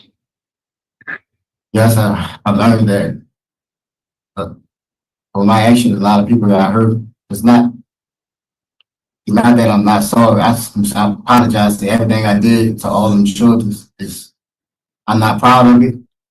No, I'm sadly distraught with it. I just was in a bad place, and I didn't tell nobody because I was ashamed to tell anybody what my addiction was. So I just kept it away from everybody. I didn't bring them to the house. When I went to work, I kept the pills at work. I kept the pills at my friend's house. That's why I used to go over. I just was in a bad place at the time. But I feel like victim impact showed me, showing me what I've done. I watched stories of how people got hurt and what it done to them. Yes, you did. For you, you're a second class offender. How did you finish your first term of incarceration? Were you with this? I did 17 months in Jefferson Parish, fighting the charge, and I ended up getting 3 years probation or something like that in Jefferson Parish. So that was your first cruelty to juvenile? Yes, ma'am. And then you have these 2. Okay. Yeah. I don't have any other questions. Mr. Freeman? I have no questions. I have no questions. We're ready to vote? Mr. Duke, you cast the first vote. Mr. Jackson, based on your habitual, I believe that's an appropriate designation for what you've done. Nature of the crime, victim opposition, and you have not had completed your full victim awareness impact. My vote is to deny to you. Mr. Freeman? Due to the heinous situation, the crime is just awful. And the victim's opposition, my vote is also to deny. And I vote to deny parole due to the age of the victims and the prior conviction for second-degree cruelty to juveniles. Also, the strong opposition from victim family and law enforcement. The same thing. So, Mr. Jackson, today, the parole has been denied, and this concludes our business with Mr. Jackson. Oh, he's been convicted of this same thing before. Hold the phone. That's horrible. Now we're on to Tyrone Jackson. Okay. Is it October 21st of 16? See, let's Tyrone Jackson. He was the next one on the list. Oh, 2 charges of manslaughter. This is even a better guy. Asking for, let's see real quick.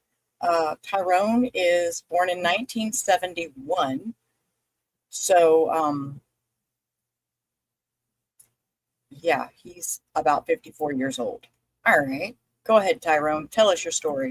Your good time date is not eligible. Your full term date is 10/21/36. Does that information sound correct to you, Mr. Jackson? Yes, sir. All right. So, Just got a few more what did you do to get yourself incarcerated on this charge? I take full responsibility for my actions and what I've done and the harm I caused families. I don't want to put blame on my addiction, but I was addicted to some, a lot of drugs, but I had a choice, you know what I'm saying? I shouldn't have been using drugs, first and foremost. On the event of the night, you know what I'm saying, I can remember certain events that happened, but when it did happen, when I came back to my senses, I brought her immediately to the hospital where she later died hours later. But I can't say that, you know what I'm saying, that I didn't do it. I was responsible for it, and I gotta live with that for the rest of my life. And it hurt me every day that I took her life. But I just try and strive, you know what I'm saying, to be a better person now. That's not me. That's not me. I done grown. I done became a better man. I had to apply things to my life that I rejected coming up as a youngster. I grew up in prison, and I just asked for an opportunity to get out and show that I can make everyone have a different outlook on me. I want to make a difference and give back. That's what I strive for. You think now's the time to release you? Sir? Why do you think now's a good time to release you? What have you done in prison to improve yourself? I've took the majority, every self-help program that was available to me and utilize it in a way to where I had to apply it to my life. You know, I was dealing with a lot of issues in my life coming up. And at first I was in denial, and I had to accept responsibility, you know what I'm saying? Then I had to deal with humility. And it's something I never did, you know what I'm saying, accept. But when I started applying these things to my life, you know what I'm saying, I started seeing things differently, and things started opening up to where I started feeling things and start caring more about other people. You know, I came up to where, you know what I'm saying, I was numb to a lot of things. But now it's I have a different outlook on life. I just want to have an opportunity to prove myself. Gotcha. All right. Joe Steph, do y'all have anything to tell us about Mr. Jackson?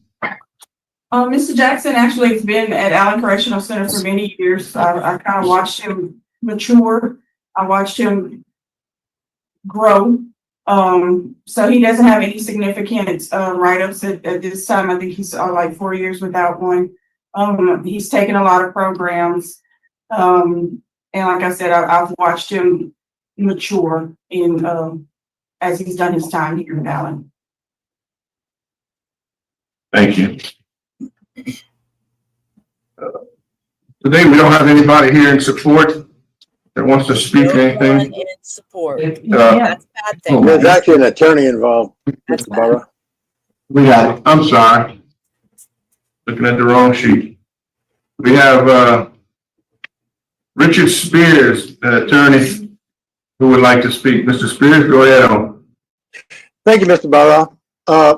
Ladies, board, I'll be very brief. I can't add much legally. I think that it's very clear what his situation is, and he got a very set sentence, and so we know when the dates are. All I can say is that I have been involved with trying to help him for a long time now, many years. Yesterday I spoke to him about this, and he actually started crying, and I'm surprised he didn't cry this morning. He was worried about crying, and he cried when he talked about what he did, and so I just want to recount to you that I saw serious remorse yesterday, and I'm surprised he didn't cry this morning. I know he has all kind of different emotions going through him. I'm not going to belabor the law. I know that you all know what it is, and I just would say that from a human point of view, this is a guy that I would let into my home. I would let him be around my family, and I don't say that about many of my clients. So if y'all have any questions about his case, I'm here to answer them, but that's all I would offer. Thank you, Mr. Spears. We also have Jules Anderson, who's in support of Bishop, and he is on Zoom. Go ahead, Mr. Anderson.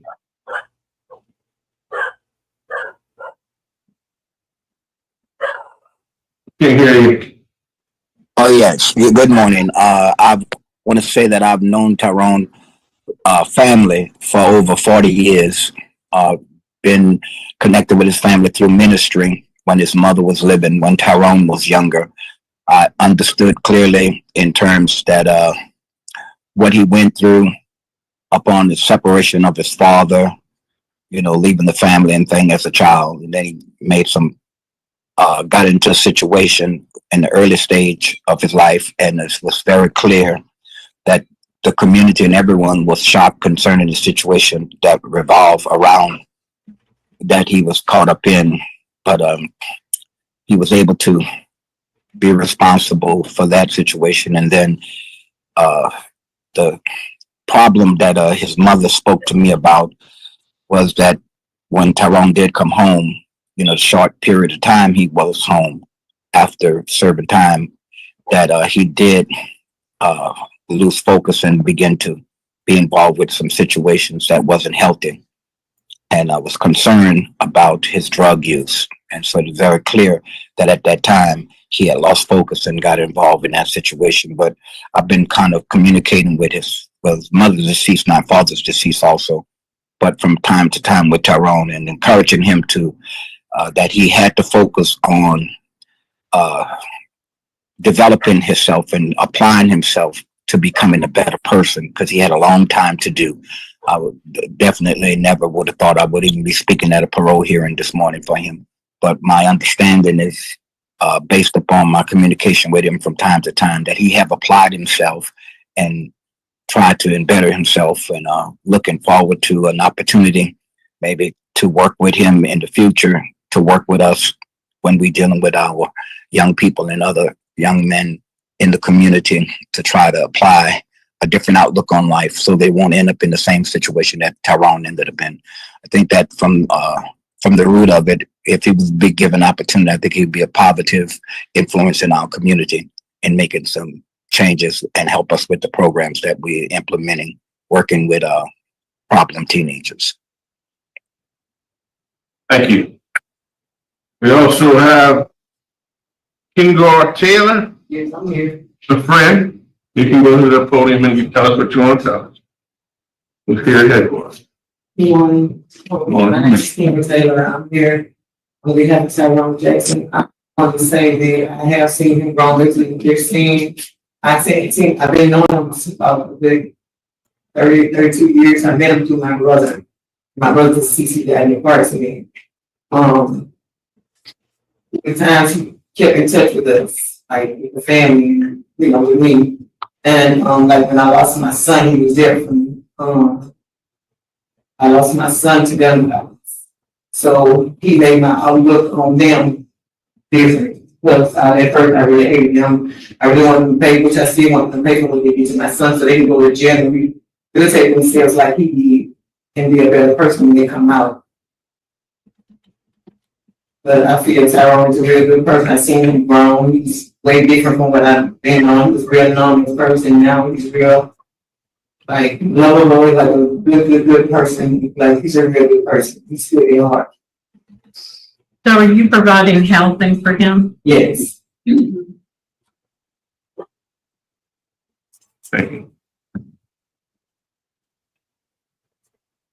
Today we have no one present to speak in opposition, but we do have opposition from the District Attorney's Office and Attorney General's Office. We also have letters of opposition from the victim's children. The victim had 3 children that have spoke out and reached out. We reached out to them and they're all opposed, 2 sons and 1 daughter, strongly opposed to early release. The case has been assigned to Ms. Ledoux, so she's gonna start the questioning and she'll be the one to cast the first vote.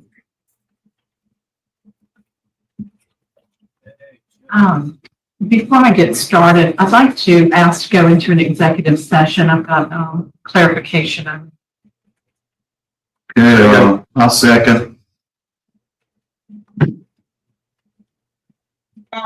Yes. Okay. Yes. Yeah. Slaughter that had been pled down from 2nd degree. Yes, ma'am.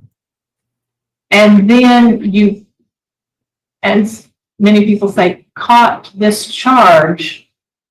You didn't catch a charge. That was a 2nd degree pled down to manslaughter. Is that correct? Yes, sir. Yes, ma'am. Okay.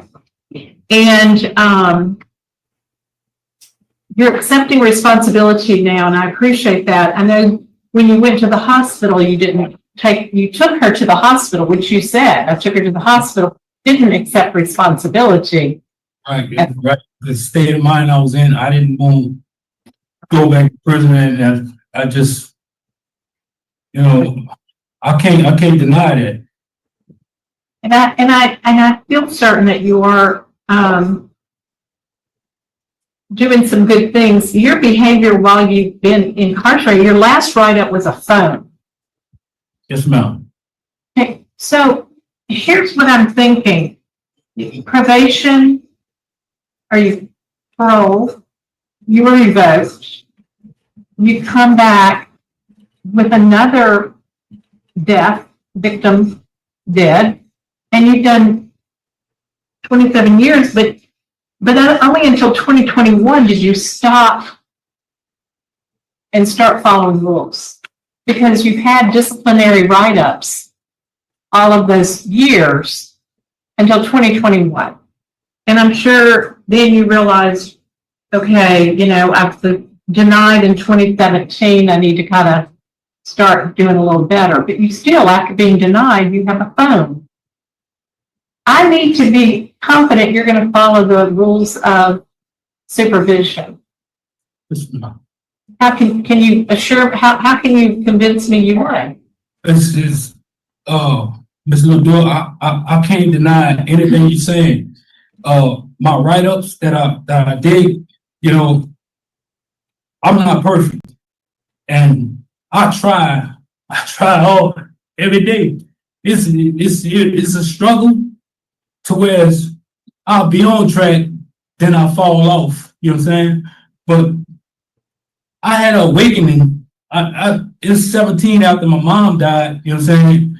It's just, I knew that what I kept doing is wrong. But I had to apply myself. Like I said earlier when I first opened up, I had to apply myself to the things that would change me. I didn't want to really sincerely apply myself. I can say I was doing it, but I really wasn't. It took a lot for me to really come and say, that I was wrong. I accept a responsibility. It took a long time for me to do that, but I had to. And by me doing that, that's a part of my change. That's a part of my growth. You know what I'm saying? I'm saying I don't know the time span that you have to be without a write-up, but I think I'm very proud of myself, because if you look at my record, this is the longest I ever been without a write-up. I didn't apply for the parole today. I didn't apply for this. So I heard what you said that I went up in 17, so I'm gonna stop getting right. No, I didn't apply for this. I got put on the parole board. I don't know how, but I'm thankful for it. Well, I appreciate that honesty, Mr. Jackson. I'll defer to my colleagues for any questions they may have. Okay, Ward, I have a couple questions.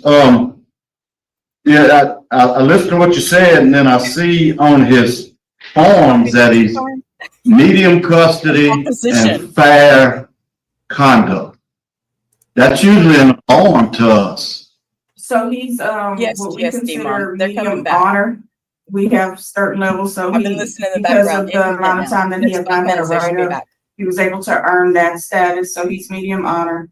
And like I said, he has grown. I have watched him grow.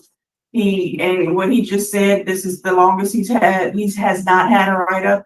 And that's what I noticed when I say that I've watched him grow. I noticed the change.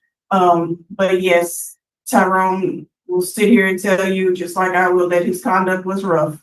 He's been here a while, and so I am familiar with him. But time, honey. I just gotta ask. He's matured. Okay, and then the last one, I just don't know for my own sake, what is a 30B? If it doesn't go in true crime, that then last email it to me. That's in 2012. I was just curious. I've never seen a 30B. I would have to have the actual write-up, Mr. Freeman. Okay, well, that's okay. Exactly. I just It was know in it's 2000. behavior, but I'm not sure exactly what it says. 30B. Okay. I have no further questions. Do you know what the 30Z is? You look like you knew something about it. Because I can't recall having it in my jacket. I can't recall. All right. So, at the time, what was your relationship with Miss Sparrow? Well, she's my uncle. Handle that's here. Raised her, and she's like a cousin to me. But I was using her residence as my hideout to get high, to hide from my mom and my girlfriend. And I used to go there, you know what I'm saying, and just hide out. Every time I would come from the club or during the day, you know what I'm saying, I'd just go hide out. You know what I'm saying? We were close. And she never did me anything. What made you do it? I did some drugs that I couldn't handle. I hallucinated. And for what I can remember about the incident, she kept telling me, she said, you need to stop, you're gonna kill yourself. She just kept saying that. And that's really all I can really remember her saying. Because I started hallucinating, you know what I'm saying? And when I came out of it and I realized what I had done, I immediately brought her to the hospital to try to save us. I didn't want her to die. What kind of drugs was that made you hallucinate that bad? I was doing cocaine and acid. Acid? Acid tabs. I thought he said ass. All right. That's horrible. I thought he said cocaine and And when you ass. killed the first person, what made you do it then? We were fighting. I was under the influence, but I can't blame it on that. I lost my cool. And she came at me with the knife. And it took the wrong turn, you know what I'm saying? Out of the heat of passion, you know, it wasn't no repeated thing. I did something that I regretted, and I took her to the hospital, you know what I'm saying? And it's just, I had to, you know, like I said, I was a lost kid. You know, I didn't understand me myself. I didn't understand. I had to find myself in here. Thank you. That's all the questions I have. Is that all the questions? Everybody in? You ready to vote? Yeah. All right, Mr. Dew, you vote first. Mr. Jackson, I hear what you're saying, and I believe you. I believe that you're seeking to do the right thing. There is a penalty that has to be paid. And, you know, today my vote is going to be to deny parole. I'm surprised didn't get hit with habitual, in this case. I hope that you continue down the right path, but because of the nature of the crime, the amount of time served, the opposition, my vote is to deny. Mr. Freeman? I also think, you know, you gave a very good interview. You're real honest. I mean, the problem is, this is 2 lives you've taken in your lifetime now. And I just don't think it would be sending the right message to let you out at this time. But, keep doing what you're doing and reapply, because, you are doing great and you have rounded that corner, as the warden said. So stay positive and then reapply. My vote is to deny. And I'm gonna concur with, my 2 colleagues for the same reasons they already said. Yeah, I knew So that what was this gonna means happen. today, Mr. Jackson, is that your parole has been denied. He doesn't have And much this concludes longer our than business full time with you. date, so All right, thank you. yeah, I'd say carry on. All right, I don't want to go on to the next one because they should be coming back any minute. Sibley. Cecil Sibley. Yeah, he did take 2 lives, and I take issue with that. Let's see. We're not going to watch it just yet, but just because I'm nosy. Oh, this is doing bad things with juveniles, bad sexual things with juveniles. This next guy. Yeah, we'll hold off on that. Let's see. Court should be coming back. And I see a little bit of movement. Uh-oh, I lost my screen audio. Hold up. Hold up, guys.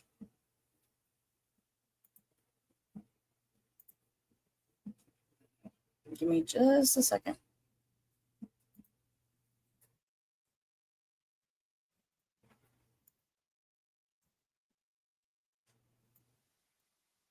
And they are muted, so we still can't hear them, but they are back. So, yep. All rise. All rise. Jury's coming in. All rise. Oh, here we got sound. Yay. Okay, I'm going to mute now. Just everybody, Maria. Everybody. True Crime Celebrity News has a TikTok. I threw that in the chat. Case One has a channel. I threw that in the chat. Yeah, anybody else, just let me know. We'll throw it out there. There's enough room for everybody. It's a world wide web. I'll go back to my 90s. We're world wide web. So it's big enough for all of us. I don't mind sharing. Yeah, I'm still learning TikTok. And I used to do Facebook years ago, but in 2020, when my whole life changed, I quit Facebook for the longest time. And it hasn't been until about the last, I don't know, 8 or 9, maybe 10 months. Oh, you do have you? I tried to look you up on YouTube and I couldn't find it. If you email me your YouTube link, if you can email me your YouTube link, I'll put it out there. I couldn't find it, but I did look for it. But yeah, I mean, we're all out there. YouTube, YouTube, William. We use acronyms, shorten it. Can y'all hear? I want to make sure y'all can hear the port. There's a little sound in the background, but we use acronyms, shorten it. Oh, look, see, I'm turning it up. I want to make sure, yeah. Y'all can hear me up here in the background. I'm turning up my phone just to see if we had sound right. They're filing in.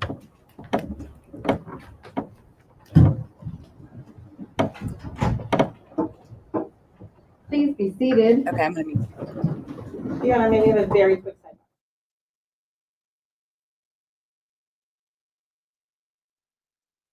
I mute and they go directly, to a sidebar? Hold the phone, people. Maria, you have a channel? Let me see. Let me see, Maria. Let me see, Maria. Let me see.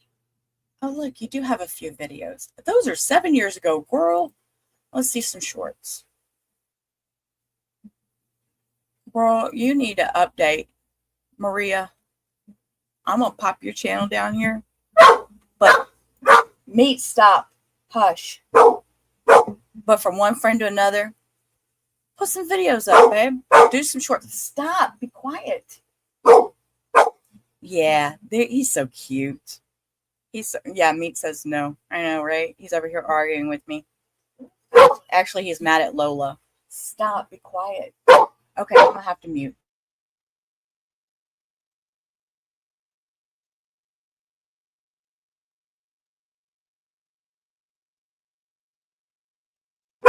This is him arguing with me.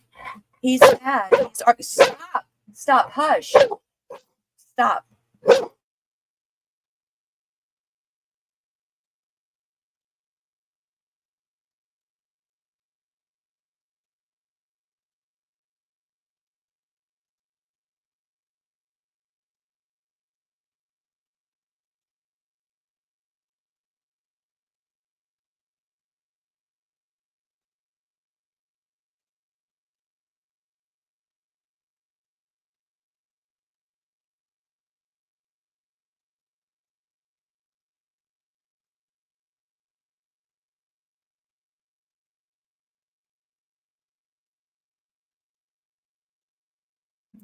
Right, Maria? I thought he stopped. He's not stopping.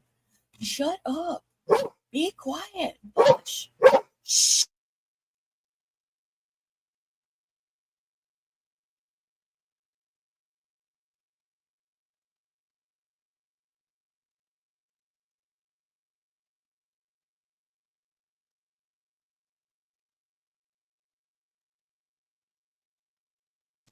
He gets argumentative sometimes, and he voices his opinion. He gets loud, and he talks back to me, just like a toddler would. So I just have to let him do his thing and have his discussion with me. I talk back to him just like he's a toddler. And yeah, he's a mess sometimes. I love him though. He's my boy. Y'all do know I have a third dog. I know it has to be case one. Squirrel. Yes, I have a third dog. My other dog is Paco. Usually is talking back to him. And it's a little Chihuahua. I got him in May of 21. And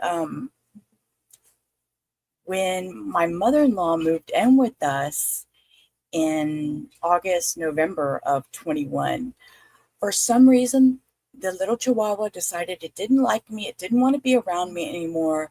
And it took to my mother-in-law and it moved everything of it into my mother-in-law. And 16, is that right? It stays in there. It does not come out. And where did you live? Let me finish my story. It does not come out unless it has to go to the bathroom. She feeds it in the bedroom. She takes care of it in the bedroom. Paco does not come out. So you'll never see Paco. So anyways, back to trial. And I believe it's another minor because they're not showing its face. In terms of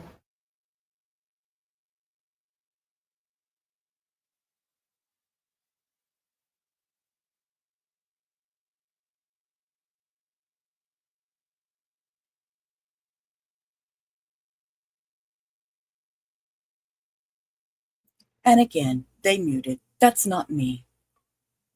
Damn it. What to do? What to do?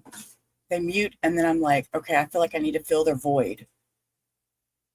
I need to fill that emptiness of blankness. What is wrong with this trial? They're showing his nice black tie and white shirt, but we can't hear him.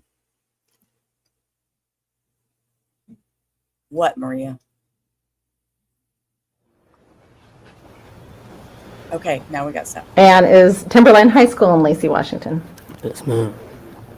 What is your favorite subject in school? This year it was history.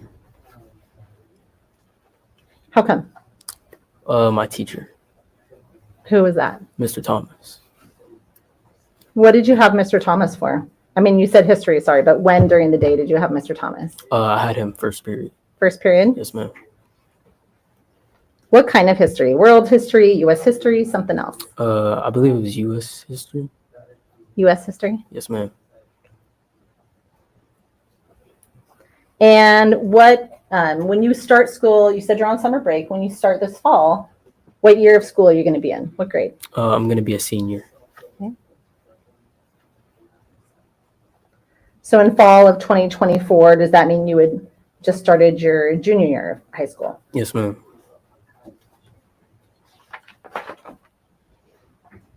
Do you have any friends at school, Isaiah? Yeah, here and there. Okay. Are you familiar with someone named Fatima Ali? Yes, ma'am. Okay. How do you know Fatima? Through school. Okay. Did you have any classes with Fatima? Yes.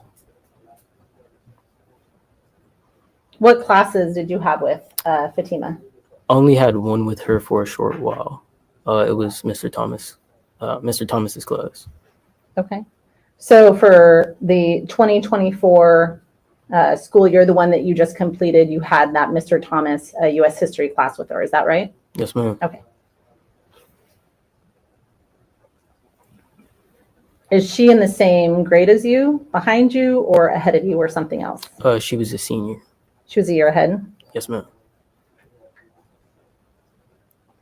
And would you describe yourselves, the two of you, as acquaintances, friends, or something else? Along the lines of, dating.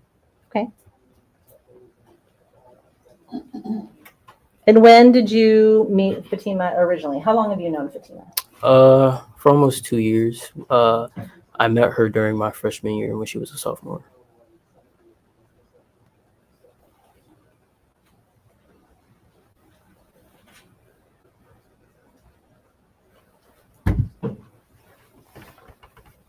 How about in September, October of 2024? How would you describe your relationship at that time?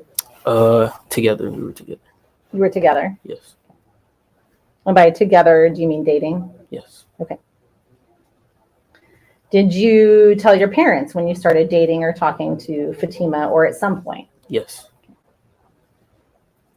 And without describing any circumstances, did she ever meet your parents? Yeah. Do you remember when? No, I don't remember when. Okay. But she has met your parents at some point? Yes.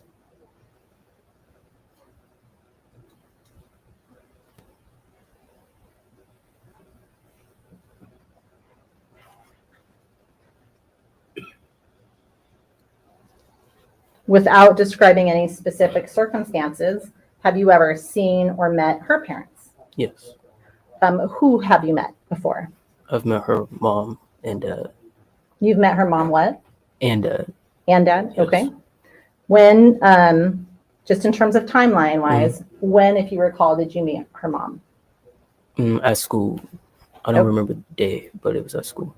And do you remember what, well, let me back up. Is that the most recent school year that just ended? Yes, ma'am. Okay.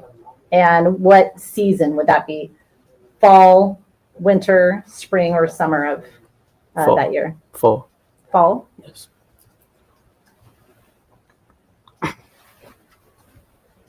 What about any siblings? Have you ever met any of her siblings? Yes. And who did you meet for her siblings? I met her sisters and her brothers.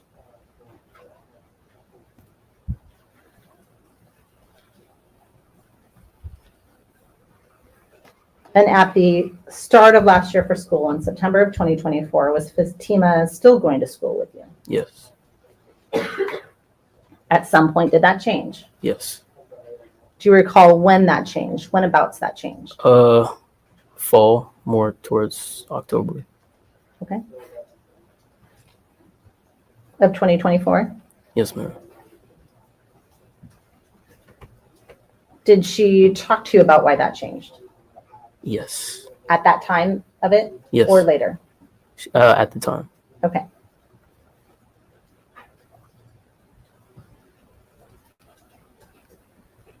Did she talk to you about it prior to it occurring or after she stopped coming to school?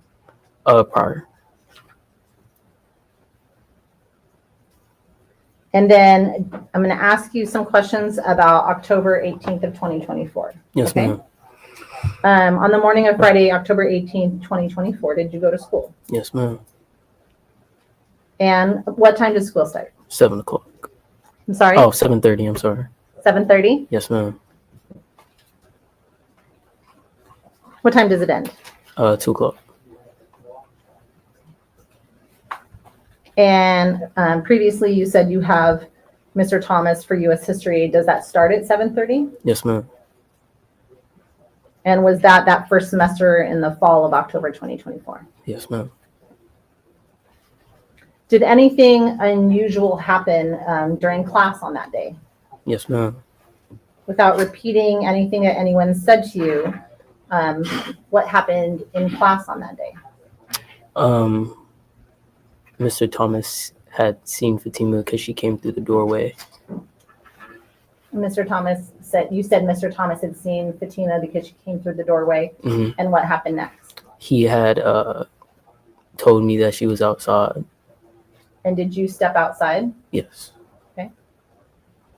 Did he call you out to come outside? Yes. And did you leave class when you were called? Yes. Where did you go when you left class? Next to the door in the hallway. Okay. And without repeating anything anyone said to you, what happened when you got there? Fatima talked to me. And how did Fatima appear to you? Meaning, how was she dressed? Did she have any items with her? How did she physically appear? She looked kind of like tired, and she had her backpack. She had her backpack? Yes. When you say she looked tired, what do you mean by that? Like she didn't get like any sleep. Okay. And what did Mr. Thomas do? He gave her some food. When you say he gave her some food, food like what? Some applesauce, some crackers. And where did he go?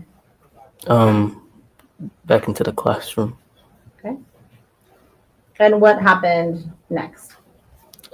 He told me to go back into the classroom, and she went downstairs. Okay. So you went back into the classroom. Did Mr. Thomas talk to Fatima? For a little bit, not too long. Just Okay. a brief, quick second. Yeah. And you talked to Fatima for a minute? Yes, ma'am. How long would you say you talked to Fatima for? Probably like 5 to 6 minutes. Okay.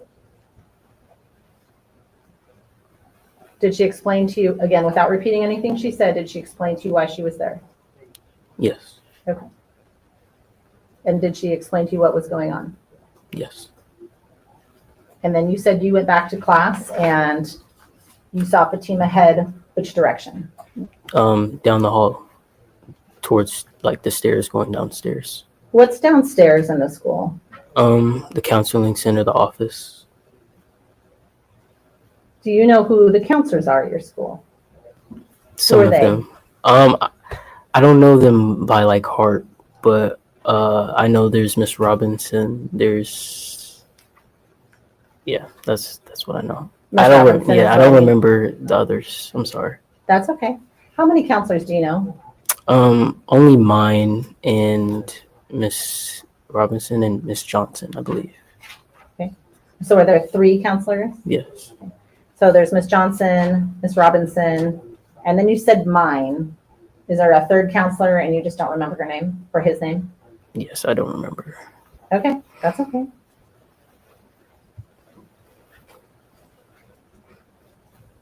And did you see Fatima again at all that day? Yes. And about when did you see her? 4th period. And what do you have during 4th period? Math. Who's that with? Miss Diepa. Miss Diepa? Where did you see Fatima? Meaning, did she come to Miss Diepa's class like you described with Mr. Thomas's class, or did you see her somewhere else in the school? I had stepped out to blow my nose, and she was walking with her counselor down the hall. Do you remember which counselor she was walking with? I believe, I don't know if it was her counselor or it, I don't know. Yeah, just a counselor. You just remember that it was a counselor? Yes. Okay. And where was she walking towards? Which direction was she walking towards? She was walking towards the back of the school to the portables. I'm sorry? Walking like towards the portables. She was heading towards the portable. Towards the portables? Yes, ma'am. Does your school have portable buildings at the school? Yes, ma'am. What are in the portables? Are those separate classrooms? They Are they can be. offices? Or are they something else? They could be classrooms or offices. Isaiah, I'm going to ask if you can get just a little bit closer to that Yes, ma'am. microphone, if you don't mind. Thank you so much. I know it feels, probably feels not normal to talk into a microphone. Right. But like I said, you're very soft-spoken, and I Mhm. don't want you to have to repeat everything, okay? Yes, ma'am. Okay. So you said towards the portables, and those can be offices or classrooms, is that right? Yes, ma'am. What time does fourth period start? 11:30. No, I'm sorry. That's okay. 10, no, 11:05. 11:05? Yes, ma'am. Okay. How long are your classes? How long is a regular class? 50 to 55 minutes. 50 to 55 minutes? Yes, ma'am. Okay. So is it fair to say then fourth period ended somewhere around noon or thereabouts, 11:55 or 12? Yes, ma'am. Okay. And when you saw her during fourth period, when you were out blowing your nose, did you talk to her at that time? Yes. And again, without relaying anything that was said to you, can you describe that interaction? Very brief, very quick. When you say very quick, less than 5 minutes, less Yes. than a minute, less than an hour, what does that look like? Less than like 2 minutes. Okay. And then where'd you go? Back to class.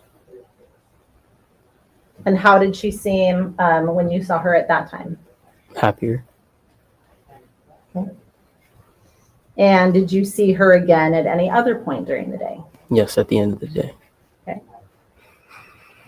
And you previously said school lets out at about 2 o'clock, is that right? Yes, ma'am. How do you get to and from school? I take the bus. I used to take the city bus. You used to take the city bus? Yes, ma'am.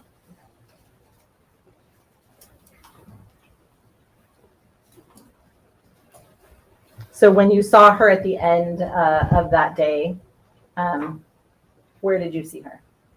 Next to the front doors. Was she with anyone? Yes, she was with another counselor. Okay. Do you remember which counselor that was? No, ma'am. Okay. And where was she, when you say you saw her by the front doors and she was with another counselor, can you describe what that looked like? Meaning, were they on their way out? Were they on their way in? They were kind of like, wait, I'm sorry. No, that's okay. You're doing okay. So remember that because we have a court reporter, only one of us can talk at a time because she can only type one person speaking at a time, okay? So when you saw her, does that mean, was she leaving? Was she coming in with the counselor or doing something else? How did that appear to you? She was waiting for me. She looked like she was waiting. Yes, ma'am. Okay.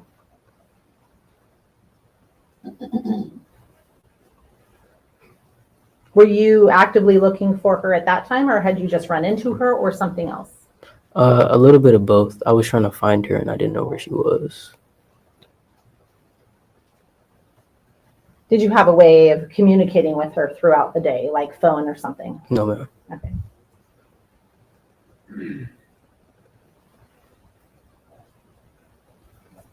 And did she have any items with her at that time when you saw her? I believe so, the same items. Oh, yeah, with the mask. She also had a mask. Okay. Do you recall if she had any additional bags with her? Not that I remember. Okay.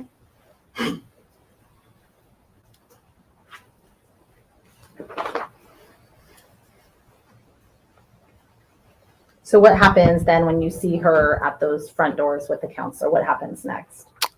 She tells us to be safe and we start walking towards the bus stop. Okay. And did any of those counselors or school officials come with you all the way to the bus stop? No, ma'am. So it was you and Fatima, is that right? Yes. And what happened next? We got to the bus stop sign and we seen her father's truck. Okay. And when do you first see her father's truck, if you remember? I'm not sure if it was or wasn't at first, but when we walked by, it was parked next to the sidewalk. And- like where we were walking on the path. Okay. Well, let me show you a couple pictures. Okay. I'm going to pause that for a second and rewind. Because If it was or wasn't at first, but when we walked by, it was parked next to the sidewalk. I want to pause it at a Like certain point. where we were walking. Look. Okay, remember them talking about somebody had a rock for a comfort item? That's what that is. That is a rock. That is his comfort item. He was the one that was bringing the rock. All right, we learned. We learned. I just seen that in his hand, so I had to comment on that. Okay. On the path. Okay. Well, let me show you a couple pictures.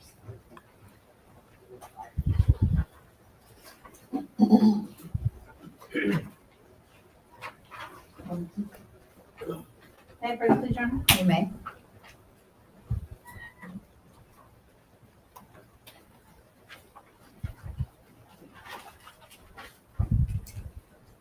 Mrs. O is just indicating it's really hard to hear you, so I'm going to keep asking you to Yes, speak up. ma'am, You're absolutely. doing okay.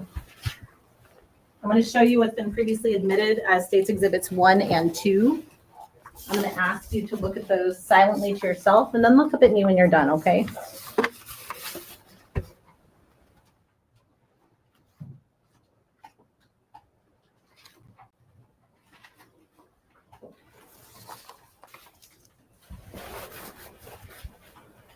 Did you recognize what I've handed you there, Isaiah? Yes, ma'am. What are those? Pictures of the school Pictures of the school? and the sidewalk, yes. Okay. Do those appear to be a true and accurate representation of that area as it appeared to you on October 18th, 2024? Meaning, are those accurate pictures of your school and the parking lot sidewalk? Yes, ma'am. Okay, thank you. I'm going to take them back. May I approach, Anna? You may. Permission to publish, Anna? Yes.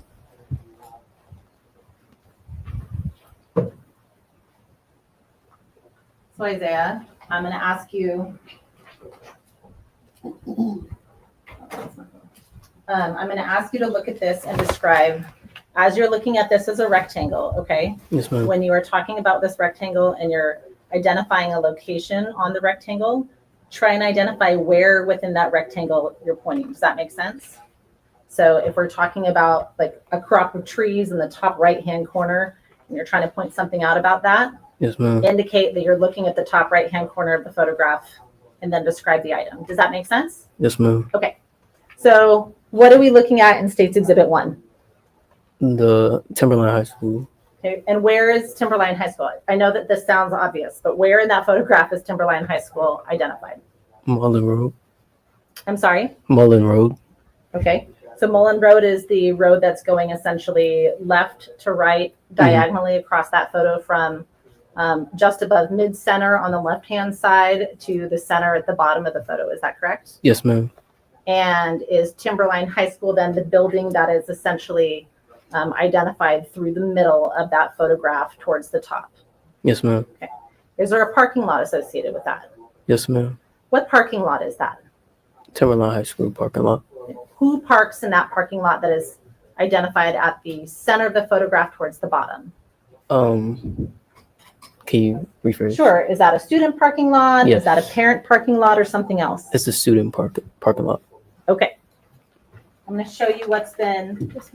When you answer, if you can be closer to the microphone, I think that that'd be helpful, okay? Absolutely. So go ahead and scoot up even closer. So almost like you're talking on top of it.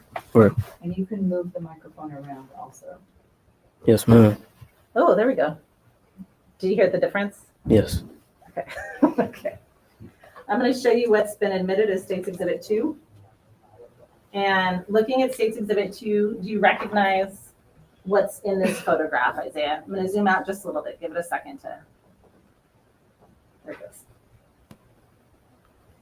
Okay, what are we looking at in this photograph? The parking lot. Okay. So a minute ago, you testified that you guys exited the school and you came out the front doors, and then you thought you saw Dad's truck while you were walking down the sidewalk. Yes, Where ma'am. are you referring to on this photograph? In the left corner, next to the bus stop, I think. I can't really tell.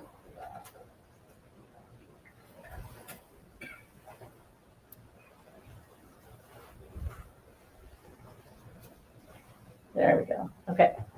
May I approach, Honor? Yes. I'm gonna give you this, push the button here. Do you see the cursor up top? Yes, ma'am. Okay.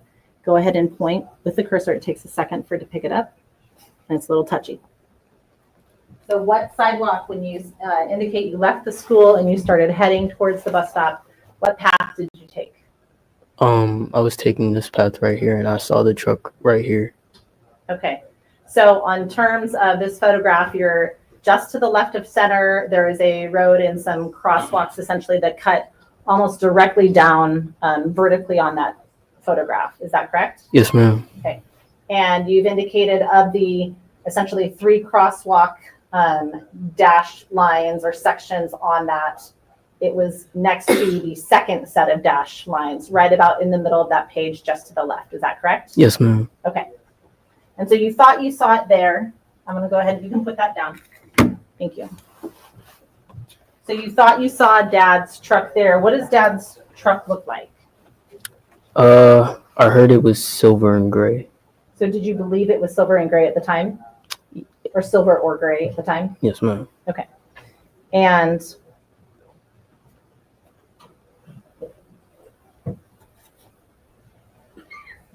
did you have to walk past the truck in order to get to the bus stop?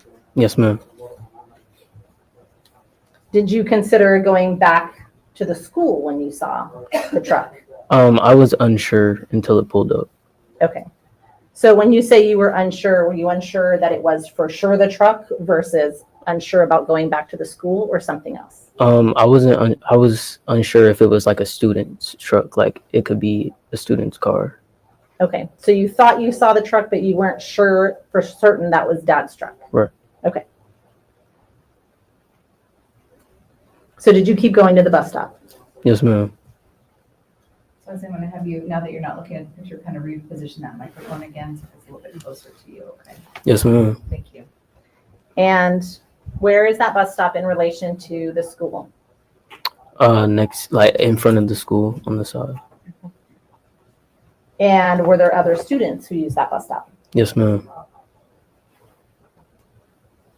And what happened next when you got to the bus stop? We waited for a second and then the car moved and pulled up.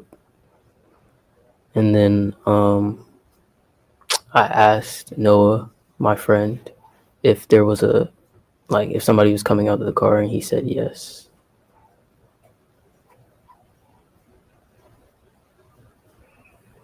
And was Noah your friend at the bus stop as well? Yes. May I republish number 2, please? Isaiah, when you say you saw the truck move from the location about where the cursor is right now, that's where you had ended before. Where, first of all, where's the bus stop on this map? At the bottom left. Okay, is that where the little blue icon is? Yes. Okay. And where did you see the truck move to? And go ahead and use the cursor again to indicate where you thought you watched the truck move to. Whereabouts? I seen it move like closer to the bus stop. Okay. In front of the bus stop.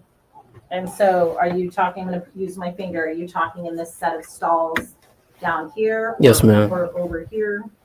More towards right there, yes. Okay. So somewhere in this section on what I would say is the bottom left-hand corner set of stalls of that photograph. Is that correct? Yes, ma'am. Facing Mullen Road, parallel? Yes, ma'am. Okay. Thank you. When, so you told Noah, he said yes, that someone was coming out of it. Did you tell Fatima? Yes. Okay. Did you see at some point, did you see if the dad was coming out? Yes, I peeked. You peeked? Yes. What do you mean by that? We were next to the Timberline sign waiting for the bus. And we were kind of like next to it behind it, so I kind of peeked over. And then when you saw him, did you stay at the sign or did you move? We moved closer to the bus stop.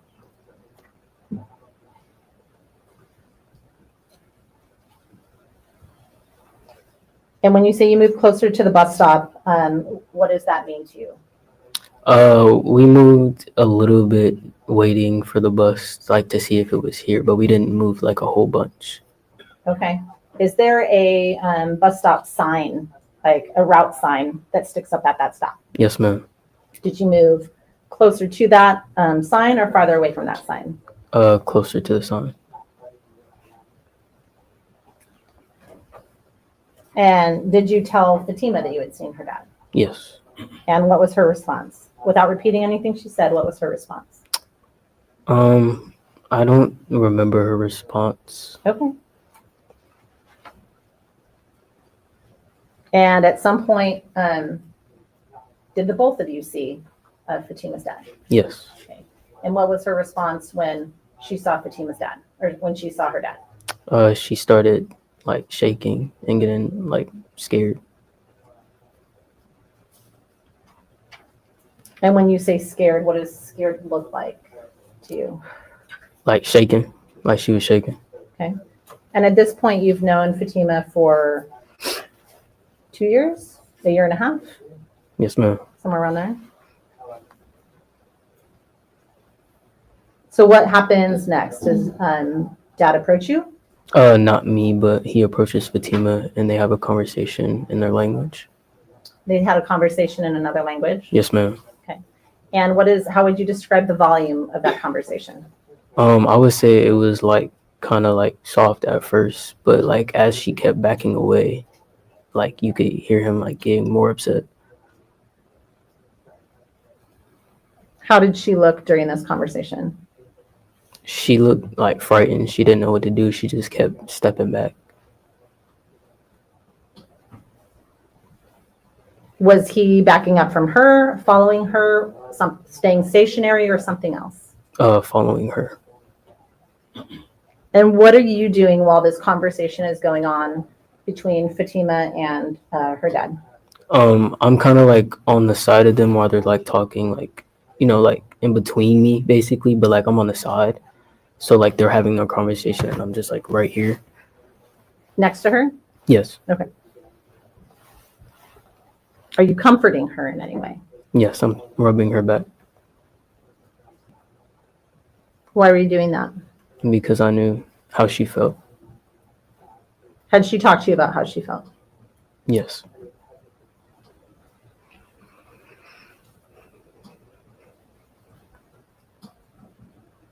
Did you notice any response from her dad as to your contact or your presence? I think they were just talking back and forth. I didn't know what they were saying. So Okay. Did he say anything to you? I don't think so. Okay. Did he say anything to you in English? I don't remember if he did. Okay.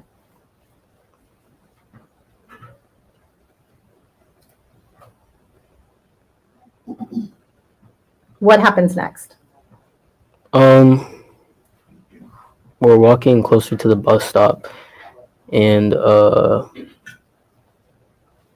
like he starts to get more aggressive and we see the bus, so I try to like, you know, push her a little bit so we could get ready to go, and then he grabs her and I look back up at him and then he punches me, and then for a second I don't know what happened for a second, and then I see him like grab her and they had got to the ground, and I had came over. Let me interrupt you for a second, okay? When you say he grabbed her initially, as you indicated that the bus is coming, where did he grab her, if you remember? He grabbed her shoulder. Her shoulder? Yes. Okay. And what did you do when you saw him grab her shoulder? I tried to push them away from each other. Okay. And what did that look like? I tried to like push her away. Push her away? Yeah. And how did you do that? I tried to grab his arm and grab her like shoulder so I could like try to separate them. Okay. And what happened when you did that? He punched me. Where did he punch you? On the side of my face. Do you remember which side of your face? My left side. Okay. And can you just point to where he punched you? And you're pointing to the left side by your temple next to your eyebrow, is that right? Yes, ma'am. And when you say he punched you, I just want to make sure we're using the same, everyone understands what you mean. Is that with an open hand, closed fist, or something else? Closed fist. Okay. And what happened when he punched you? Did you stay there or go somewhere else? I think like I flew back a little bit. And I like thought I had to recollect myself and like look at myself like that just happened to like assure me like that just happened, you know. So And so you said you had to recollect yourself. Is Fatima's dad bigger than you, smaller than you, same size as you, or something else? bigger than me. Did you end up with any injuries as a result of that punch? Maybe a little headache. Okay. Did you have any abrasions, like scrapes, scratches? Oh my goodness. Scrapes, scratches, bruising, swelling, or anything like that that you remember? No, ma'am. Okay.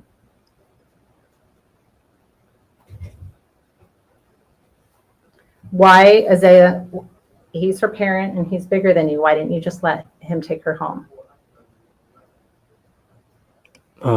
Because he didn't want to take her home. And so you didn't believe he wanted to take her home? No. Okay.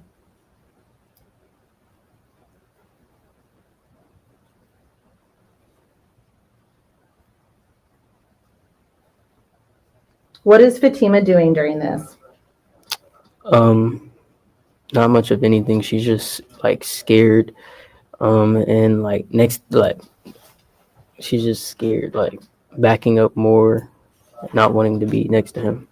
So I'm going to ask you to lean in a bit more. Yes, ma'am. That's okay. Do you hear the difference when you're talking almost right on top of it versus when you lean back? Yes. Okay. So you said she was scared and she was backing up more. Was she, when he grabbed her, was she trying to go with him? No. So you said her dad punches you. What happens after her dad punches you? I kind of like see him grab her and like take her to the ground, like almost like.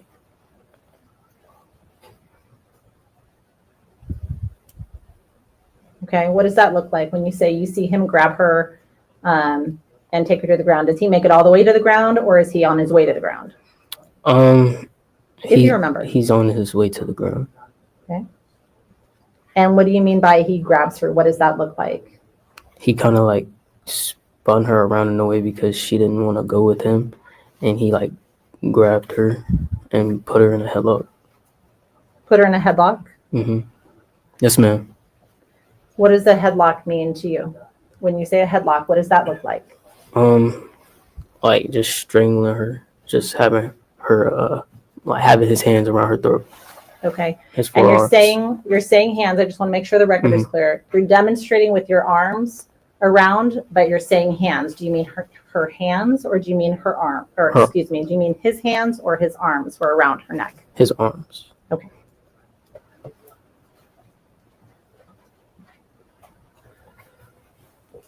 What happens? What happens next? What do you do next? I try to get to them. You try and get to them? Yes. And what does that look like? Like as they're going to like as they're going to the ground, like I get there, and then I'm on the ground with them. And is he in front of her? Is he behind her? Something else? In my vision, he was on his side, and she was in front of him. Okay. And then what happens? I start punching him as he's choking her, and other people around me are trying to get him. Get him off of her.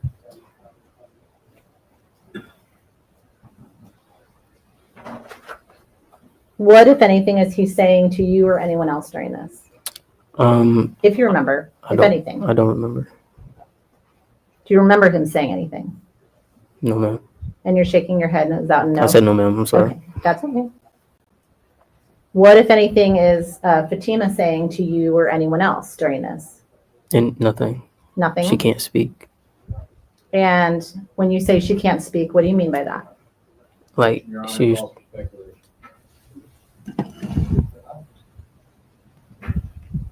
I'm going to sustain just a form of the question. When you say she can't speak, what are you seeing that makes you think she can't speak? she's gasping for air, trying to grab his hands off of her throat.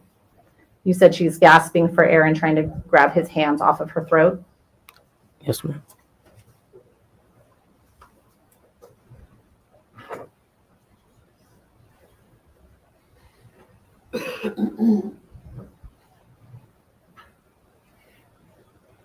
And I just want to clarify, I think you said grabbing his hands off of her throat. Are his hands on her throat or his arms? His arms. Okay.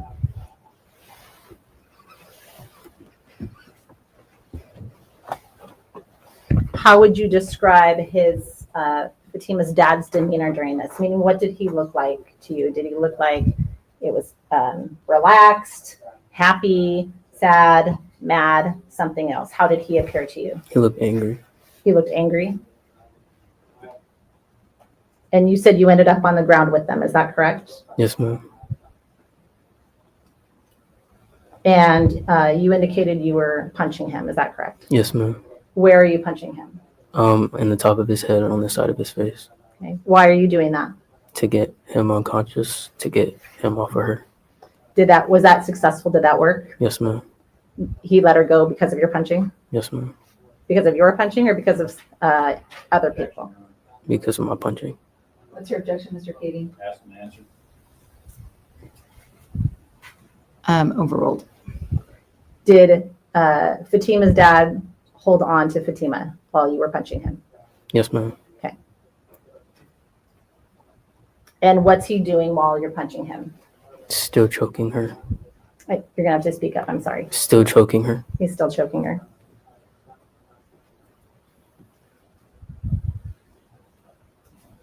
And you said other students were there. Do you remember who those other students were?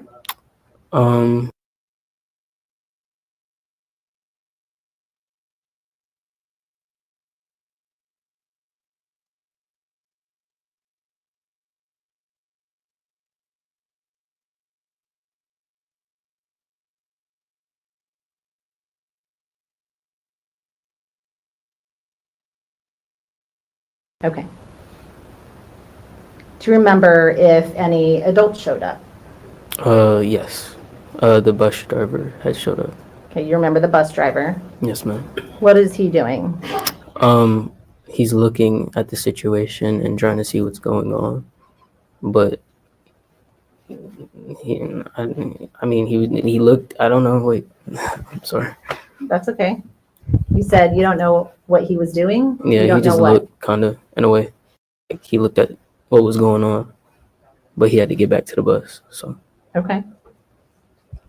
And how would you describe the environment? What's going on? Are the kids It's being chaotic. quiet? Is there something else? It's kind of like chaotic. Like everybody's screaming. Everybody's in shock. And what are people screaming? Call 911 or like to get off of her. Call 911 and to get off of her? Mm-hmm. Yes, ma'am. What were the adults doing when they showed up? When I seen the bus driver, I didn't see him do much. Like he looked at the situation. I don't really remember. You don't remember? Do you remember if any other adults showed up on scene? I think so. Like at the end, like of the end of the choking. Okay. Do you remember what that individual looked like? No, ma'am. Okay. Did Fatima's dad, if you remember, have anything else wrapped around Fatima besides arms, if you remember? Yeah, I'm pretty sure that's all I remember. He didn't have anything but his arms wrapped around her. Okay. When you said people were yelling to call 911 and get off of her, was Fatima's dad responding to anyone who was telling him that? No, ma'am. He stayed quiet. He what? He stayed quiet. He stayed quiet. Did he release her based on what anyone was telling him? No, ma'am. Okay. And throughout this time, are his arms still on her neck? Yes, ma'am. During this time, could you see Fatima? A little bit, yes. Okay. And how did Fatima appear to you? Her face was looking like pale, and her eyes were starting to roll back. Her eyes were rolling back. Yes, ma'am. And when you say they're rolling back, what do you mean by that? They were rolling back, and Do you want to take a break? I'm gonna ask the bailiffs to come forward. We're gonna take about a 10-minute recess. Yeah, mom looks, that's just mom. Oh my God. Okay. Wow. That poor Isaiah, he's getting a lot emotional. And, I think I kind of agree, that if I was Mr. Barnes and mom of Isaiah, I think after this, I would, I think I would send Isaiah home, and I would continue out the trial on my own and watch. But I think I wouldn't put this on my son any longer. There's no way. Looks like that meme. All right, let's pop that meme up. Hang on.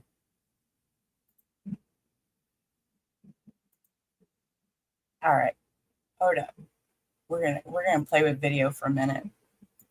Y'all be patient with me, Luke. Okay. We're gonna.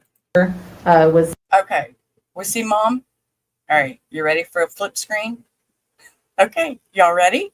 Y'all ready for this? Two. Y'all ready for this?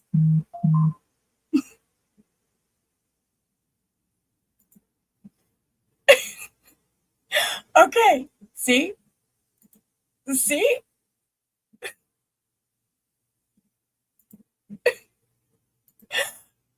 Okay, see?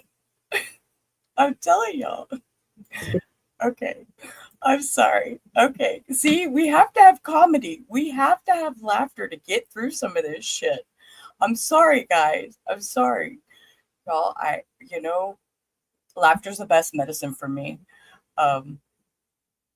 I've dealt with mental health all my life, and until I got it under control, I was a mess. And that's just how I deal with things, is laughter. It's the best medicine. My grandfather used to tell me all the time. He'd say, laughter's the best medicine. And I think, what the hell are you talking about? What are you talking about?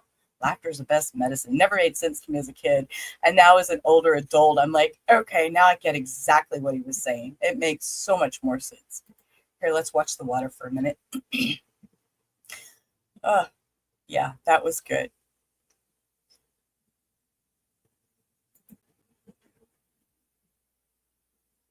Let's see, what has True Crime got on her thing? Anything we want to watch? I'm gonna look at her TikTok. See, I'm still learning how to do TikTok. I'm not really good with all that.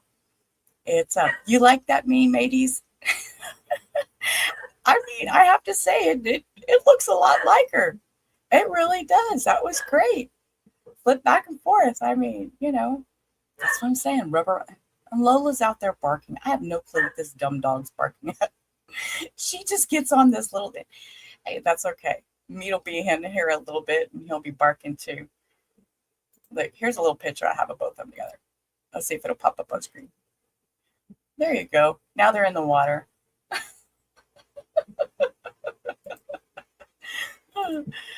Oh. You're not good. I see, that's me. I'm good at watching. But see, my problem is, oh, absolutely, True Crime. Finish later on your own time. It's been great. You have a great day. Yeah, with TikTok, I'm still learning. I'm like, I know how to, I'm on the back side of the little app that I use for like to make my shorts and stuff like that. It has a button to post on TikTok, and so every once in a while I'll post something on TikTok, but I don't know a lot about TikTok, but I just I'll throw my TikTok out there. I have to learn more about it though, but see, I have to say, you know, there is a little bit of drama in my life, you know, that I try not to let me say the drama on YouTube. I try to stay out of it. Some days are rougher than others because man, there is some creators out there that is off the wall crazy and it really has. You are right, 80s. You are right. I mean, that's what happens is I get on TikTok and I will sit on the couch. And after I sit on the couch, I'll be like 2 hours later, I'll be like, oh wait, where's time gone? Because I mean, it's just out the window. I've been sitting for 2 hours and lost all this time. So that's my problem with TikTok is when I get on there, I can't seem to stop. I can't seem to stop.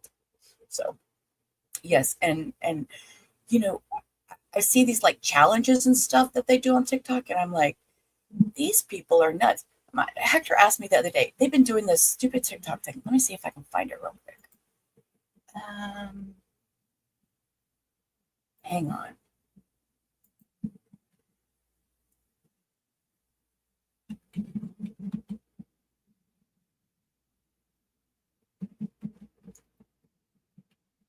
I don't know what it is. I don't know what it's called, but there's been this TikTok thing that yeah. Oh my God, you did not, Cindy. You did not. You did not. I couldn't even imagine trying to explain that to my therapist. He would be like, what the hell are you even talking about? What are you doing? He'd be like, what are you doing in your free time? Yeah, oh my God.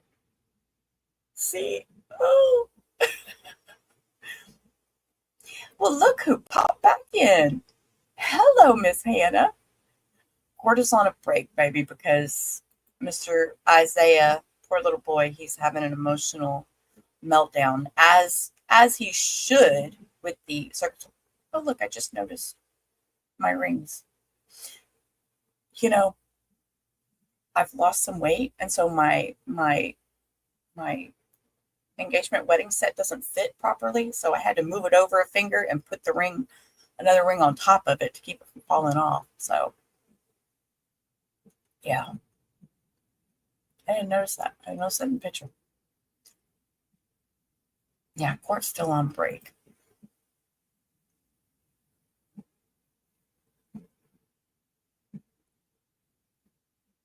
Let's see.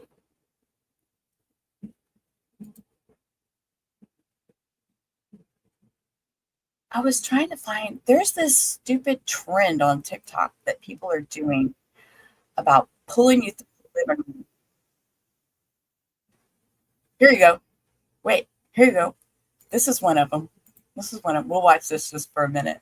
This is one of them. I don't know what this is. I woke up in a new Bugatti.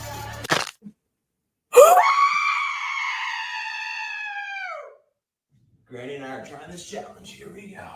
Holy shit! I woke up in a new Bugatti. Gypsy, I'm not fucking.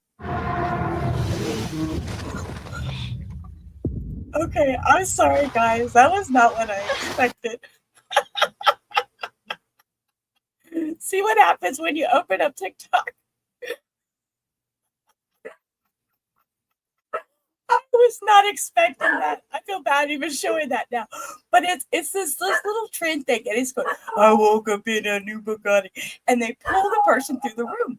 Lola, stop. And and they pull the person through the room. And Hector was like, are you going to let me do that to you? And we could post a video. And I'm like, yeah, babe, right. Okay, I don't think so, but okay. I don't know, 80s. I don't know. What in the actual hell? That's what I'm telling you. The shit I see on TikTok is unbelievable. I mean, okay, I'm gonna mute for a minute. Let me go get this dog under control. Hey, right? Like a box, yeah, like a box of chocolates. All right, I'm gonna go get the dog under control and put this full screen.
Please be seated.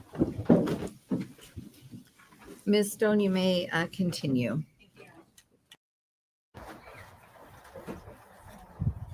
And Isaiah, are you ready? Yes, ma'am. Okay, I'm gonna ask you to lean in again. Yep. Okay. Ready? When we left, you were talking about how Fatima appeared Yes, at ma'am. this point. What did you see? You described her as being pale, her eyes like rolling up in her head. Anything else that she appeared to you? At first she was trying to fight it, and then she kind of just like her arms kind of just frizzed out a little bit, and then she just like went limp.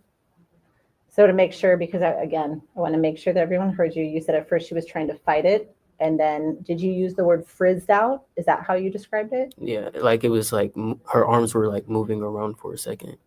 So she was trying to fight it, then she frizzed out, her arms were moving around for like a second, and then you said she just went limp. Yes, ma'am. When she went limp, were her dad's arms still around her neck? Yes, ma'am.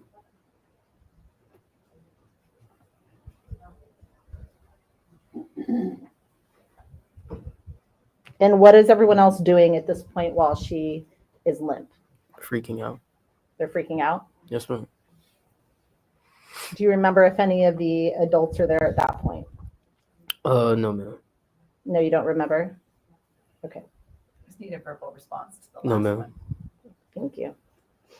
And at some point then, once adults arrived, was the crowd or adults able to get her loose?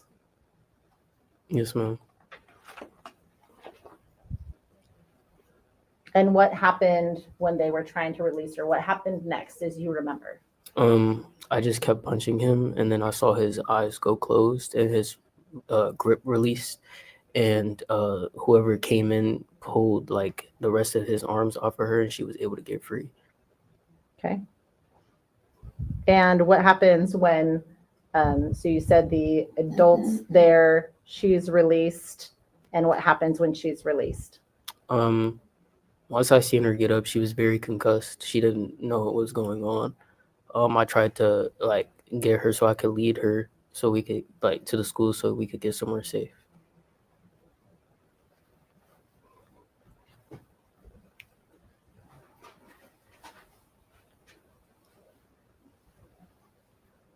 And did she get right up then from being released by her dad or being made to be released? by her dad? Did she get up, right up, and you guys go to the school? Or what did that look like? No, ma'am. It was more or less like she was on the ground and then she got herself up with my help. And then we were gonna walk back to the school, but her mom and sister showed up. Okay. And so you next remember then seeing mom and sister as you're trying to get back to the school. What happens? What does this look like? Well, once I see them coming up, her mother is like screaming and crying, and she grabs Fatima like around her throat area and like is sobbing, and we're like, me and Zayla like we were confused on why she was doing that after what happened. And then like Fatima like pushed, like tried to get her off, and then we all like they both fell to the ground. And I'm going to stop you for a second. They both, who both? Fatima and her mom. Okay. And then what happens? And then she was still screaming and crying, and like her arms were still like kind of on her like throat and chest area.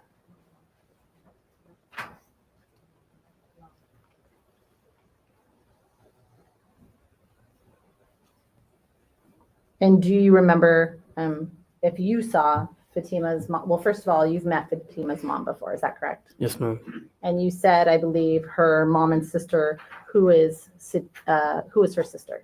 Haneen. Okay. Had you met Haneen before? Yes. And so do you recognize Haneen when you see Haneen? Absolutely. Okay. And do you remember how they were dressed that day? Meaning, do you remember what Haneen was wearing versus what Fatima's mom was wearing? Yes, ma'am. And what was Mrs. Ali wearing versus Haneen? It was like her mom was wearing like an orange brown type of dress, and Haneen was wearing like all black with a black coat and a blue hijab. And do you say a dress or a headdress? What? I think it was just a dress. I'm not sure. You remember her being in a dress? Yes, ma'am. Okay.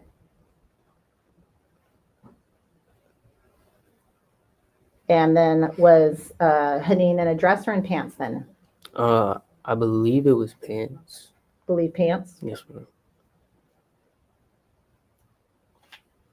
And when is the first time that you remember seeing Fatima's mom and sister?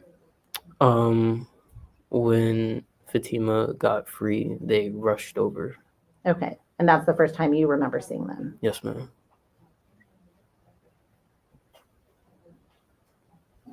Do you remember if Fatima's mom or sister ever struck or made contact with you? Yes. Who? I believe it was both. Do you remember specifically if her mom made contact with you? Yes, she tried to grab me at the end. She tried to grab you at the end? Yes. And you said you've previously met Mrs. Ali, is that right? Yes, ma'am. So she knows who you are? Yes, ma'am. Okay. Did Fatima speak with you in like her normal voice or anything like that you remember while her mom had her around the throat? No, other than I can't breathe. And I believe that like she was still in shock, and that like feeling someone's arms around her neck was. So when you say I can't, she said no, something like I can't breathe.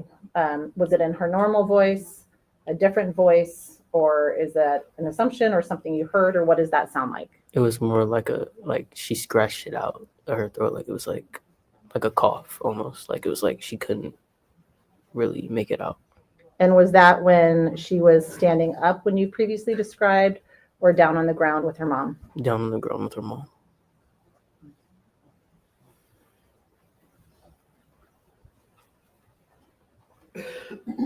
And what was Fatima's demeanor like once she is released from her dad and released from her mom and her sister? How does she appear to you?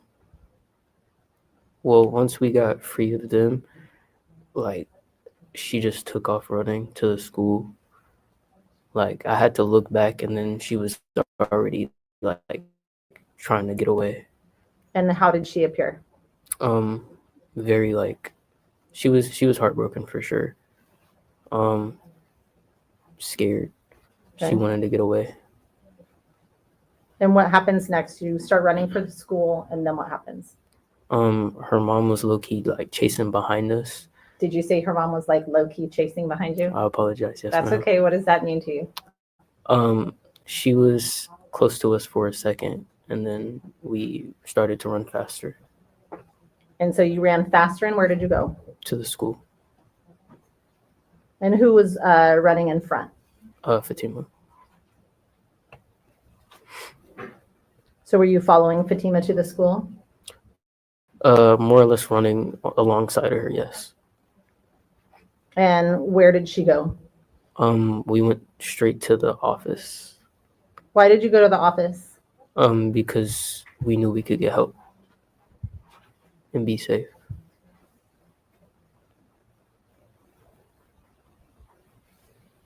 And did you see her mom during this period? No, ma'am. Okay. Who, if anyone, did you talk to in the school when you got there? One of the counselors, the counselor that we seen at the door.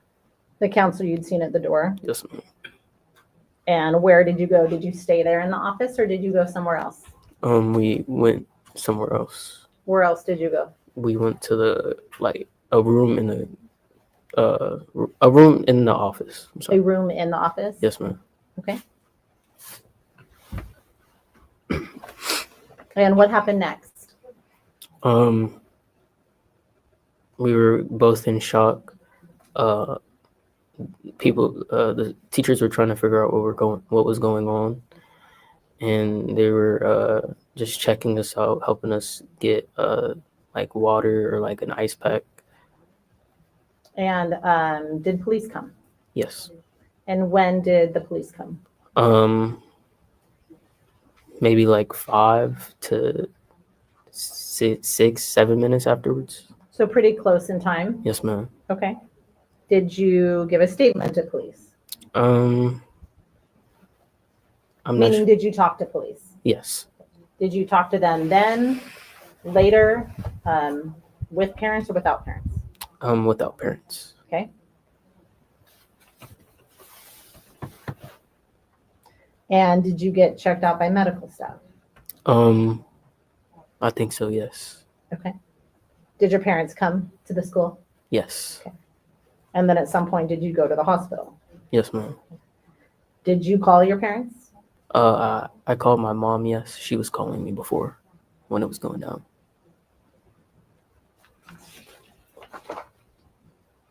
Do you remember if you had photos taken of you at the time of these events?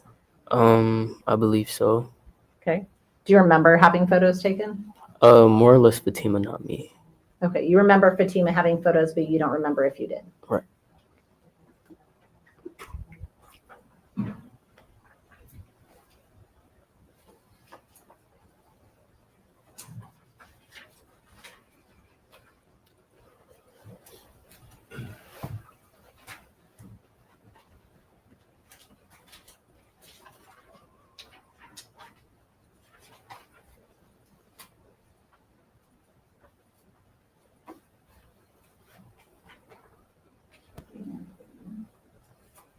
Hey, Rich Runner. You may.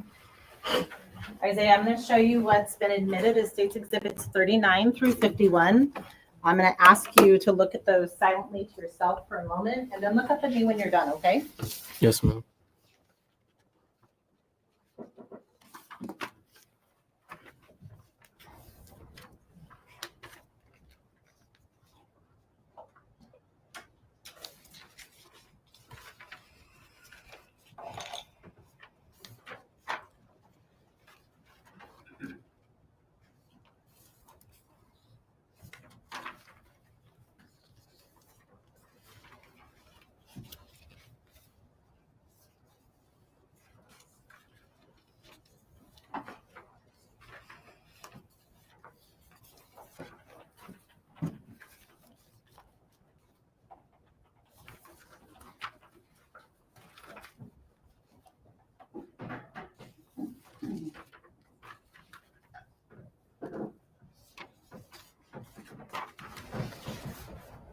Isaiah, do you recognize what I've handed you? Yes, ma'am. Okay. And what are those? Pictures Pictures of who? of me. Okay.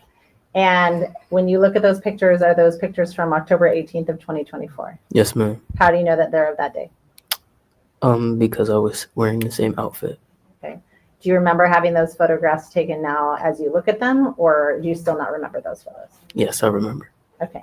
And do those appear to be a true and accurate representation of how those injuries appeared to you at the time of these events? Yes, ma'am. Okay. And I'll take them back to me. May I, Jenna? You may. Isaiah, do you remember who took those photos? No, but I believe it was an officer. Okay. And you just didn't recall that before? Yes, ma'am. Isaiah, have you looked at any videos associated with this case? No, ma'am.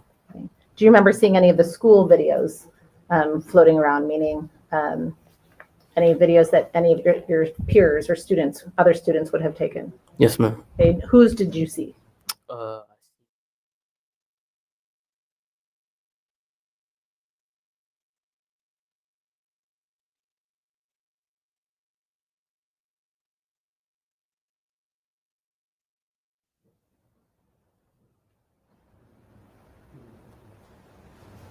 Your Honor, permission to publish State's Exhibit 61? You may.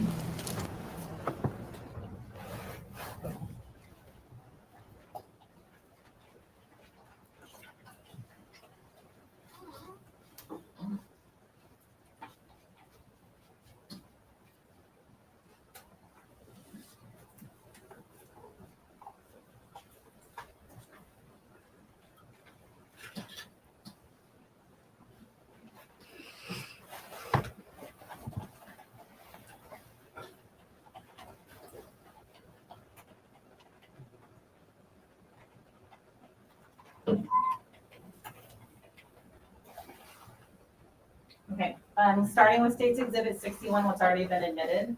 I'm going to play it for a moment and then hit pause and ask if you can identify some people in it, okay? Yes, ma'am. Okay, here comes that repeat video we keep seeing. Isaiah, do you see yourself anywhere in this video? Yes, ma'am. And where do you see yourself? Punching Fatima's father. Can you identify where you are in terms of this photograph itself? Neck. Sorry, the video, it's not a photograph. On the ground next to them. Are you in the top half of the video? Second person in from the left, or excuse me, from the right side of that still where we're paused, right at 1 second? Yes, ma'am. I am on the right. Okay. And where is Fatima in this video? Underneath her father. Okay. Starting again.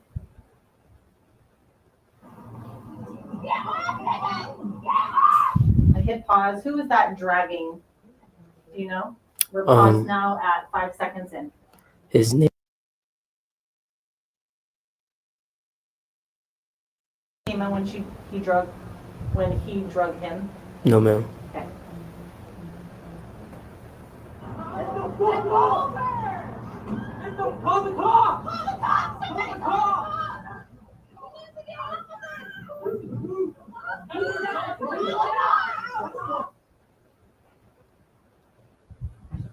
And who was the walked up in the orange vest? The bus driver. Okay.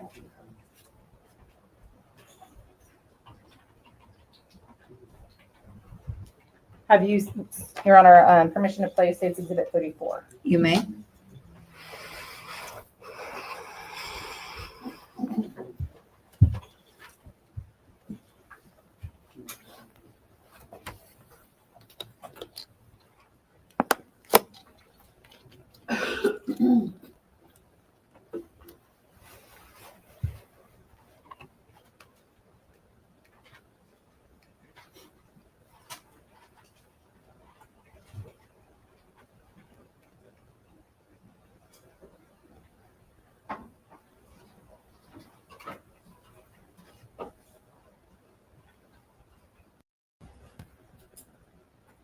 And starting this video at 2:12:55. to, and I'm gonna ask you some questions, okay? Yes, Can you ma'am. indicate the view that you are publishing, please? Yes, Your Honor, this is the road video, the road view of the video.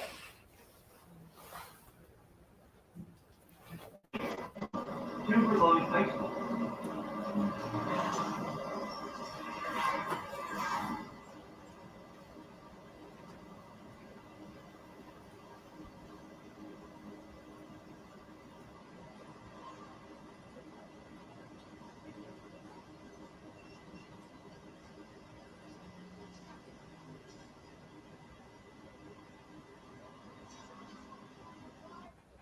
I want to back, I've stopped it at 2:13:22. I want to back up just a couple of seconds.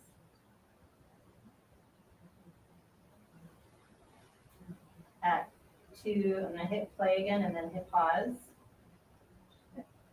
And so we stopped at 2:13:19. I know that there's a individual in white and you all are moving. What's happening during this portion of the video? That's when he first grabbed her. We seen the bus coming, and he started grabbing her, pulling her away. I tried to pull him off of her.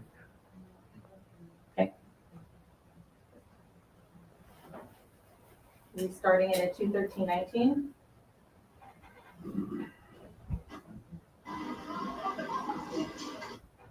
And what just happened at pause at 2:13:23? What just happened in the video? He sucker punched me. Okay. And who is currently pictured on the right-hand side, lower right corner of that video? Fatima and her father. Okay. Restarting it at 2:13:23. And hitting pause. As you're running up on them, Can you indicate the pause time? Yes, Your Honor. 2:13:26. As you're running up on them, what have you observed at that point? Why are you running up on them? Because he had her and he just punched me. So Did you have any concerns for her? yes. Restarting it at 2:13:26.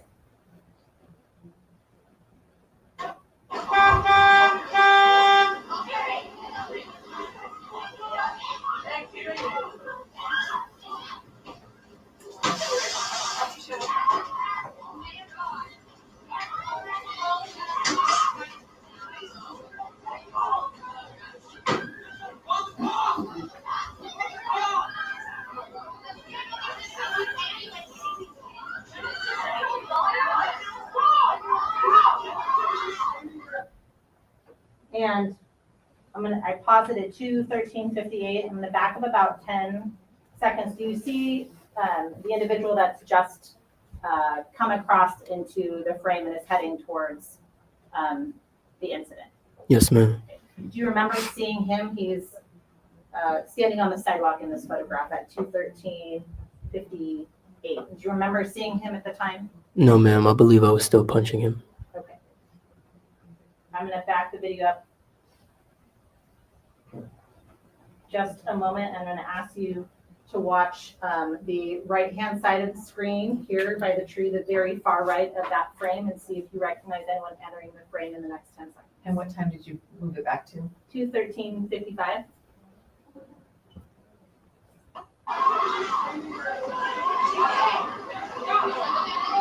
Did you see anyone come in on the right-hand side of that screen? Yes, ma'am. Who did you see come in? Okay. So Fatima's mother is on scene while these events are still going on. Is that fair? Yes, ma'am.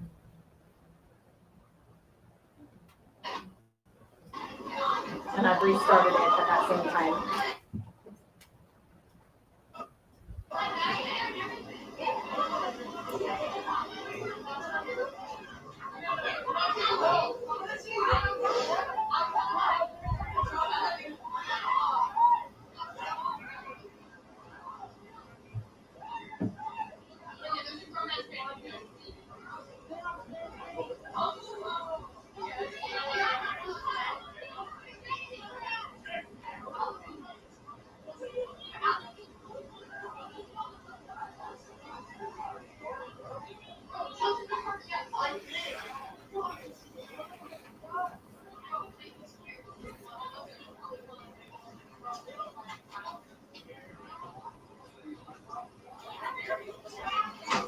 So I've posited 21455. I want to go back about 5 seconds Yes, ma'am. and tell me if you can see where Fatima is and what Fatima is doing. Actually, I've got it 21452. Do you see where Fatima is in that video? No, ma'am. Do you know who is on the ground here? Yes, Where the ma'am. white cursor is. Who is that? I think it's her mom, Fatima's mom. Okay, and is Fatima with her on the ground? Yes. Whose arms are reaching out to you? I think it's Fatima. I'm not sure. Do you remember Fatima's mom reaching out to you? No, I don't think so.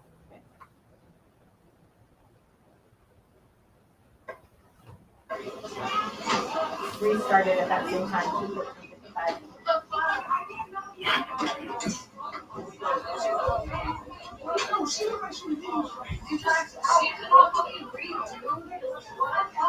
I paused it at 2:15:08. Where did you go from standing up in this video? I went down to get Fatima. Okay, so Fatima was on the ground and you were trying to help Fatima. Yes, ma'am. Restarted at 2:15:08.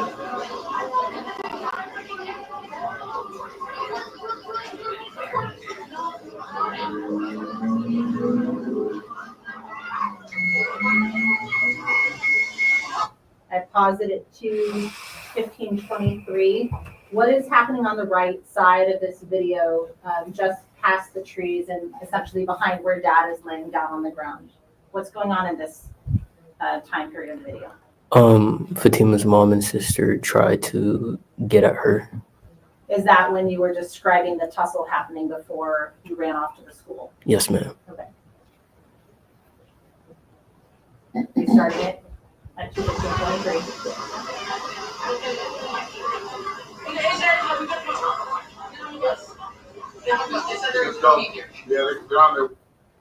I paused it at 2:15:35.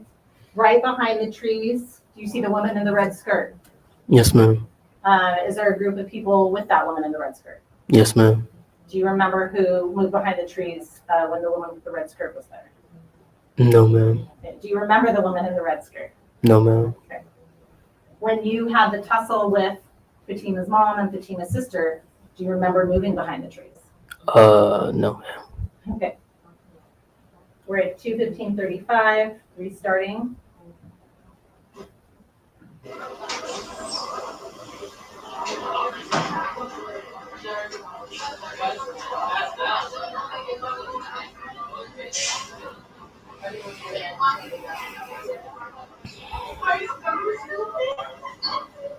Okay, and I stopped it at 2:15:53. Are you gone, you and Fatima gone by this point in the video? Yes, ma'am. Okay.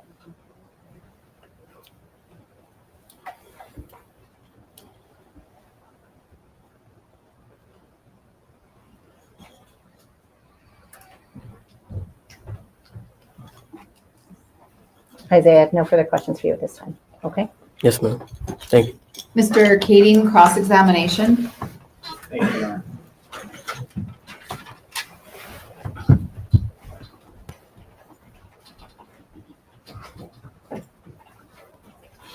Morning, or afternoon, Isaiah. Afternoon. So a couple of things I wanted to clarify with you. Yes, sir. You've talked to the police previous in this case. Yes, sir. Gave a statement. Now, you originally said when you were talking to the police that when you got punched, you weren't sure what happened because things went black. Is that right? Yes, sir. Okay. And you told them you thought you had been knocked to the ground. No, sir. You didn't say that? No, sir. Okay. So if someone said that you had said that, that would be incorrect. Yes, sir. Okay. All right. So,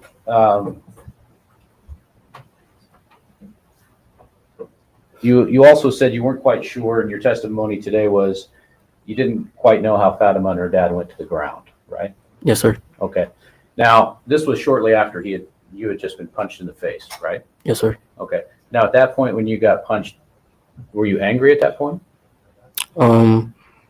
Angry and scared. Yes, sir. Okay. And so at that point, then you decided to run towards Fatima and her father, right? Yes, sir. And as you ran towards them, and got close to them, you kind of jumped off the ground and you punched Mr. Ali, didn't you? Yes, sir. Okay. And as you punched him, then the three of you fell down, right? Fatima was already falling towards the ground. Okay. I'm going to show you a photograph. Let's see if I can find it here.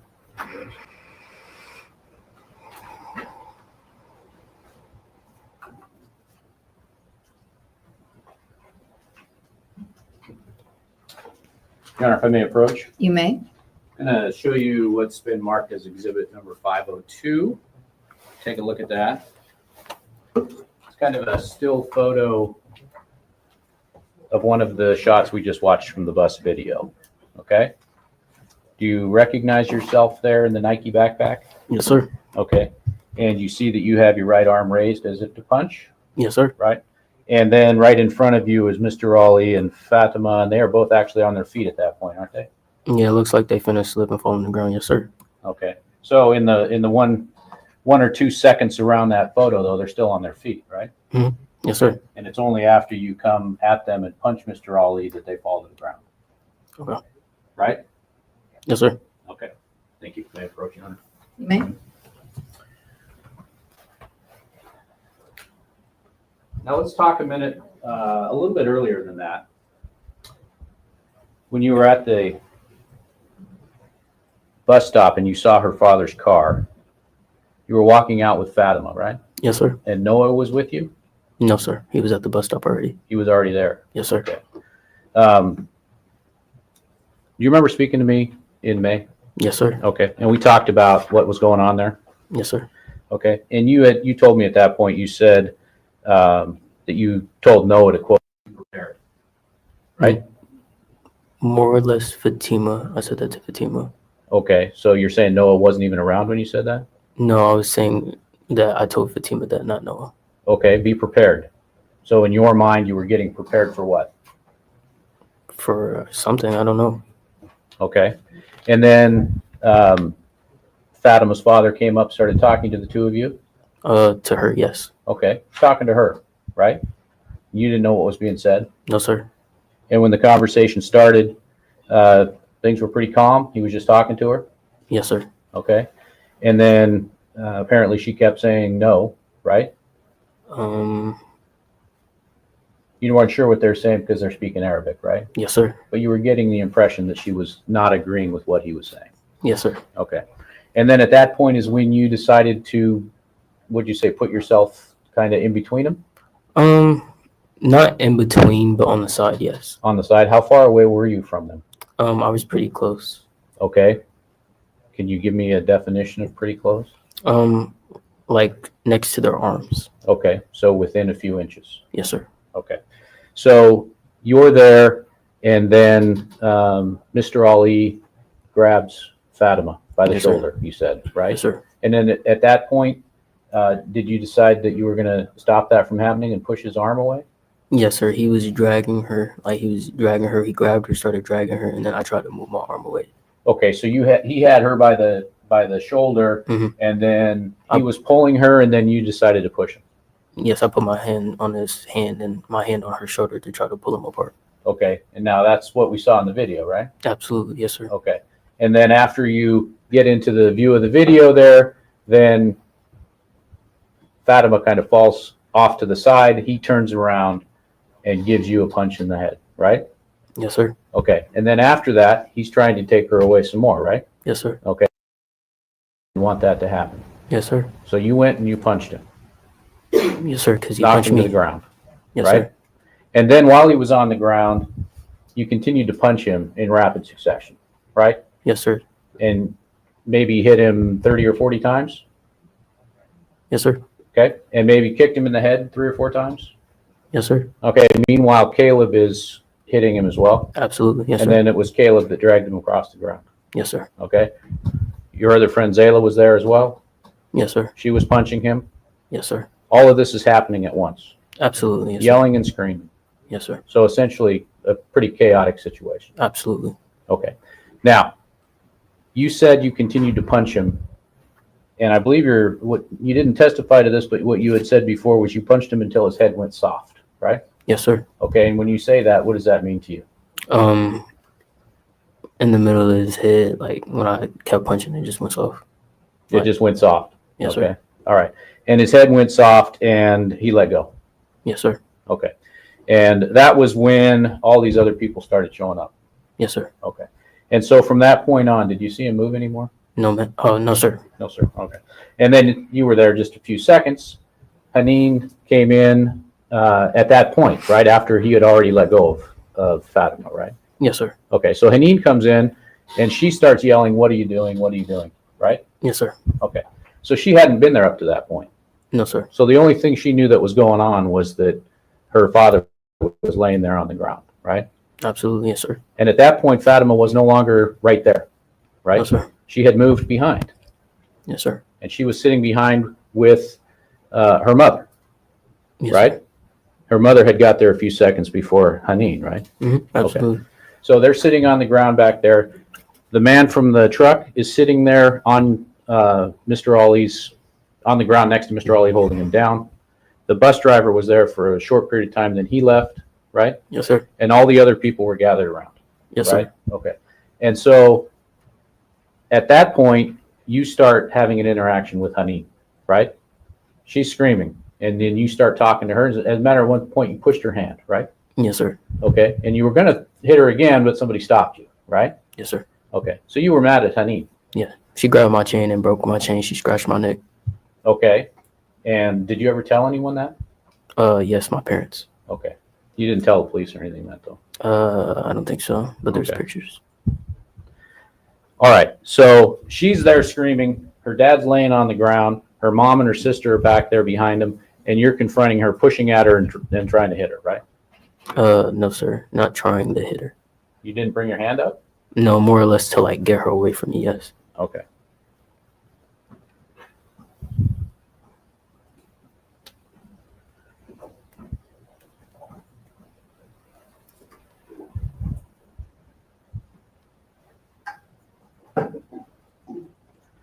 All right.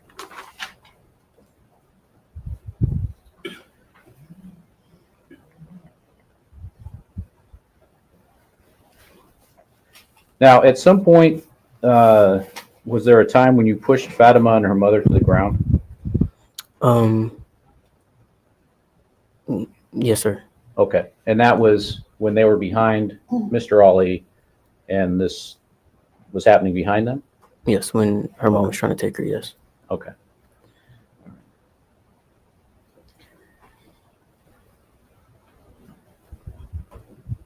All right. And at the time all this was happening, you said you were 16 years old? Yes, sir. And Fatima was 17? Yes, sir.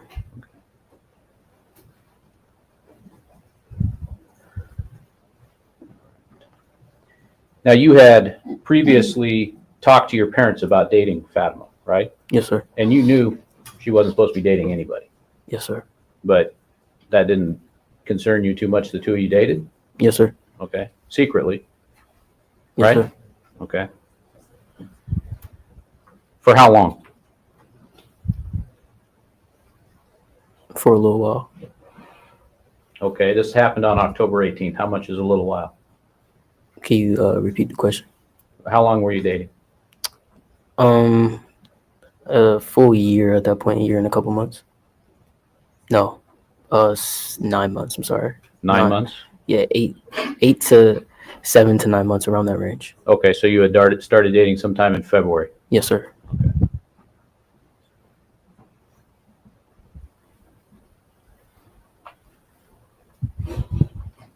Did you ever go to Fatima's house, have dinner with her family, anything? No, sir.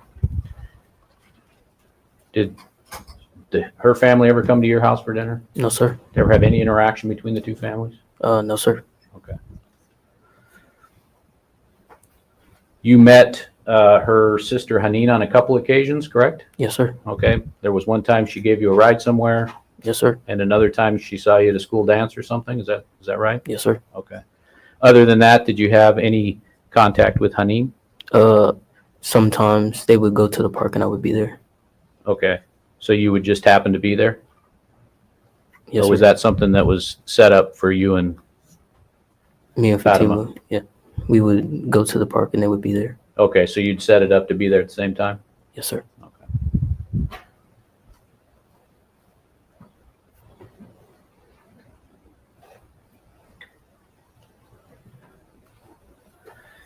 All right. Everything then, it's fair to say that you know about the Ali family you got from Fatima, right? Yes, sir.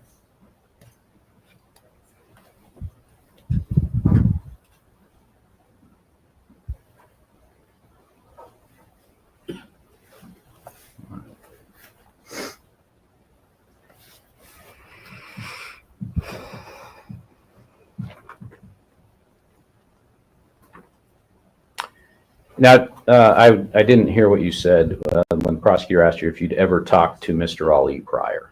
Had you ever spoken to him? No, sir.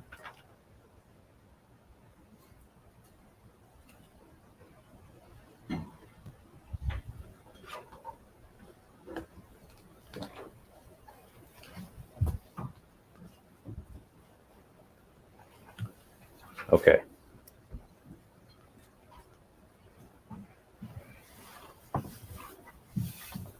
Thank you. Appreciate it. Thank you. Members of the jury, we took a 10-minute recess a while ago, and normally we take a 15-minute recess in the afternoon. So we're going to take another 10-minute recess at this time. I'm ask the bailiffs to come forward and lead you back. Thank you.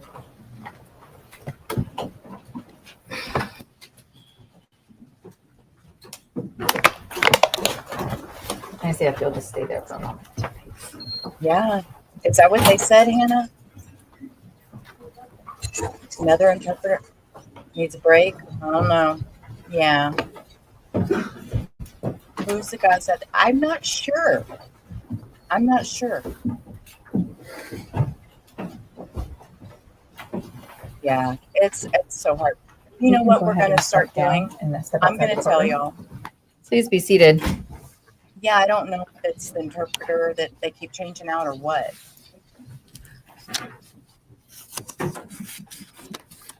I wanted to put the sidebar on the record that we had earlier this afternoon.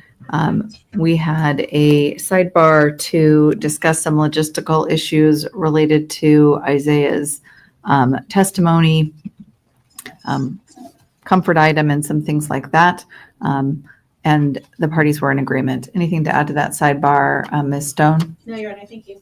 Mr. Kading? About the, We had, the rock. Did we talk about accommodation too? Did we need to put that on the record? No. I said the logistics of cross-examination. Okay. That's what we Don't even say it. That's not joking. All right, That's scary. Mr. Leary. All right, we will be in recess for 10 minutes. Thank you. All right, court's in recess. All right, 10-minute break. But I can tell y'all what I'm going to do. Making some home fries, pork chops, and eggs tonight. Oh, that sounds good. That really sounds good.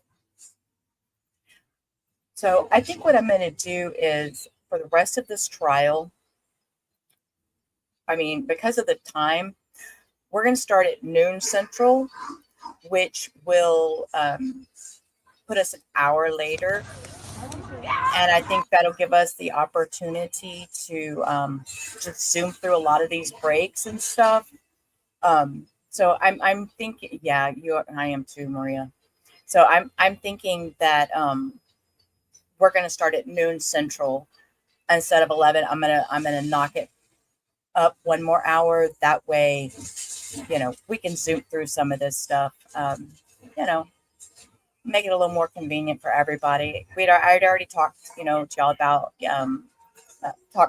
the changes and little things that were going to happen. And I think for this trial, I'm going to start setting it up for a noon stream. No, beginner. No, baby. No, we didn't have another juror leave. Are you leaving, Hannah? All right, baby. We'll see you tomorrow. No, Cindy was just Maria was joking and saying maybe another juror left. No, we didn't lose another juror. No, good Lord, I couldn't imagine that. I mean, we've already got issues with that. Oh no, I'm not leaving. No, I'm not leaving. I'm not going anywhere. I'm just saying that when we start the streams, that we'll start them at noon Central Time, and you're going to go back to the garage. And that way, you know, it'll help us, give us a little extra time to zip through some of these breaks and, you know, stuff like that. Anyways, you know, yeah, I wasn't usually getting up until noon and coming to stream or hang out and stream with y'all. I was always in my bed till noon, my time anyways, in the mornings when Katya used to run the stream. So it's not going to be much of a change for me, but with these trials, noon is a better time frame for me, and then we can run into the evening and stuff, and it gives me a little more time to spend with Hector too. So I'm going to appreciate that. I enjoy my time with him. So, and I know, you know, he's a big part of my everyday, and I always include him on everything. And my dogs are a big part of my life, and my stepson. Y'all, I have such a beautiful life, and I love sharing it with y'all. So anyways, we're on break. So what I'm going to do is I'm going to take a quick break myself. They said 10 minutes, so it should be maybe about another 5. There's Lola barking. And I'm going to take a few minutes to myself and go throw the dog's food together. So I'm just going to put on a song in the background, and we're just going to roll with that for a few minutes and just kind of take a breather. That's the song I like.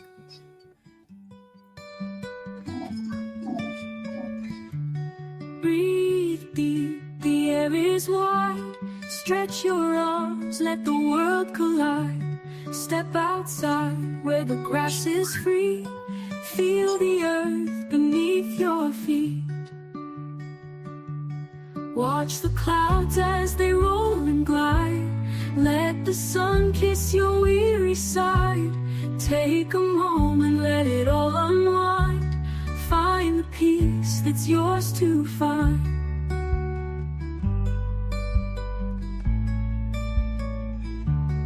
Walk the path where the flowers lead. Hear the whispers of a world serene. Feel the warmth of a gentle breeze. Let your troubles drift with ease. Watch the clouds as they roll and glide. Let the sun kiss your weary side. Take a moment, let it all unwind. Find the peace that's yours to find.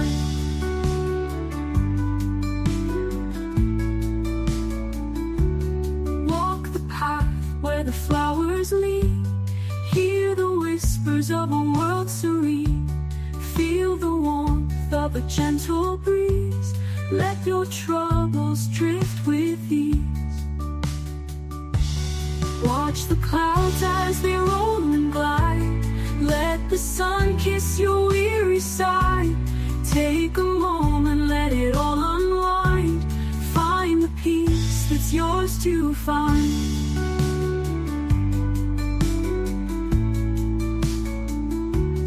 Guitar hums in a mellow tune under the glow of the afternoon. Every chord a soothing embrace, guiding you to a tranquil place. Watch the clouds as they roll and glide. Let the sun kiss your weary side. Take a moment, let it all unwind. Find the peace that's yours to find.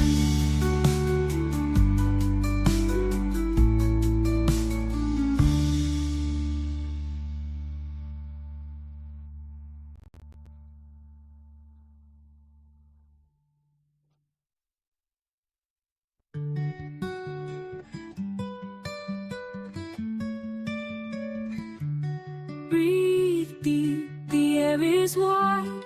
Stretch your arms, let the world collide. Step outside where the grass is free. Feel the earth beneath your feet.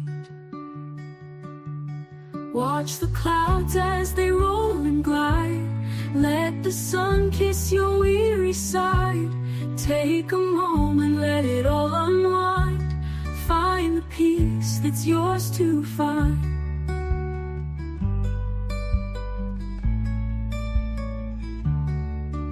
the path where the flowers lead. Hear the whispers of a world serene. Feel the warmth of a gentle breeze. Let your troubles drift with ease. Watch the clouds as they roll and glide. Let the sun kiss your weary side. Take a moment, let it all unwind. Find the peace that's yours to find.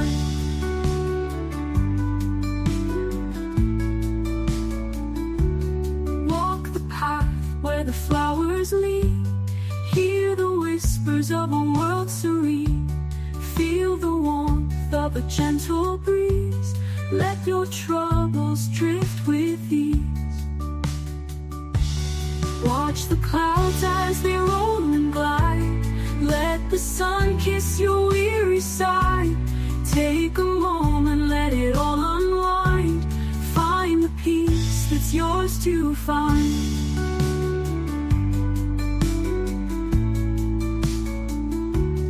Guitar hums in a mellow tune under the glow of the afternoon. Every chord a soothing embrace, guiding you to a tranquil place. Watch the clouds as they roll and glide. Let the sun kiss your weary side. Take a moment, let it all unwind. Find the peace that's yours to find.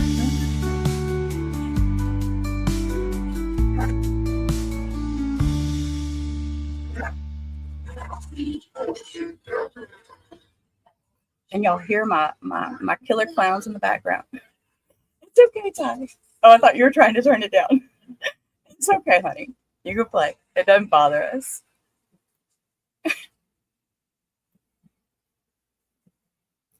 All right, we're going to play one more song. I'm going to play my Texas song, and then Court should be back.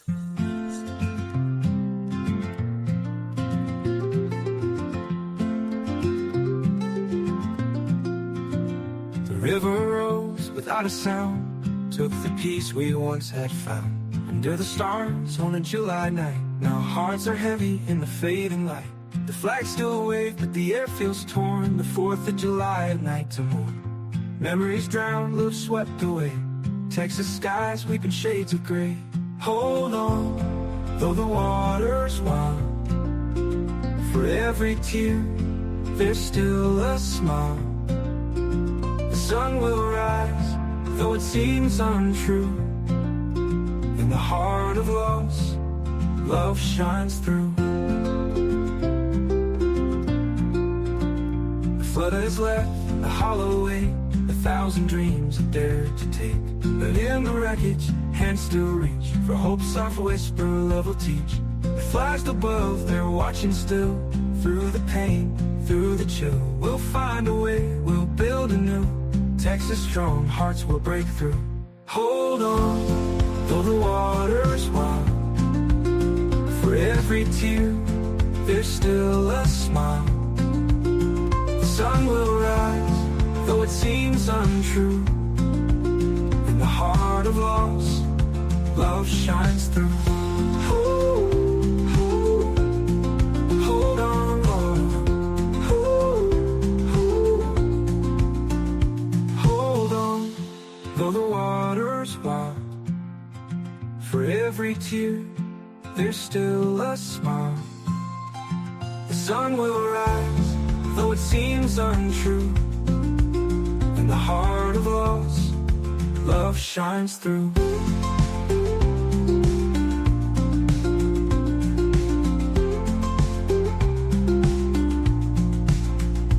Hold on, though the water's wild. For every tear, there's still a smile. The sun will rise, though it seems untrue. In the heart of loss, love shines through.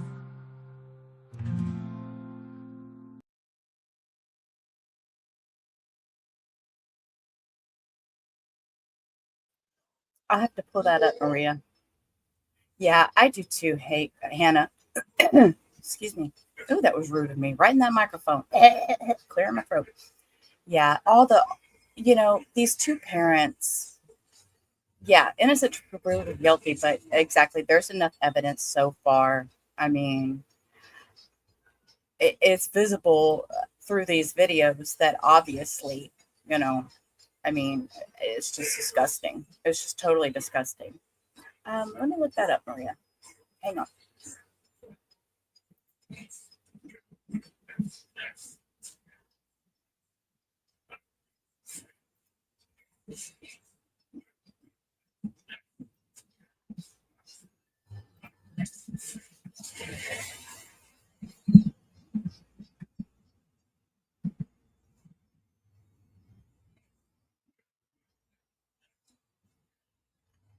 There you go, Maria.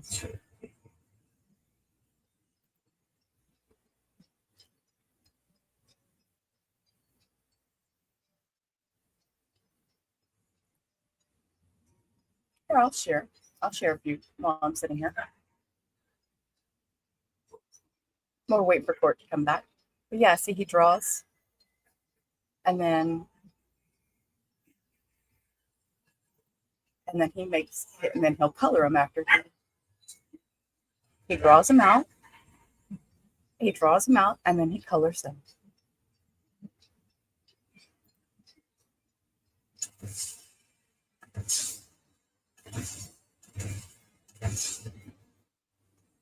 And then I don't know what these videos are. I don't understand them.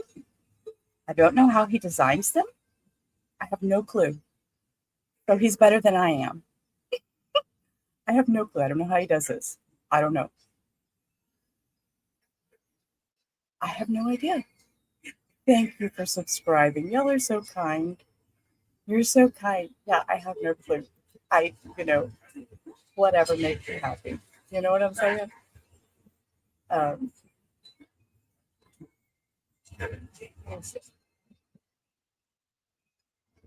Here we go. Spot plushie. He draws these all by hand. Yep. Oh, and creepypasta. I'm not sure what creepypasta is. If anybody knows, I have no clue. But hey, Okay, we're back. We're back, guys. We're back. I'm going to mute, although they're still muted and we can't hear nothing they're saying yet. But, oh no. All right, bring in the jury. All right. Oh, thank you, Louis.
Please be seated. Mr. Leary, cross-examination.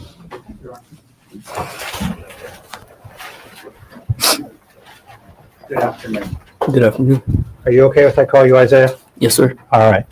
How's your summer going? It's going pretty chill. What are you doing this summer? Watching my little brother. Okay. Do you guys get along? Absolutely. Okay. Have you always gotten along? Yes, sir. Okay. Congratulations on that. All right. I appreciate you being here.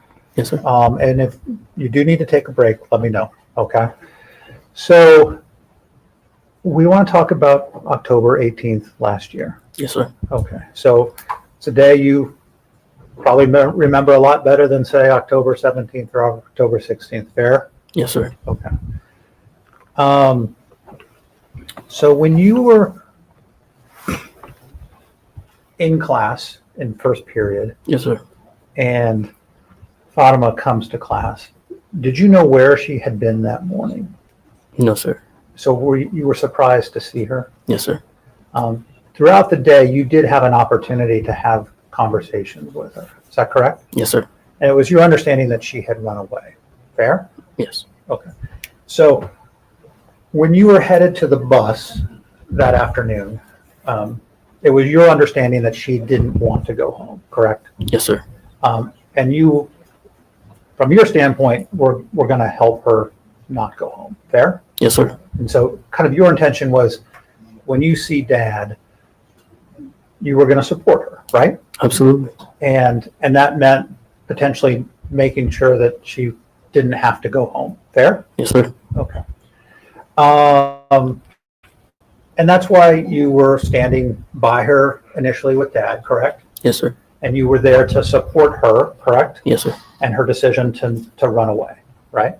Yes, sir. She had a place to go, though. Right. But like not home. Yes, sir. And you had told Caleb, your friend, basically, let me know if he's coming, right? No, sir. Okay. Did you know that he got out of the truck? Yes, sir. And how you saw him get out of the truck? It was a little bit of both. I told Noah to let me know if he got out of the truck, and then he was like, okay. And once he went, I kind of peeked, and then I seen him hop out the truck. Yes. So you were kind of hyper aware. Yes, sir. All right.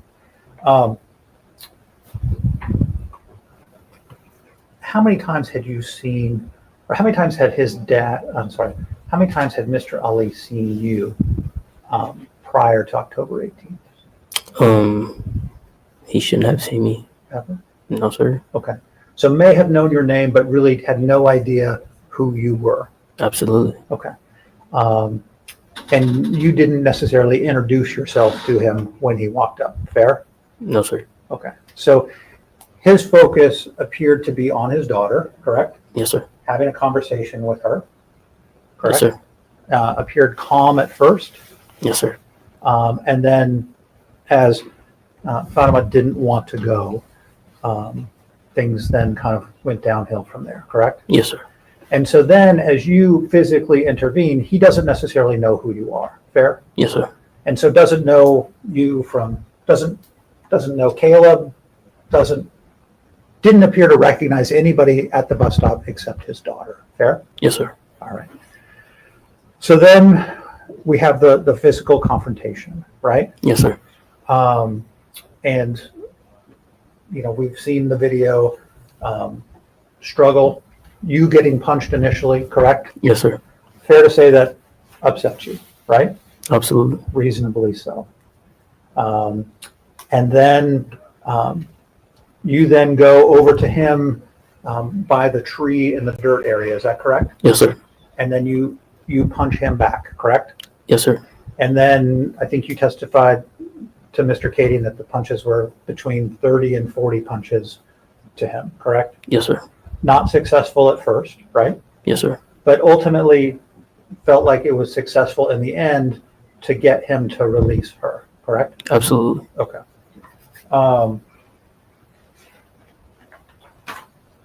Punching him hard? Yes, sir. You broke your hand, right? Yes, sir. Okay. How long did that take to heal? I'm not sure. I remember, but it wasn't like a long, it was like not a long time, but not a quick time. Okay. So right hand or left hand? Right hand. And so like a knuckle? Yes, sir. And that presumably was from punching, fair? Yes, sir. Okay.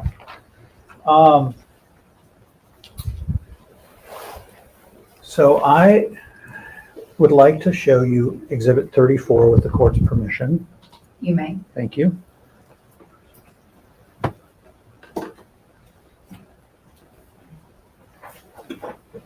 And as that's coming up on the screen,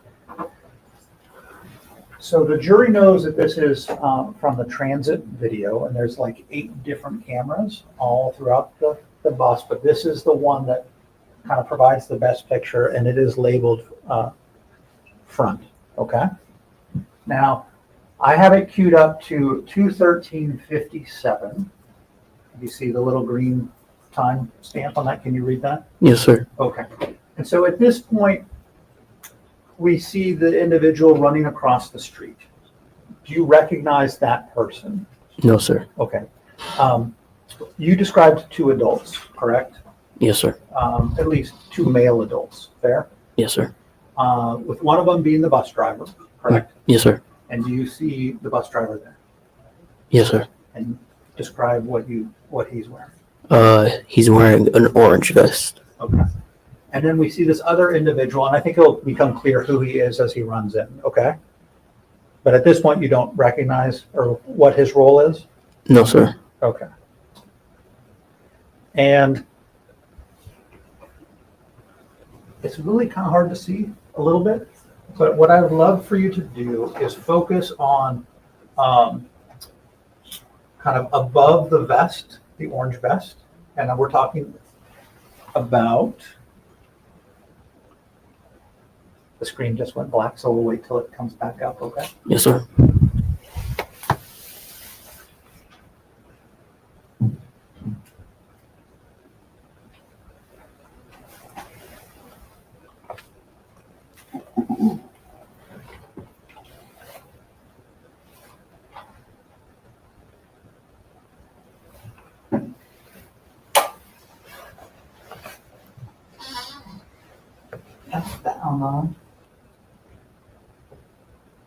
We did have a problem with that cable.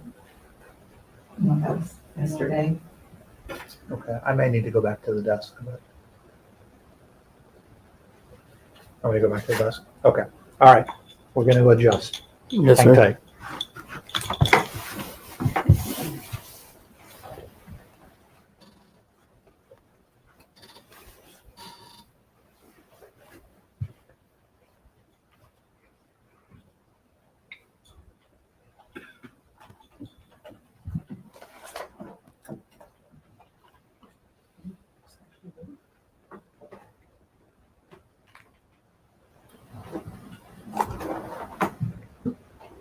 Okay.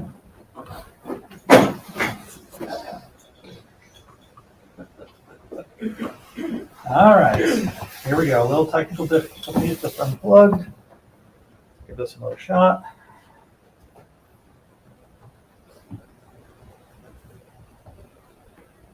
Okay, so what I'd love for you to do is kind of watch in the next 3 seconds, kind of in the area above where the bus driver is leaning. Can you see that? Yes, sir. And we're talking on the right side of the frame, kind of middle, okay? Yes, sir. And tell me if you see Fatima's mom arrive, okay? Yes, sir.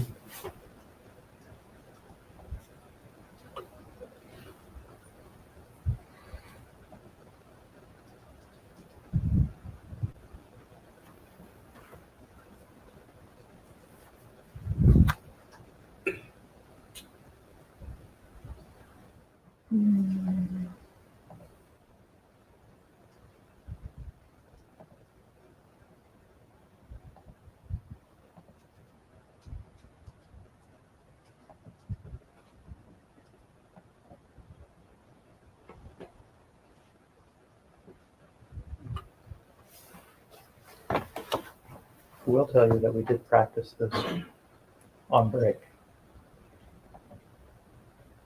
Okay, I'm gonna close this out and then reload it from the stick, okay?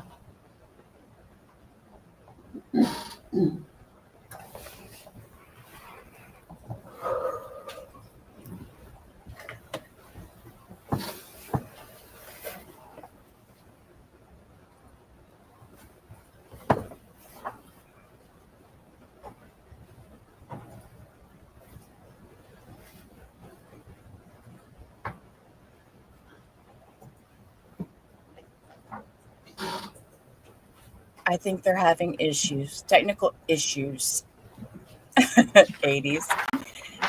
Yeah, she's 86 with dementia. So she doesn't ask for much, but when she does ask, she gets a little persistent sometimes. And so, yeah, you know how.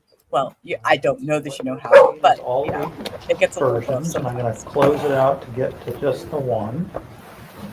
And I this have is no clue still what they're doing in this court. Exhibit 34.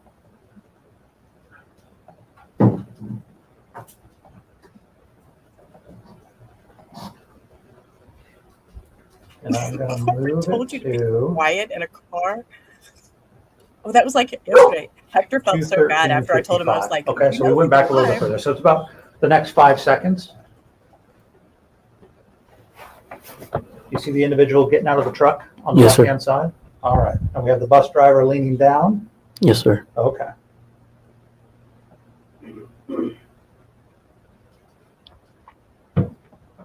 Okay. Did you see her mom walk in? Yes, sir. Okay, so we paused it at 13:59. All right, and so who has the beige backpack on the left? I believe that is Zayla. Okay, Zayla? Yes. And when I say the left, I'm talking about the group of kids center right of the screen. Okay, so we know that Fatima's mom is on scene at 13:59. Would you agree? Yes, sir. Okay. And we know that the individual got out of the truck and he arrived roughly at the same time, right? Yes, sir. Okay.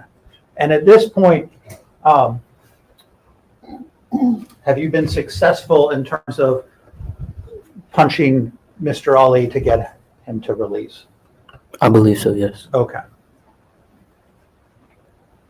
So now I'm going to have you kind of identify where you are because you're kind of moving around in this. So we're now playing at 13:59.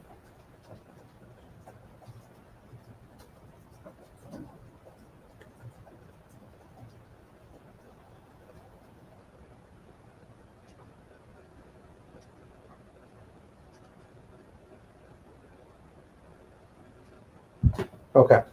I'm stopping it at 2:14:15. Okay. So we're now roughly 15, 16 seconds after mom has arrived, correct? Yes, sir. And you have stood up and you are now, do you see yourself in there? Yes, sir. Okay, where are you? I am on the left. Okay. And if the jury, how would you describe yourself to the jury so they can tell who you are? I am wearing the Nike backpack. Okay. So it looks like kind of blue jeans or light blue pants Yes, sir. and a black hoodie. Yes, sir. And you've got a Nike backpack and you are standing to the left of the bus driver, correct? Yes, sir. And it would appear that now a third male is just standing there. Fair? Yes, sir. Okay.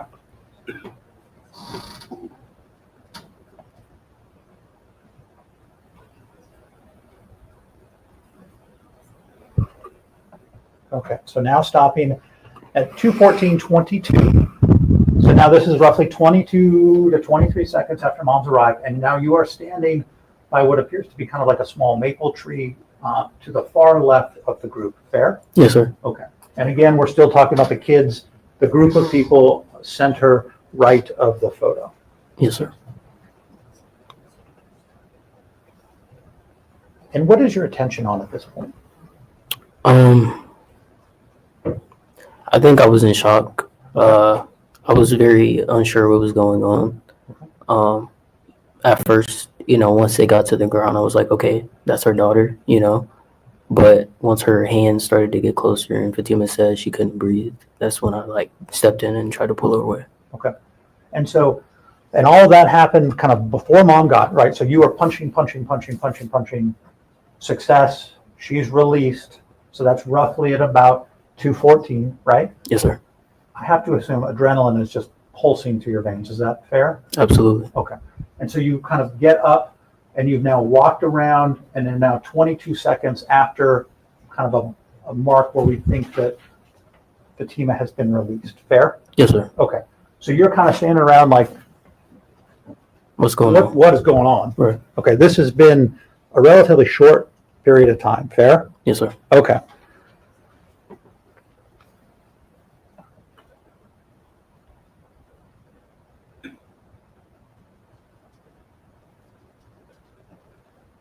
Okay.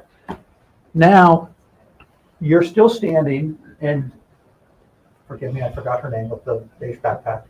Zayla. Say it. Zayla. Zayla? Yes, sir. Okay, and so she was standing with you, correct? Yes, sir. Now, there appears to be a woman who she's holding something up. Is that Fatima's sister? Yes, sir. Okay. And what is she doing at this point? She is being obnoxious in my face, recording, and asking me what I'm doing. Okay. You're kind of frustrated, fair? Absolutely. Upset? Absolutely. Okay. Your focus throughout this whole process has been, I want to protect my girlfriend, correct? Yes, sir. And got in a very significant physical struggle with her dad, correct? Yes, sir. Feels like she's safe. You can kind of take a deep breath. Right. And then all of a sudden she's up in your face filming you. Fair? Yes, sir. Okay. Yelling at you? Yes, sir. Okay. Are you yelling back or at least standing your ground? Yes, sir. Okay. Your attention is on her. Fair? Yes, sir. Okay.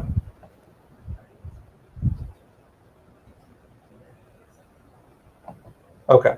So now we're at 2:14:33 where I paused. Yes, sir. And we just saw that you raised your fist towards her, correct? Yes, sir. Didn't hit her. Yes, sir. Okay.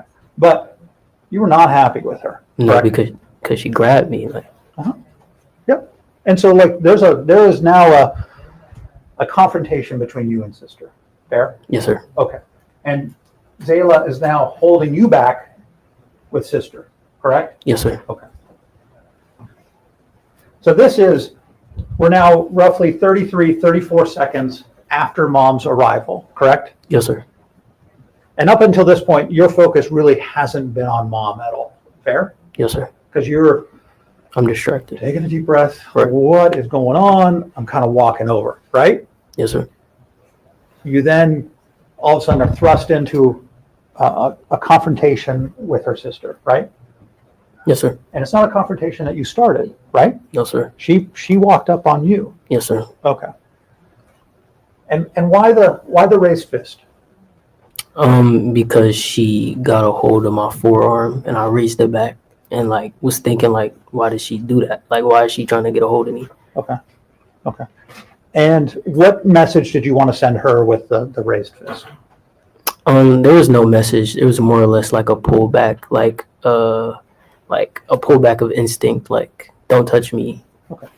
You know, after what just happened. Now, to be fair, it wasn't just a pullback. It was also kind of a message like, stop. Right. Okay. So now I want to take a step back before we return to the video. Okay. So at this point, this hasn't gone particularly well. Would you agree? Yes, sir. Your hope when you walked out of that school was you guys were going to get on the bus together, right? Yes, sir. And so where you guys were going was at least in the same direction on the same bus, correct? Yes, sir. Unfortunately, Dad was there, right? Yes, sir. And things kind of went off the rails, right? Yes, sir. Okay. So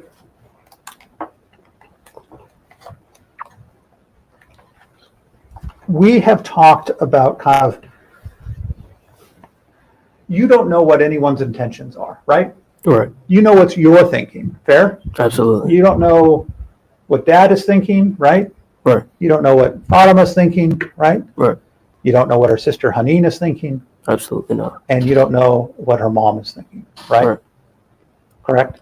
Yes, sir. It's safe to say that you are kind of in Camp Fatima, right? Yes, sir. That is who you are most interested in protecting, right? Yes, sir. Your girlfriend, correct? Absolutely. And who has suffered harm before your very eyes, right? Correct. At the hands of her dad. Yes. And then her sister is all of a sudden coming at you. It's like, this is part two, right? Ridiculous. Okay. So then you see her mom, correct? Yes, sir. And we're going to see this on the video in a second. She's on the ground with Fatima, correct? Yes, sir. Now, walking into the situation, you expected that she didn't want to be with her dad, correct? Yes, sir. Didn't want to be with her mom? Yes, sir. Didn't want to be with her sister? Yes, sir. And you were going to make sure and help her. So you were there to support her, right? Absolutely. Okay. So eventually you come to her attention that she's on the ground with her mom, right? Yes, sir. And you didn't necessarily see how they got on the ground, right? It was a little like scuffle between me, Zayla, and Fatima. Like we were trying to like pull her away, and Fatima was low-key trying to pull away. And like us due to the pulling, they fell to the ground. Okay. And at this time, you can hear Mrs. Ali saying, my daughter, right? Correct. Okay. And she sounded upset, crying? Yes, sir. Okay. Worried? I'm uncertain. What's that? I'm uncertain. We're uncertain. Okay.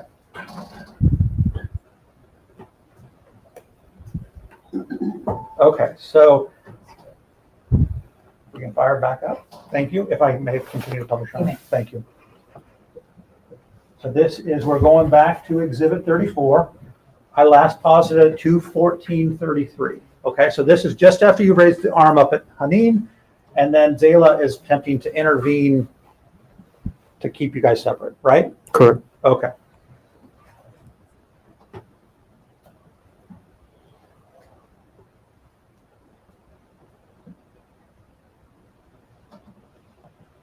Stopping at 2:14:40.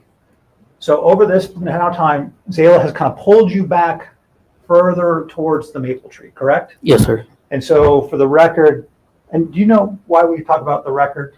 So we have to describe what's on the screen. Absolutely. For the person typing, so this is ever read, they can kind of try to piece what we're looking at, okay? Yes, sir. So you got a group of people in the middle of the right-hand portion of the screen, and you see Zayla with the beige backpack who's kind of pulled you back, and you continue to be back until 2:14:40. Fair? Yes, sir. Okay.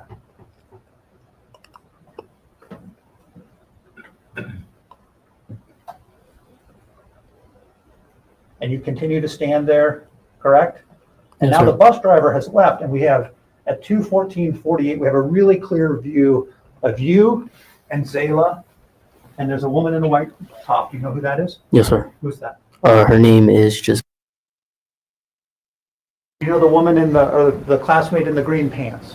Yes, sir. Okay. That is Athena. Athena, okay.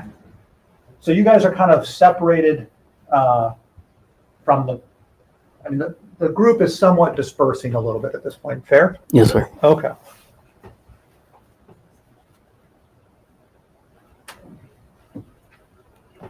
Now, I just paused it a little late, but did you see, let me rewind it a little bit, okay? And I'm going to try to stop it a little early, okay? So You indicate I where you rewound, moved it back to. so I rewound it to 2:14:43, okay? Yes, sir. And I'm hitting play. We see the bus driver leaving. And do you see, so we have the guy who we don't know in the blue jacket and green hat, right? Yes, sir. And then we can see Haneen, what appears to be Haneen, right? Yes, sir. And then in between those two, we can see an arm. And I think Miss Stone was asking you about that, right? Yes, sir. Okay.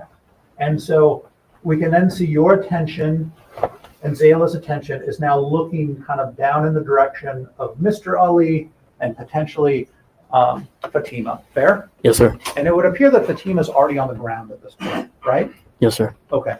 So it's not really clear how she got on the ground at this point in the time right before this. Fair? From the video? Yes, sir. Because we know that you were standing off to the corner of the maple tree, right? Right. And you were having this confrontation with Haneen? Yes, sir. Okay. So now your attention is focused and she is on the ground with her mom, correct? Correct. Now, we talked previously and I asked you, like how long she was on the ground for.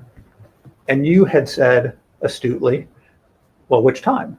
right? Because there was the time when she was on the ground with her dad, right? Right. And that was a long period of time, relatively speaking, right? Yes, sir. And then the time on the ground with the mom, you said was relatively brief, correct? Yes, sir. Okay.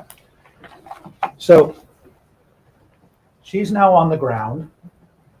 And this was the point where you were concerned about what she was doing, what mom was doing to daughter, right? Correct. Okay. Not when you were standing up. No, sir. I wasn't paying attention. Okay. And not when she was running towards the school. The question about whether, she was grabbing her inappropriately was when she was on the ground, right? Correct. Okay.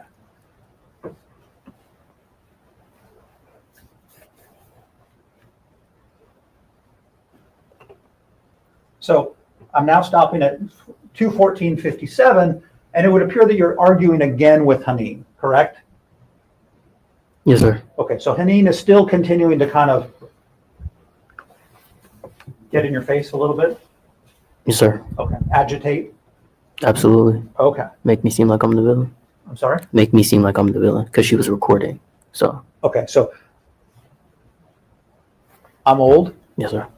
2 months ago, I got hearing aids. It was a little traumatic for me. So if you can repeat what you just said. So she got back up on you, and what did you say? She was recording, like trying to make me seem like I was the villain. She was recording and trying to make you seem like the villain. Yes, sir. And so what gave you the impression that she was trying to make you the villain? She was continuously trying to get at me. Okay. And wasn't she making accusations against you like, you hit me? Yes, sir. Do you remember that? Absolutely. Okay. And you were like, I didn't hit you. At all. And the video doesn't show you hitting her, right? Right. Okay. All right. So you're focused on Haneen. This is 2:14:57. So now we are just a couple of seconds shy of 1 minute since mom got here, right? Yes, sir. Okay.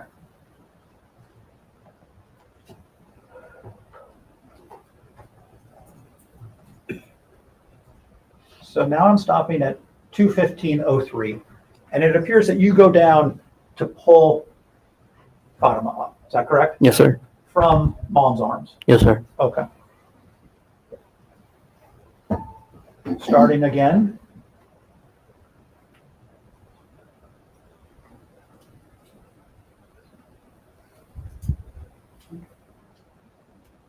Stopping at 2:15:14. And as this is going on, everyone else is just kind of standing around, right? Yes, sir. Okay, so like the guy in the blue jacket and hat, he's talking to another student, correct? Yes, sir. And is that Caleb with backpacks maybe? I believe so. Okay, and he's talking, and everybody's kind of standing around. The passerby with the hat who's holding Mr. Ali down, he's just sitting there, right? Yes, sir. Mr. Ali's not moving. Yes, sir. And there's kind of the struggle where you are trying to pull Fatima up from her mom. Absolutely. Okay. And her mom doesn't really want to let her go, right? No, sir. Okay. But you succeed, right? And I'm hitting play.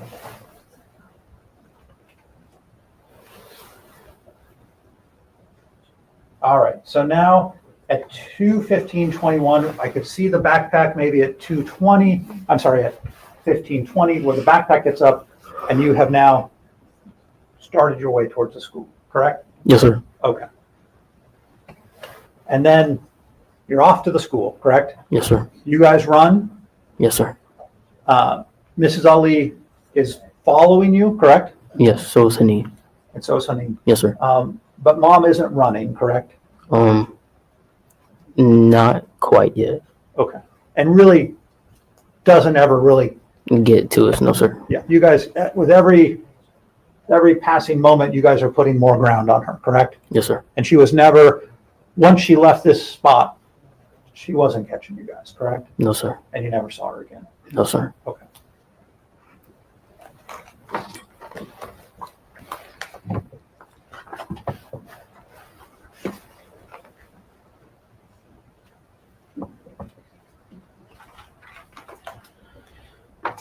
So on the ground, she's being held. So Fatima is sitting down on the ground at this point, right? Yes, sir. Okay. And her mom is behind her? Yes, sir. Has her arms around her? Yes, sir. Okay. So she's- can you describe how you just did your arms, please? Fair enough, absolutely. All right, so I'm standing, but she was actually seated, right? Yes, sir. And she had, and can you describe for me how her arms, I kind of raise my arms in kind of a circle motion, like Yes, if sir. Fatima is in, if her back is to my chest and I'm going around her, correct? Yeah, yes, sir. Her back was towards her mom's chest, but her mom's arm was around, not like her chest area, but more towards like her neck, shoulder area. Okay, Like and right here. so, and you're, if I can now describe what you're doing, right? You have an arm that is, upper chest, correct? Yes, sir. You did not describe it like up against her neck, right? No, sir. And from your standpoint is like, oh no, we're not doing this again, right? And that's why you intervened, correct? Yes, sir. It was more concerned about where this could go as opposed to what you saw. Is that fair? Absolutely. Okay. And you know that it was time to put an end to this, right? Absolutely. She had the issue with dad, correct? Yes, sir. And it was time to we're going to get out of here, right? Yes, sir. And you weren't going to let mom stop, right? No, sir. Okay. And Fatima had a hard time talking, right? Absolutely. Given what she had just gone through. Yes, sir. Okay. And did you see her kind of pass out under dad? Yes, sir. And did you see her kind of wake up afterward? Yes, sir. And was it like a light switch? No, sir. So it was kind of, she's coming back. Slowly, yes. Okay. All right. I don't have any further questions. Yes, sir. I appreciate this. Absolutely. Thank you. Thank you. Ms. Stone, redirect. Touche. Yes, please,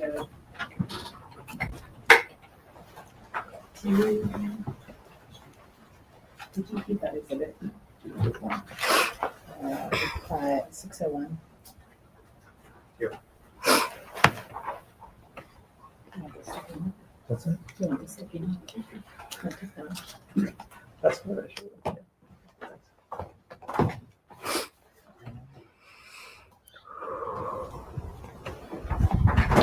We are close, okay? Yes, ma'am. Okay.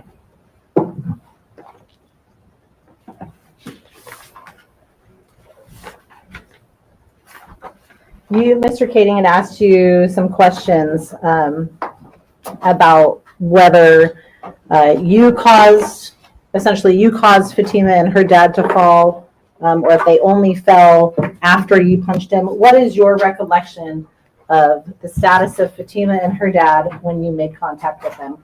Were they upright, standing solid, or were they in movement? They were in movement.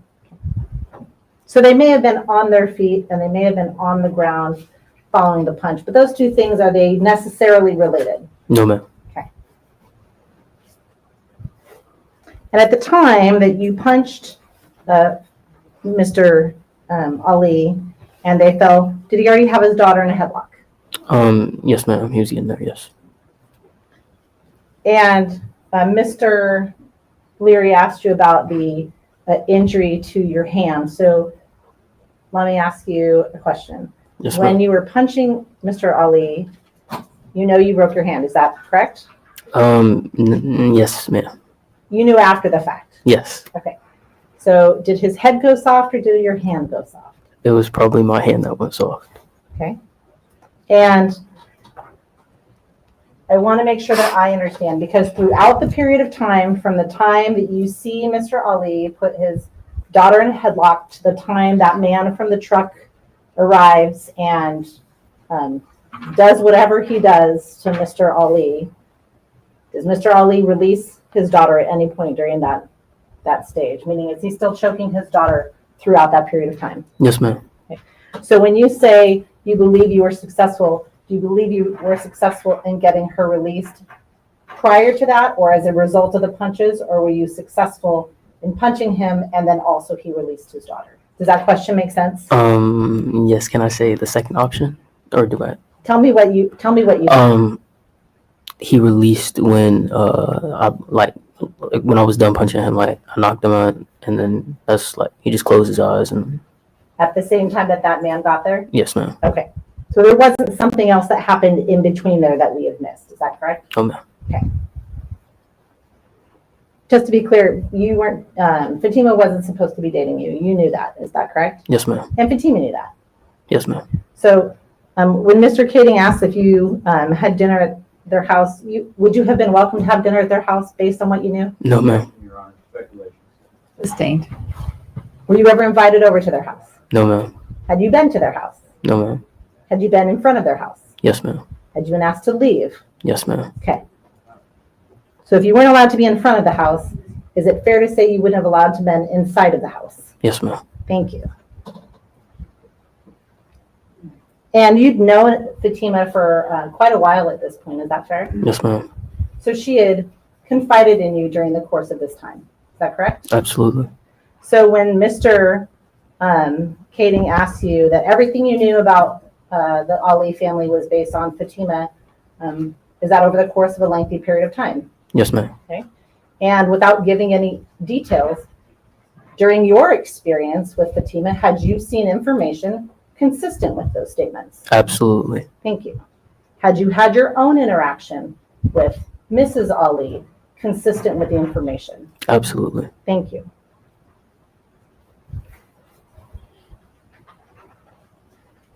Mr. Kading showed you Exhibit 601. Do you remember, or excuse me, he asked you specifically about whether you had ever said anything about Haneen grabbing you in your chain. Do you remember that? Yes, ma'am. And he said you've never said that to anyone before. Is that correct? Do you remember that line of questions? Yes, I remember a line of questions. May I approach, Your Honor? You may.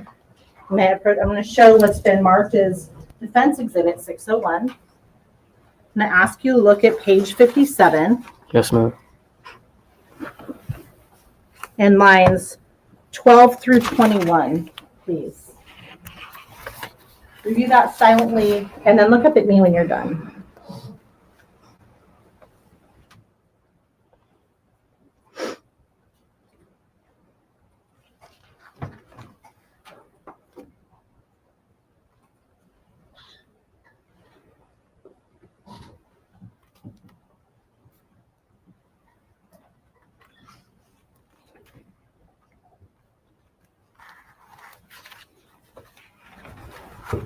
And did I give you an opportunity to look at that before we restarted today? Yes, ma'am. And by today, I mean this afternoon. Yes, ma'am. Okay. And based on what you reviewed in Exhibit 601, lines 12 through 21 on page 57, had you made that statement before about Haneen attacking you and grabbing at your chain? Yes, ma'am. Who did you make that statement to? I believe an officer. What are the initials next to line 12? Are there initials listed next to it? Or right before it, asking the question? It says TL. I'm not sure. So a TL, would that be Defense Counsel Tim Leary? Yes, ma'am. So defense, in fact, had previously asked you, and not Mr. Kading, but was Mr. Kading a part of that interview with you? Yes, ma'am. Do you remember doing that interview? Yes, ma'am. Okay. So in fact, you've made that statement before to defense counsel when they asked. Yes, ma'am. Thank you. I'll take that back. May I have her time? You may.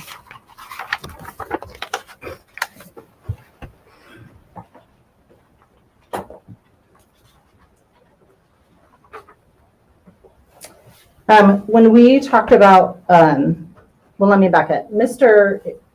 How would you describe Mr. Ali's size compared to you? He's bigger than me. And when you said he put, he grabbed her, he put a hand on her, was that hand a gently, come with me? Was it something else? It was something else. Okay. So how would you describe the manner in which he grabbed her? Aggressively. And how would you describe her size compared to him? Smaller. Do you know how many times you punched Mr. Ali, or is that just a number that you are agreeing to because defense counsel provided it? It's a number that I'm agreeing to. I'm unsure. Okay, you haven't counted. No, ma'am.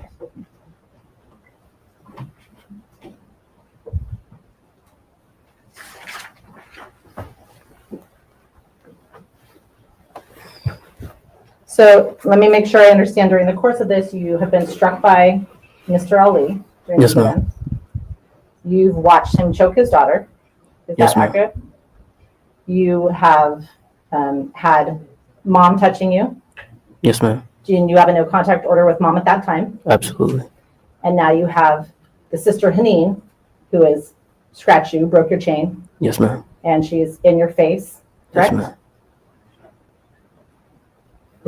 And so when counsel asks you, you don't know what any of these individuals' intentions are you watching their actions? Yes, ma'am. Absolutely. And are you gathering information about their intentions based on the actions that they're taking towards you and the other children on scene that day? Yes, ma'am.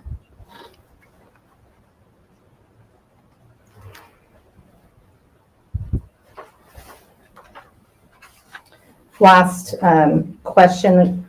When I don't recall plainly if it was Mr. Kading or Mr. Leary, but when they asked about, I believe it was Mr. Kading, said when you were inserting yourself into this situation. This is a situation, was this a situation that you initiated or that you were sent off on by school officials? Can you rephrase the question? Sure. Did you tell Fatima, hey, I coordinated this nonprofit stay for you and let's go get on this bus together? Or was that information given to you by other adults that worked at the school? Other adults that worked at the school. So when they sent you out, they sent you with Fatima out to do that thing. Is that correct? Yes, ma'am. Okay. So this isn't something that you personally have inserted yourself in versus being, I don't know if directed is the right word, directed, invited, acquiesced by the school. Is that fair? Yes, ma'am. Okay. So the adults involved in this situation knew this plan, created this plan, and were a part of this plan. Is that fair? Yes, ma'am. Thank you. I have no further questions. Thank you. Mr. Kading, recross? If I could just try to clarify.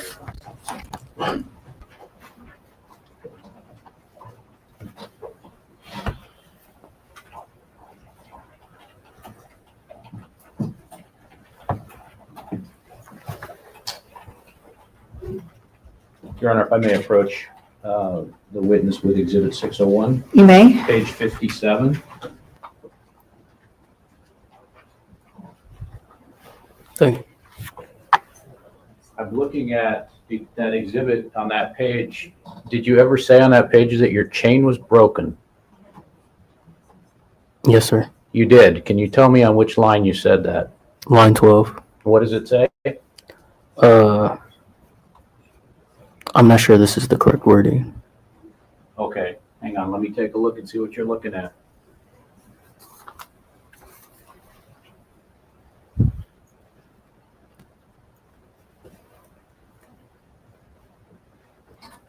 All right, line 12. Could you read that into the record for me, please? I'm having a hard time understanding. Can you read it for me? Okay. I'm sorry, I didn't hear that. I was having a hard time understanding it. I asked him if he could read it to me. I'm not sure. Your Honor, would you allow me to read the line to him? Yes. Line 12, Isaiah Williams. You said, yeah, like Haneen, like it was an identical chain to this one.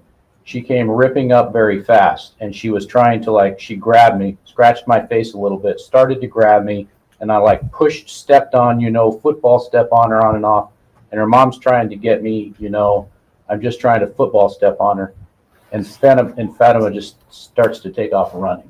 That's how it reads. I read that. I didn't see anything about her breaking your chain. It wasn't step. I stepped on her, not a football step. I don't know what that is. Okay, I'm just reading the answer. That you Yes, gave. sir. I understand. Okay, just to clarify, I just wanted to make sure I hadn't missed anything. Thank you. No further questions. Mr. Larry, recross? One short issue.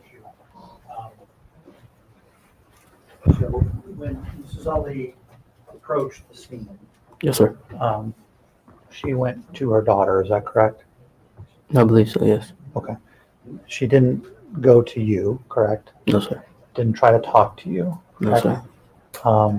And her attention was on her daughter, correct? Absolutely. You then went to her and kind of extracted Fatima, correct? Correct. You went running off to the school, correct? Yes, sir. She followed at some distance, but then just didn't go anywhere. Is that right? Absolutely. Okay. All right. Thank you. Any further direct examination? No, Your Honor, thank you.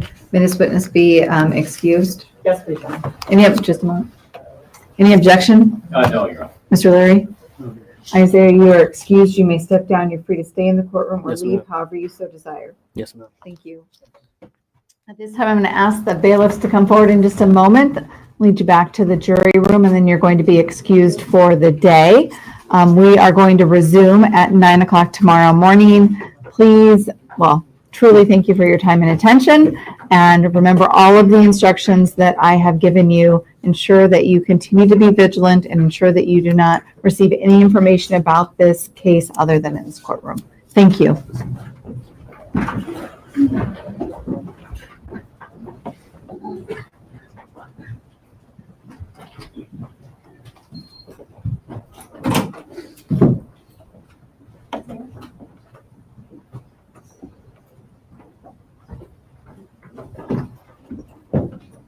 And make sure she doesn't have anything else she needs to put on the record before we go. And then I'm going to drop the link to Keo's live. It will be in about Please be seated. an hour. She has it scheduled for 7 p.m., I believe. Mr. Kading, we specifically addressed an issue at sidebar related to the examination of Isaiah. And then you asked him exactly what we talked about not doing, not asking him to read from the transcript. Ultimately, it was too short of a time for me to interject. I thought I would call more attention to it by doing that. And he handled it pretty well by asking you to read it to him. But when we discuss how we're going to handle things, I expect the lawyers to follow what we are going what has been stated will happen and or will not happen. Oh, she's pissed. Your Honor, my understanding was the prosecutor had him just read it seconds before and had him answer questions based upon what he read. He stated that it said in there that his chain had been broken. I didn't know what to do at that point since it didn't say that. You could have asked for a sidebar. We could have taken a recess. Specifically, we talked about not asking him to read.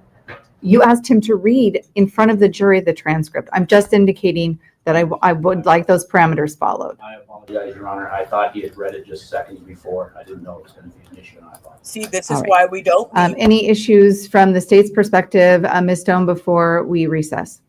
No, Your Honor, I think all of our, no, thank you. All right, and you expect 2 witnesses tomorrow morning, and then we expect. Why did they mute it? 2 witnesses tomorrow morning, and let her finish. She came down on him. She's like, I expect you to follow the perimeters. You go, Judge. Yep, she was pissed. All right, we're going to still, like that lawyer, his face, I just, Mr. Kading, any issues before we recess this afternoon? No, Your Honor. Mr. Leary? I don't remember what day this was and whether or not it was last week or this week. But when we discussed the fact that Dr. Stankus would be testifying out of order, I requested that Mr. Kading, you and Ms. Stone work up just some really short language that I can read to the jury about taking the witness out of order. Do you have that language? We do, Your Honor. We have agreed language. Mr. Kading proposed it. I made some minor corrections is not the right word, some minor adjustments to it. It is agreed language. It's in email, and I sent it back to Mr. Kading. So I will defer to defense counsel. Otherwise, we can print it out and give it to the clerk to hand to the court. It's literally 2 sentences, I think. Yes. That's my recollection. And I do have it here somewhere. So you can just print it and then provide it to me tomorrow morning, please? Okay, yes. Yes. All right. All right, we'll be in recess until 9 o'clock tomorrow morning. Thank you. All rise, court's in recess. yeah, they're 9 o'clock, which is my 11 o'clock. So we're not going to start until noon tomorrow. So with that, here is Hio's link. She will be going live in less than an hour. And I will be there.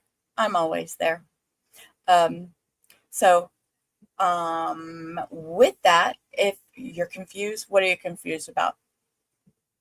I'll drop the link. You can come up and you don't have to turn your camera on. You're confused. What are you confused about? I need to know what you're confused about before I leave. They told him he could not. Never noticed muting like that.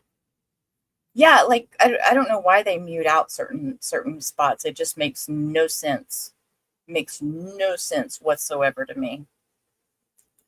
So, but anyway, so if y'all just take a moment and hit the like button, share it out. Most of y'all are already subscribed to the channel, so I appreciate that. And with that, we're going to close out today, and I will see y'all at noon tomorrow. My time, Central, noon Central. So y'all know I'm not good with time zones. So until then, peace. Rubber out. Y'all have a great night. Life's a ride on a rickety old track.